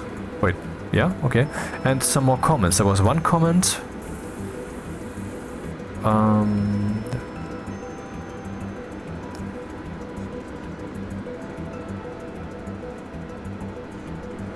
Okay, there's someone saying perhaps cut it into multiple episodes. I don't mind long 1 hour episodes, but 7 hours isn't really practical for viewability. I don't quite understand that, because I mean, if you interrupt a 1 hour video and later resume, what's the difference to resuming a 7 hour video?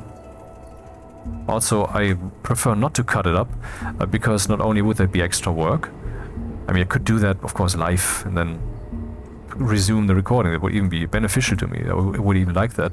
But in principle, if it has been recorded today in one sitting, then everything, including the mood and the stuff I talked about and so forth, that's in this one package. Splitting it up would basically transport a reality that's not, oh, we have potatoes. That is not true. And I kind of dislike not true.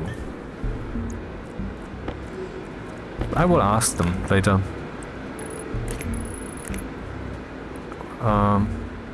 Actually, miss them. That was the dick or non-dicklessness or whatever was stated. No, it wasn't. Was it?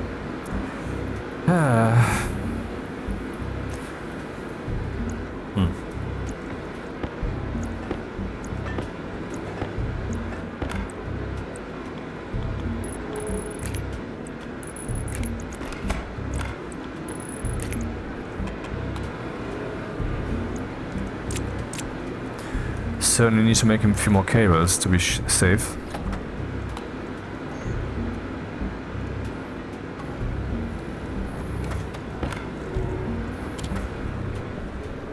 Any more damage here? 11, 4.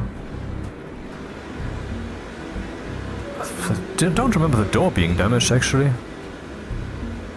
We need so many glass sheets. Okay, this can now be removed, for we have that box there.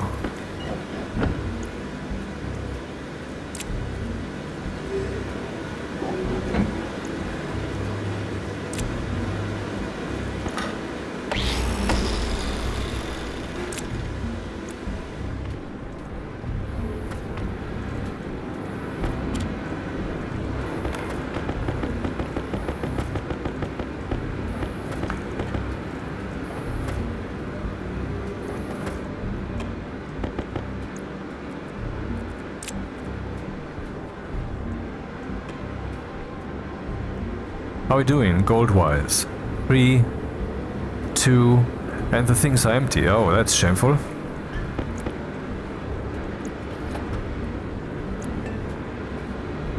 Not?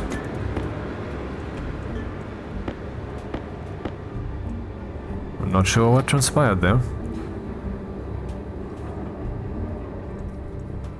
Do not have... Oh, I have an idea what transpired there.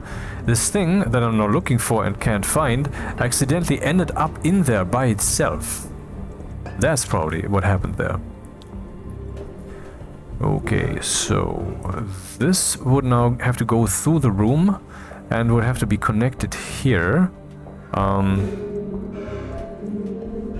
And basically maybe I should... These pipes should also be replaced with insulated ones. Though, does that really make sense? When this dude is hot, it's hot.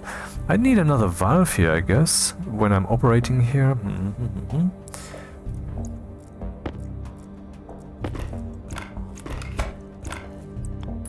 Maybe we can get an answer during this playthrough, during this episode.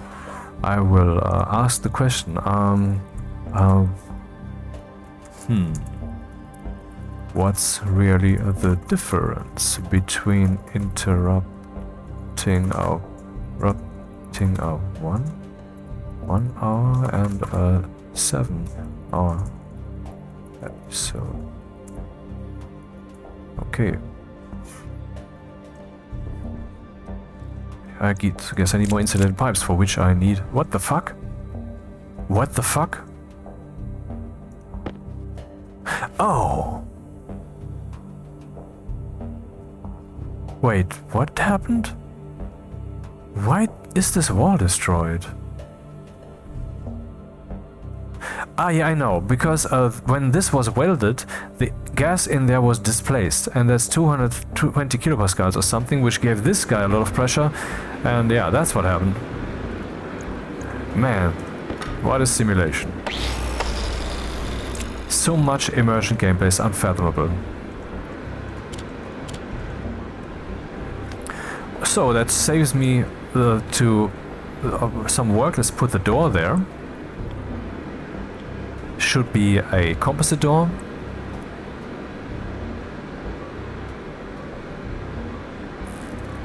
Can I wire this up inside the wall to make it a bit more elegant? because there's no way to pipe the cable here. Let's see.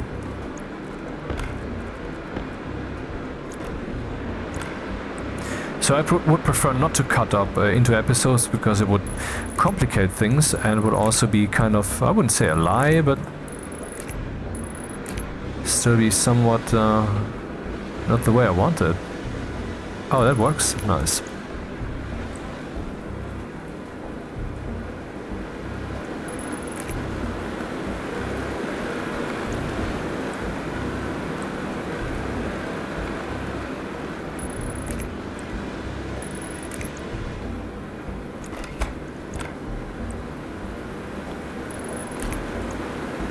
That's nice. Okay, so this door can be powered. Where is it? Oh, no, there it is. Damn, this is... Oh, it's a composite door. Okay, I thought I accidentally made a glass door.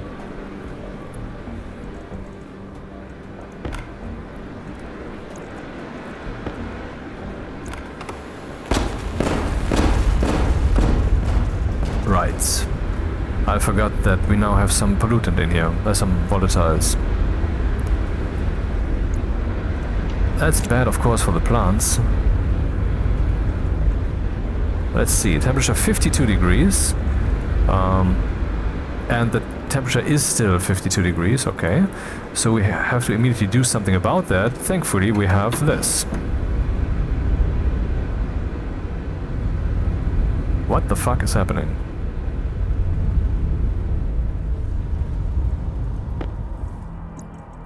Why was there more gas? It's too hot for the plant, yeah. Being polluted. What the fuck? Is something burning up here? Okay, maybe not. Anyway, I need to run the scrubber fervently. Ideally over here, where its effect would then instantly be useful. Before the air needs to drift. So, what's the air situation? Oh.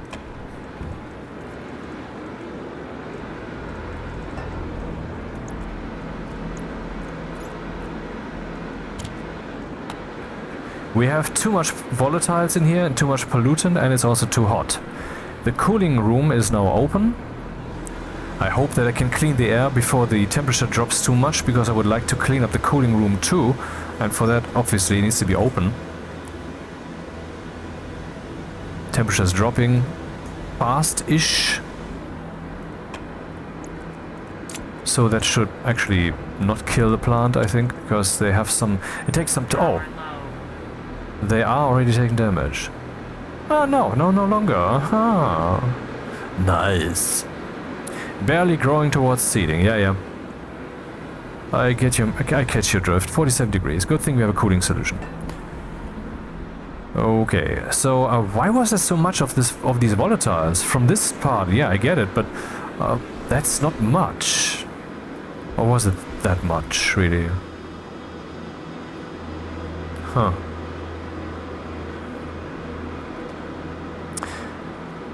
Anyway, how are the filters looking? 62, 66, that's fine. And the battery is also still well. Important. Maybe swap out some other battery.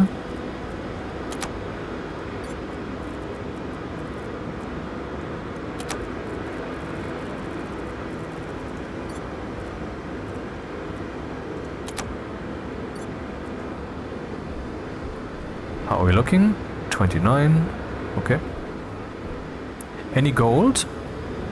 2 grams, 3 grams, and no silicon. That's bad. But maybe for now we can cope with non-insulated pipes until we get insulated ones. How's that?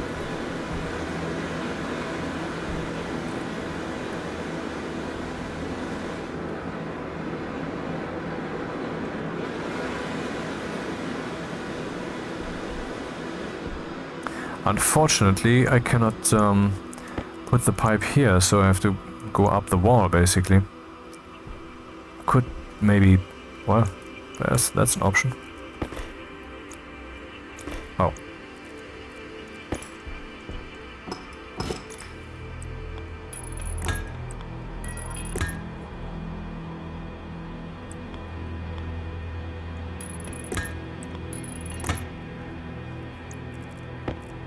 Need to replace those with insulated ones later. Now I need a heat exchanger, which I can now print thanks to the steel.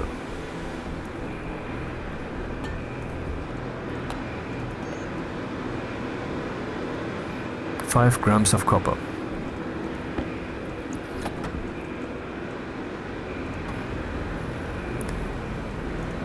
Small direct heat exchanger. Okay, temperature is 43 degrees in the room. What are the plants doing? Growing poorly, not barely, but poorly, so that's better.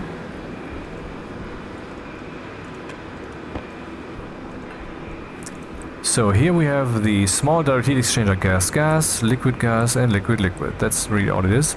And it doesn't need any more build steps, I think.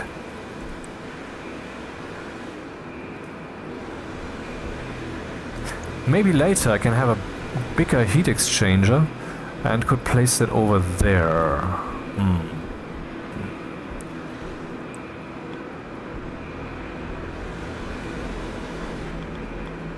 No. This thing shall take much space right now to simulate the presence of a later such thing for planning purposes.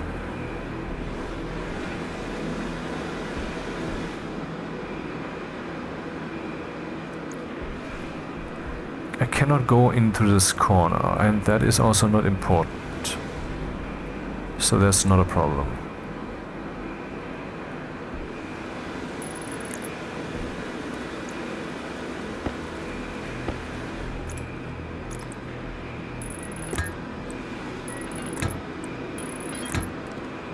Okay.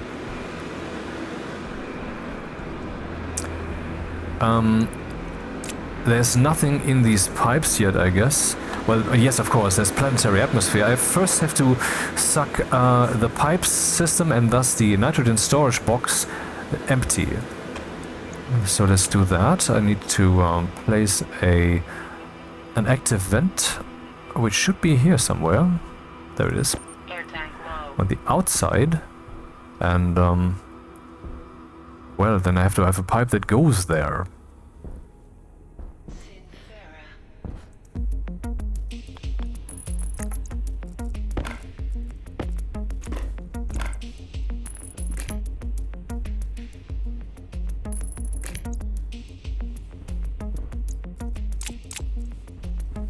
Temperature 40 degrees.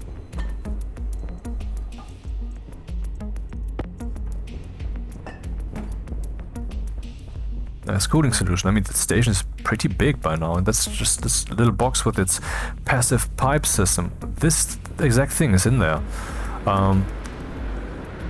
Cooling down the station, and the same thing on the outside. I could just add some what are they called? Pipe radiators to it to accelerate that, but I'm not sure if I need it, though I think it would be nice to see how powerful that becomes if you just add a few of these. But also, it takes gold, and gold is very valuable at this point. Oh, I can't even do that from the inside. Alright.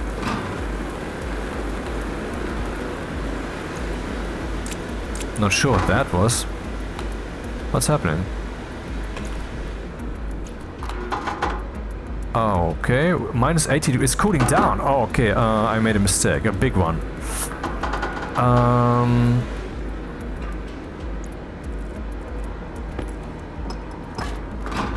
Basically, I think I could possibly cheat myself out of this.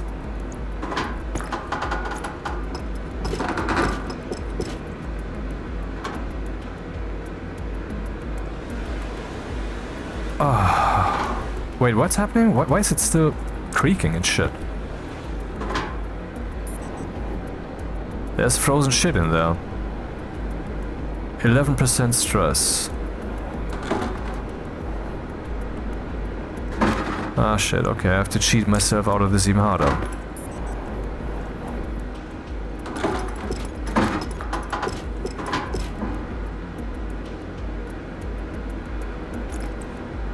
Those gases should never have been in there.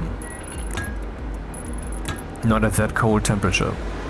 Hey, that begs the question, how will I ever get rid of the content of the furnace once it has cooled down enough so that the heat that it carries when you pipe that out there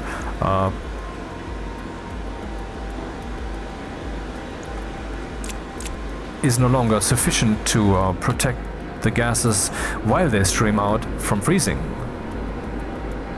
Why is there liquid CO2 in there, man? Tank critical. I don't get it. Doesn't make sense to me.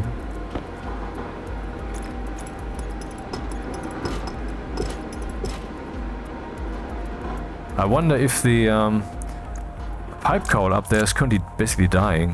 That maybe so. Nothing here, nothing there. Yeah, the pipe cowl just died. And that's why some stuff got back into the pipes, I guess. So we have a pressure in here of 366 kilopascals. Why is it increasing? Room temperature 36. Oxygen low. Oxygen critical. Low pressure. Pressure critical.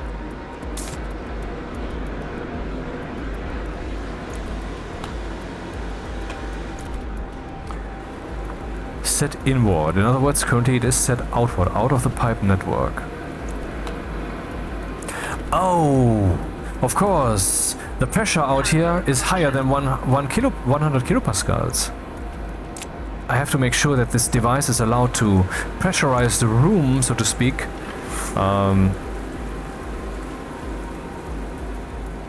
aka the outside world, to the level.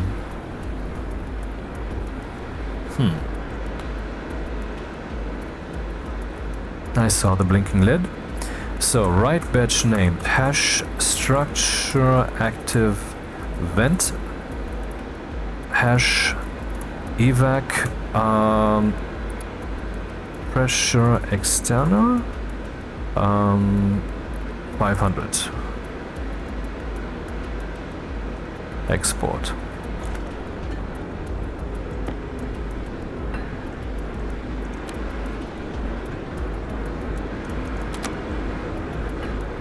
So is it happening now or not? Outwards very limited. Internal safety is 0. External is 500 kilopascals. What's the problem? Or maybe it's now empty. That's a possibility. That would be a different reason for it to not pump anything.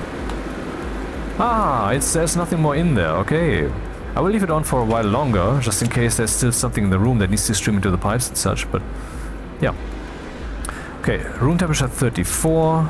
Computer can... I wanted to do something else here. I wanted to say... write a batch into a hash structure... structure... ice crusher... setting... 0. Which we already did, but, you know. So, here we have now... a not yet seeded thing. If I harvest this will be a problem. Oxygen critical.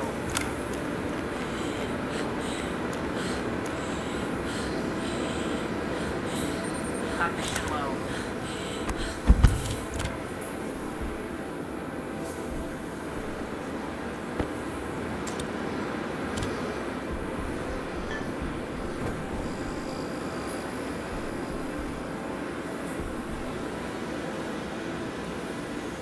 Yeah, how will I get rid of the gases in the furnace if I'm sucking out the heat and then afterwards will no longer be capable of, you know...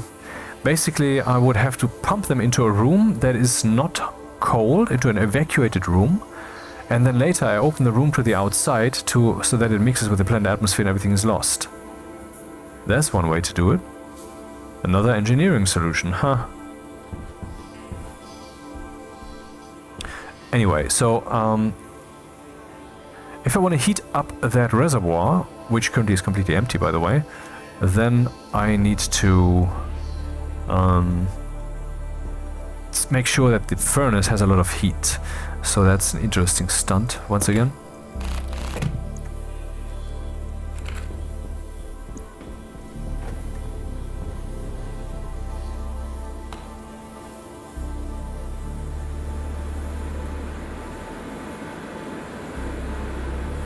And it's even an action programming game. I mean, dude, what have they created here?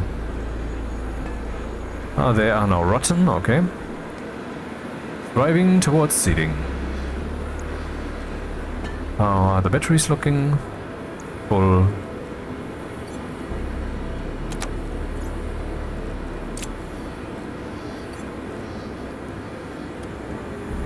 Well, if those pipes would have exploded from freezing, then all that crap would now be in my station. And actually, I would prefer that I mean, if I deconstruct this dude here, then all its content will be in my station.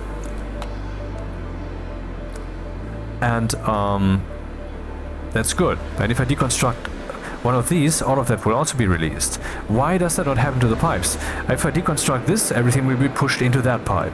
I mean, it's not being pushed, it's just the same container, and so in the game database, or whatever you want to call that, there will still be that pipe network and that amount of gas, and so the effective pressure will be, because the volume has been decreased, higher.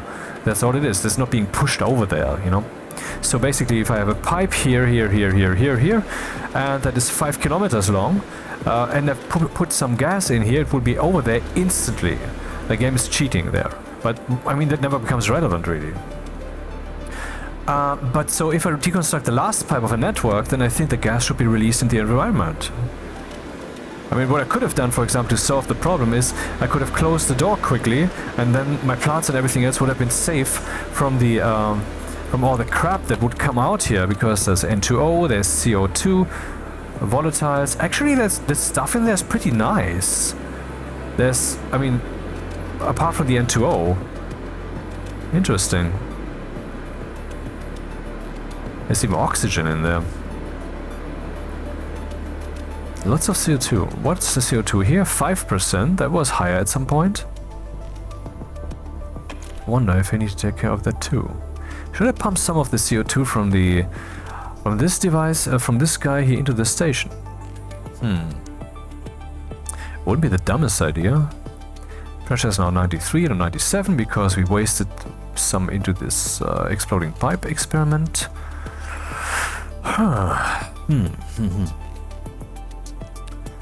Okay, one of the things I need to do is get some nitrogen into this pipe network. And then we can later heat that up. And it's very interesting that we have some nitrogen here. How much is that really? 14%, okay, that's not enough. 44 moles for what I'm trying to do, that's not enough. Okay, so no, I will just use the planetary nitrogen then, which will be super cold. So the heat exchanger here will be a problem. Too bad you cannot put a valve directly here, because this means that there would be some gas leftovers in a pipe here, which would then always explode due to it becoming ice. And that's crap. What I instead could do is I could put a valve here, which will of course slow down the exchange.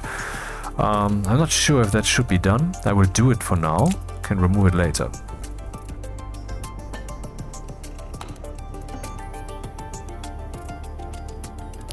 Iron. And I think that I need to refill the centrifuges.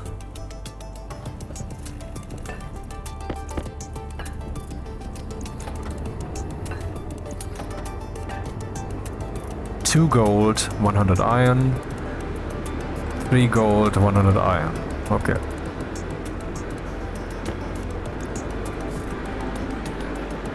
Cool that I actually found have some programming done now, that I'm in the age of software development now in this super mega base.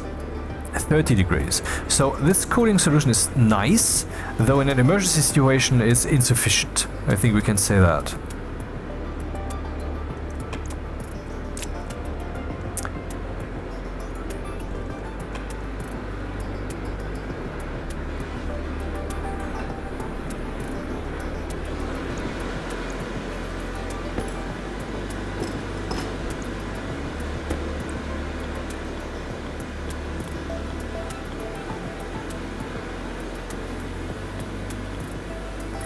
The gas will not flow at all, but the cold is the thing that's dangerous, and it is basically flowing from here to there.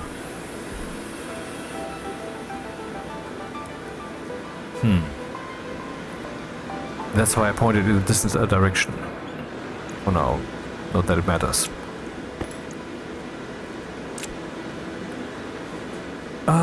Okay, what's my next move? How do I get rid of the gases here? Up there? That's not possible. Because it will freeze on the way out. No pipe can withstand that. What I could do is pump it into a room here.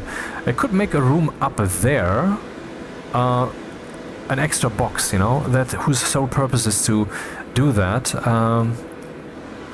I need to evacuate that room, so that's quite the elaborate setup, but let's do that, it has to be done. And also I need to set up the filtration device. Maybe I should do that first to get some pressure in this bitch.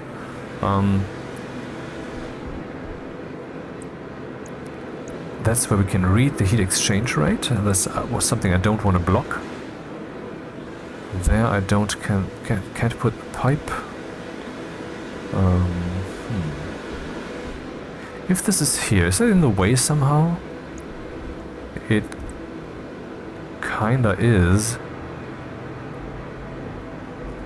I only want the nitrogen.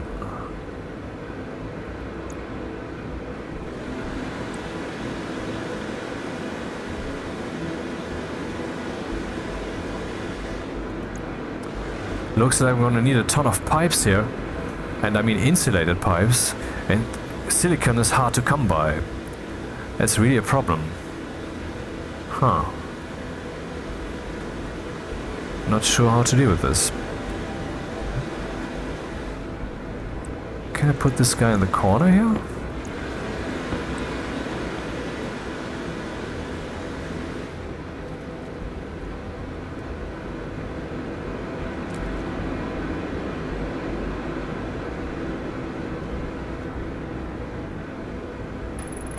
Ah, shit.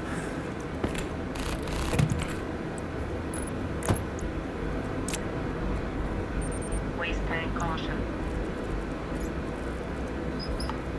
Jetpack low. Have we seeds by now?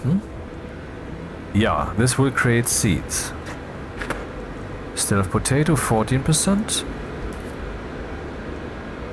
Yeah, okay, whatever.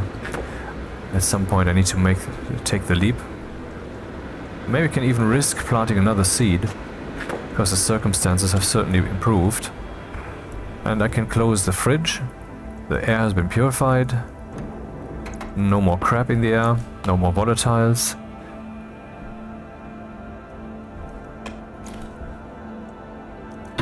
And later, when I can basically take a look in here later, and then I will see frozen CO2 on the ground, because that's theoretically what should happen. Jetpack low. Well, that fits because I intend to pump in some nitrogen, so that's good. What are the filters doing? Still okay-ish. Maybe I should print some reserves, huh? In case of emergency. We have some iron here, I do. Exactly enough for 2 filters, though I need to print 3.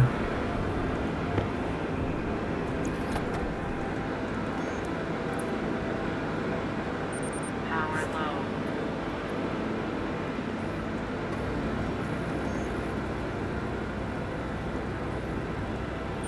Air tank low.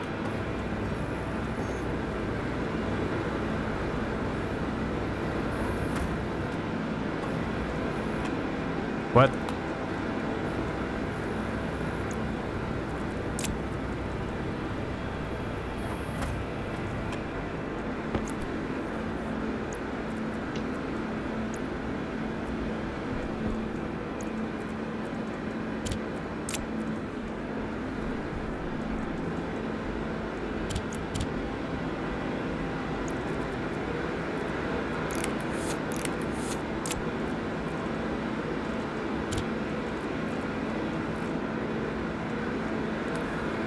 Weird, did you just see that?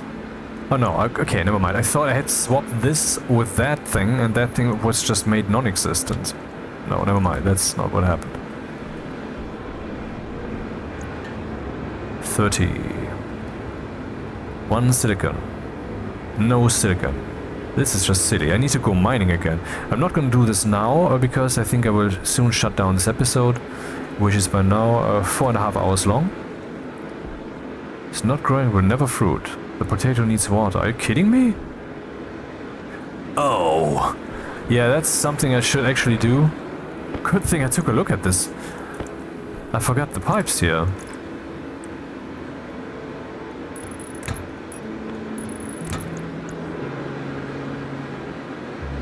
The digital plant.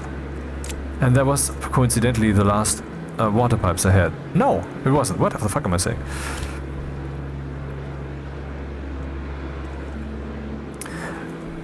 I need to think about getting oxygen. Because this dude is certainly soon empty. Tank critical. And this dude is the last reserve I have. If I don't accidentally find a full stack of these, I know I have one that's basically full.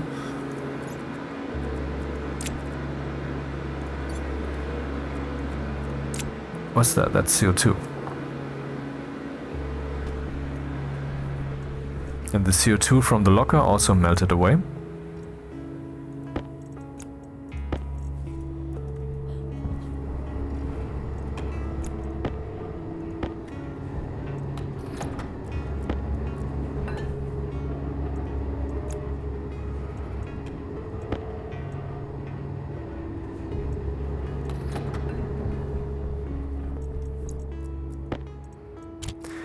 And to make water, I need to, well, basically there will be lots of heat involved, I think. No, make water? No, the opposite, to make oxygen and volatiles. We basically have to have a tank in here, which requires steel, which I have now.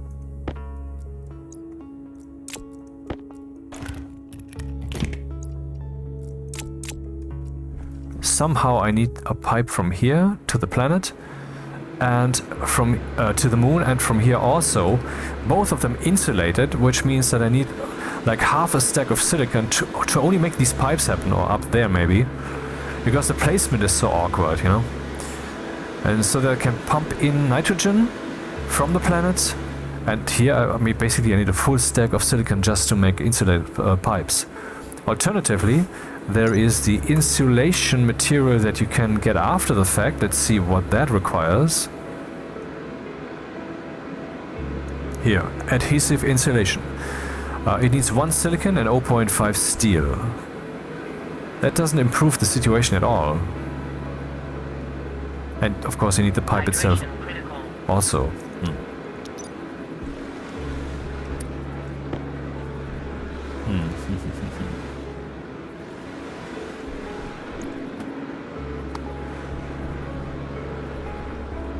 So what's that device called? That's an atmospherics device first and foremost, for which I need some gold. Do I have gold? Yeah, actually enough, okay.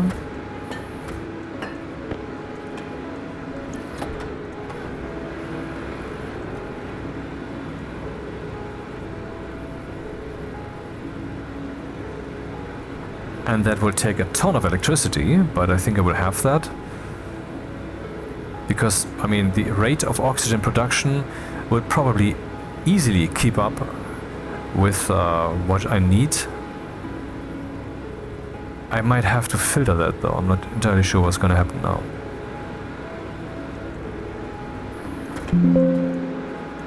Yeah, there's my reminder, I need to move on with my day. Because under threat of torture, I have to go to work.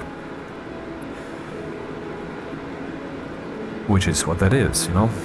You will take away all the things you have, you will freeze your ass off, and so forth. So here we have the H2 combustor, and we have the electrolyzer. Electrolyzer takes in water and pumps out gas. That gas will be fuel gas. I think it will be pure fuel gas, or maybe they changed that by now. Anyway, this thing probably produces some waste heat. Is the fridge closed? It is. And then I have to filter that out. And the volatiles, of course, I could just pump that to the planet and not give a fuck about them, because I mean, how many volatiles are there in the planet gas? Too bad I don't have any pipe to the outside right now that would tell me that. Neither this one, that's not the outside. Maybe I want to complete that stupid door already.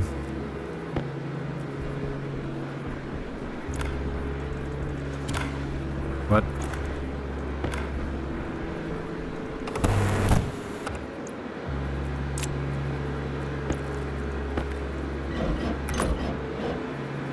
Oh, it's already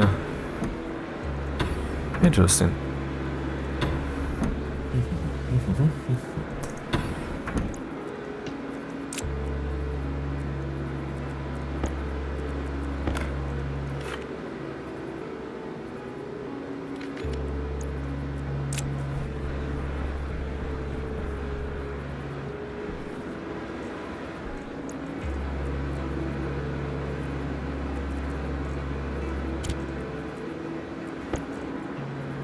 So I would want to put water into this device, and I have water right here.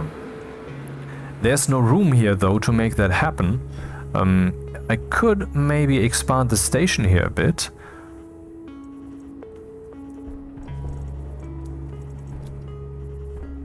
So, that's a bit weird. I'm not sure. I don't want to expand it here. But where else could I expand it? I could build three-dimensionally. I could put a ladder here, you know? There's no room. There's no room. Of course there's no room. It's the station that I made. There's never room. But here we could have a ladder or maybe even a stairwell that leads me to the first floor, which would need frame foundations, I guess. This needs a frame, for example. So yeah, there's that. It's pretty annoying that we can't build something right there, huh? Or on normal walls, but that's just the way it is.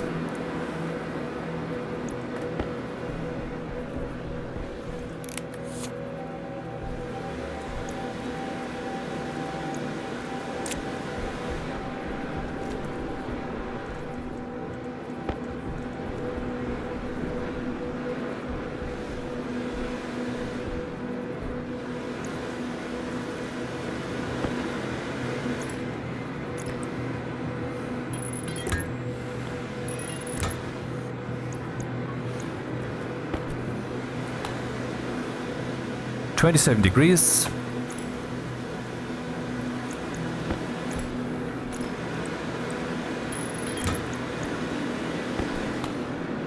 Still 27 degrees. Because there's nothing in that pipe. As soon as I open this though... Oh, there's nothing in there, of course, yeah. Vacuum. Right. I didn't put anything in there yet.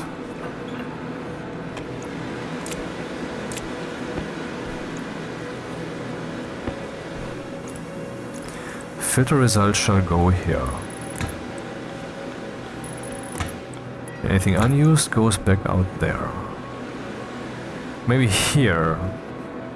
And it comes then in here. So the boxes are separate, so I have the optimal use of the potential nitrogen.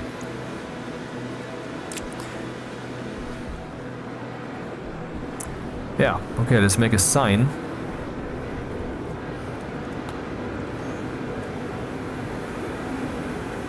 Three iron.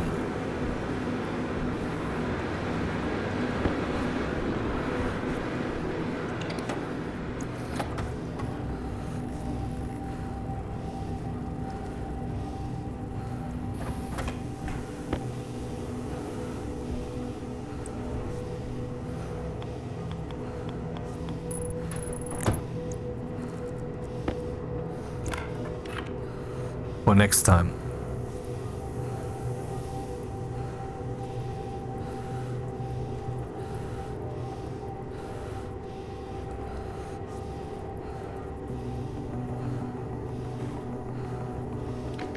Those are the priorities. How much water do we still have? 89 liters. Huh.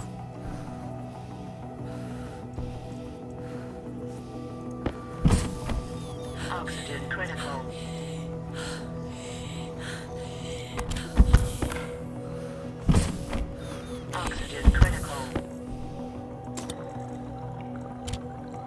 Everything's still running? Yeah, okay. Driving towards fruiting. And that is the end of the episode. Yep.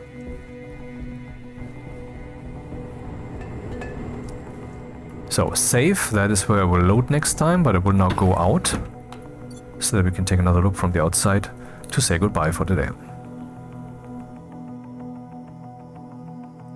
Jetpack low. No rain right now, what a miracle.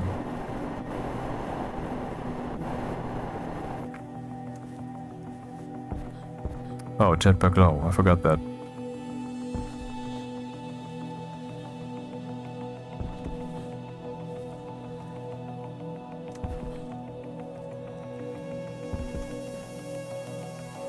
So goodbye for today. I don't know when I will record the next one. That might indeed be in a week. Because for psychological circumstances that I will not go into now. See you.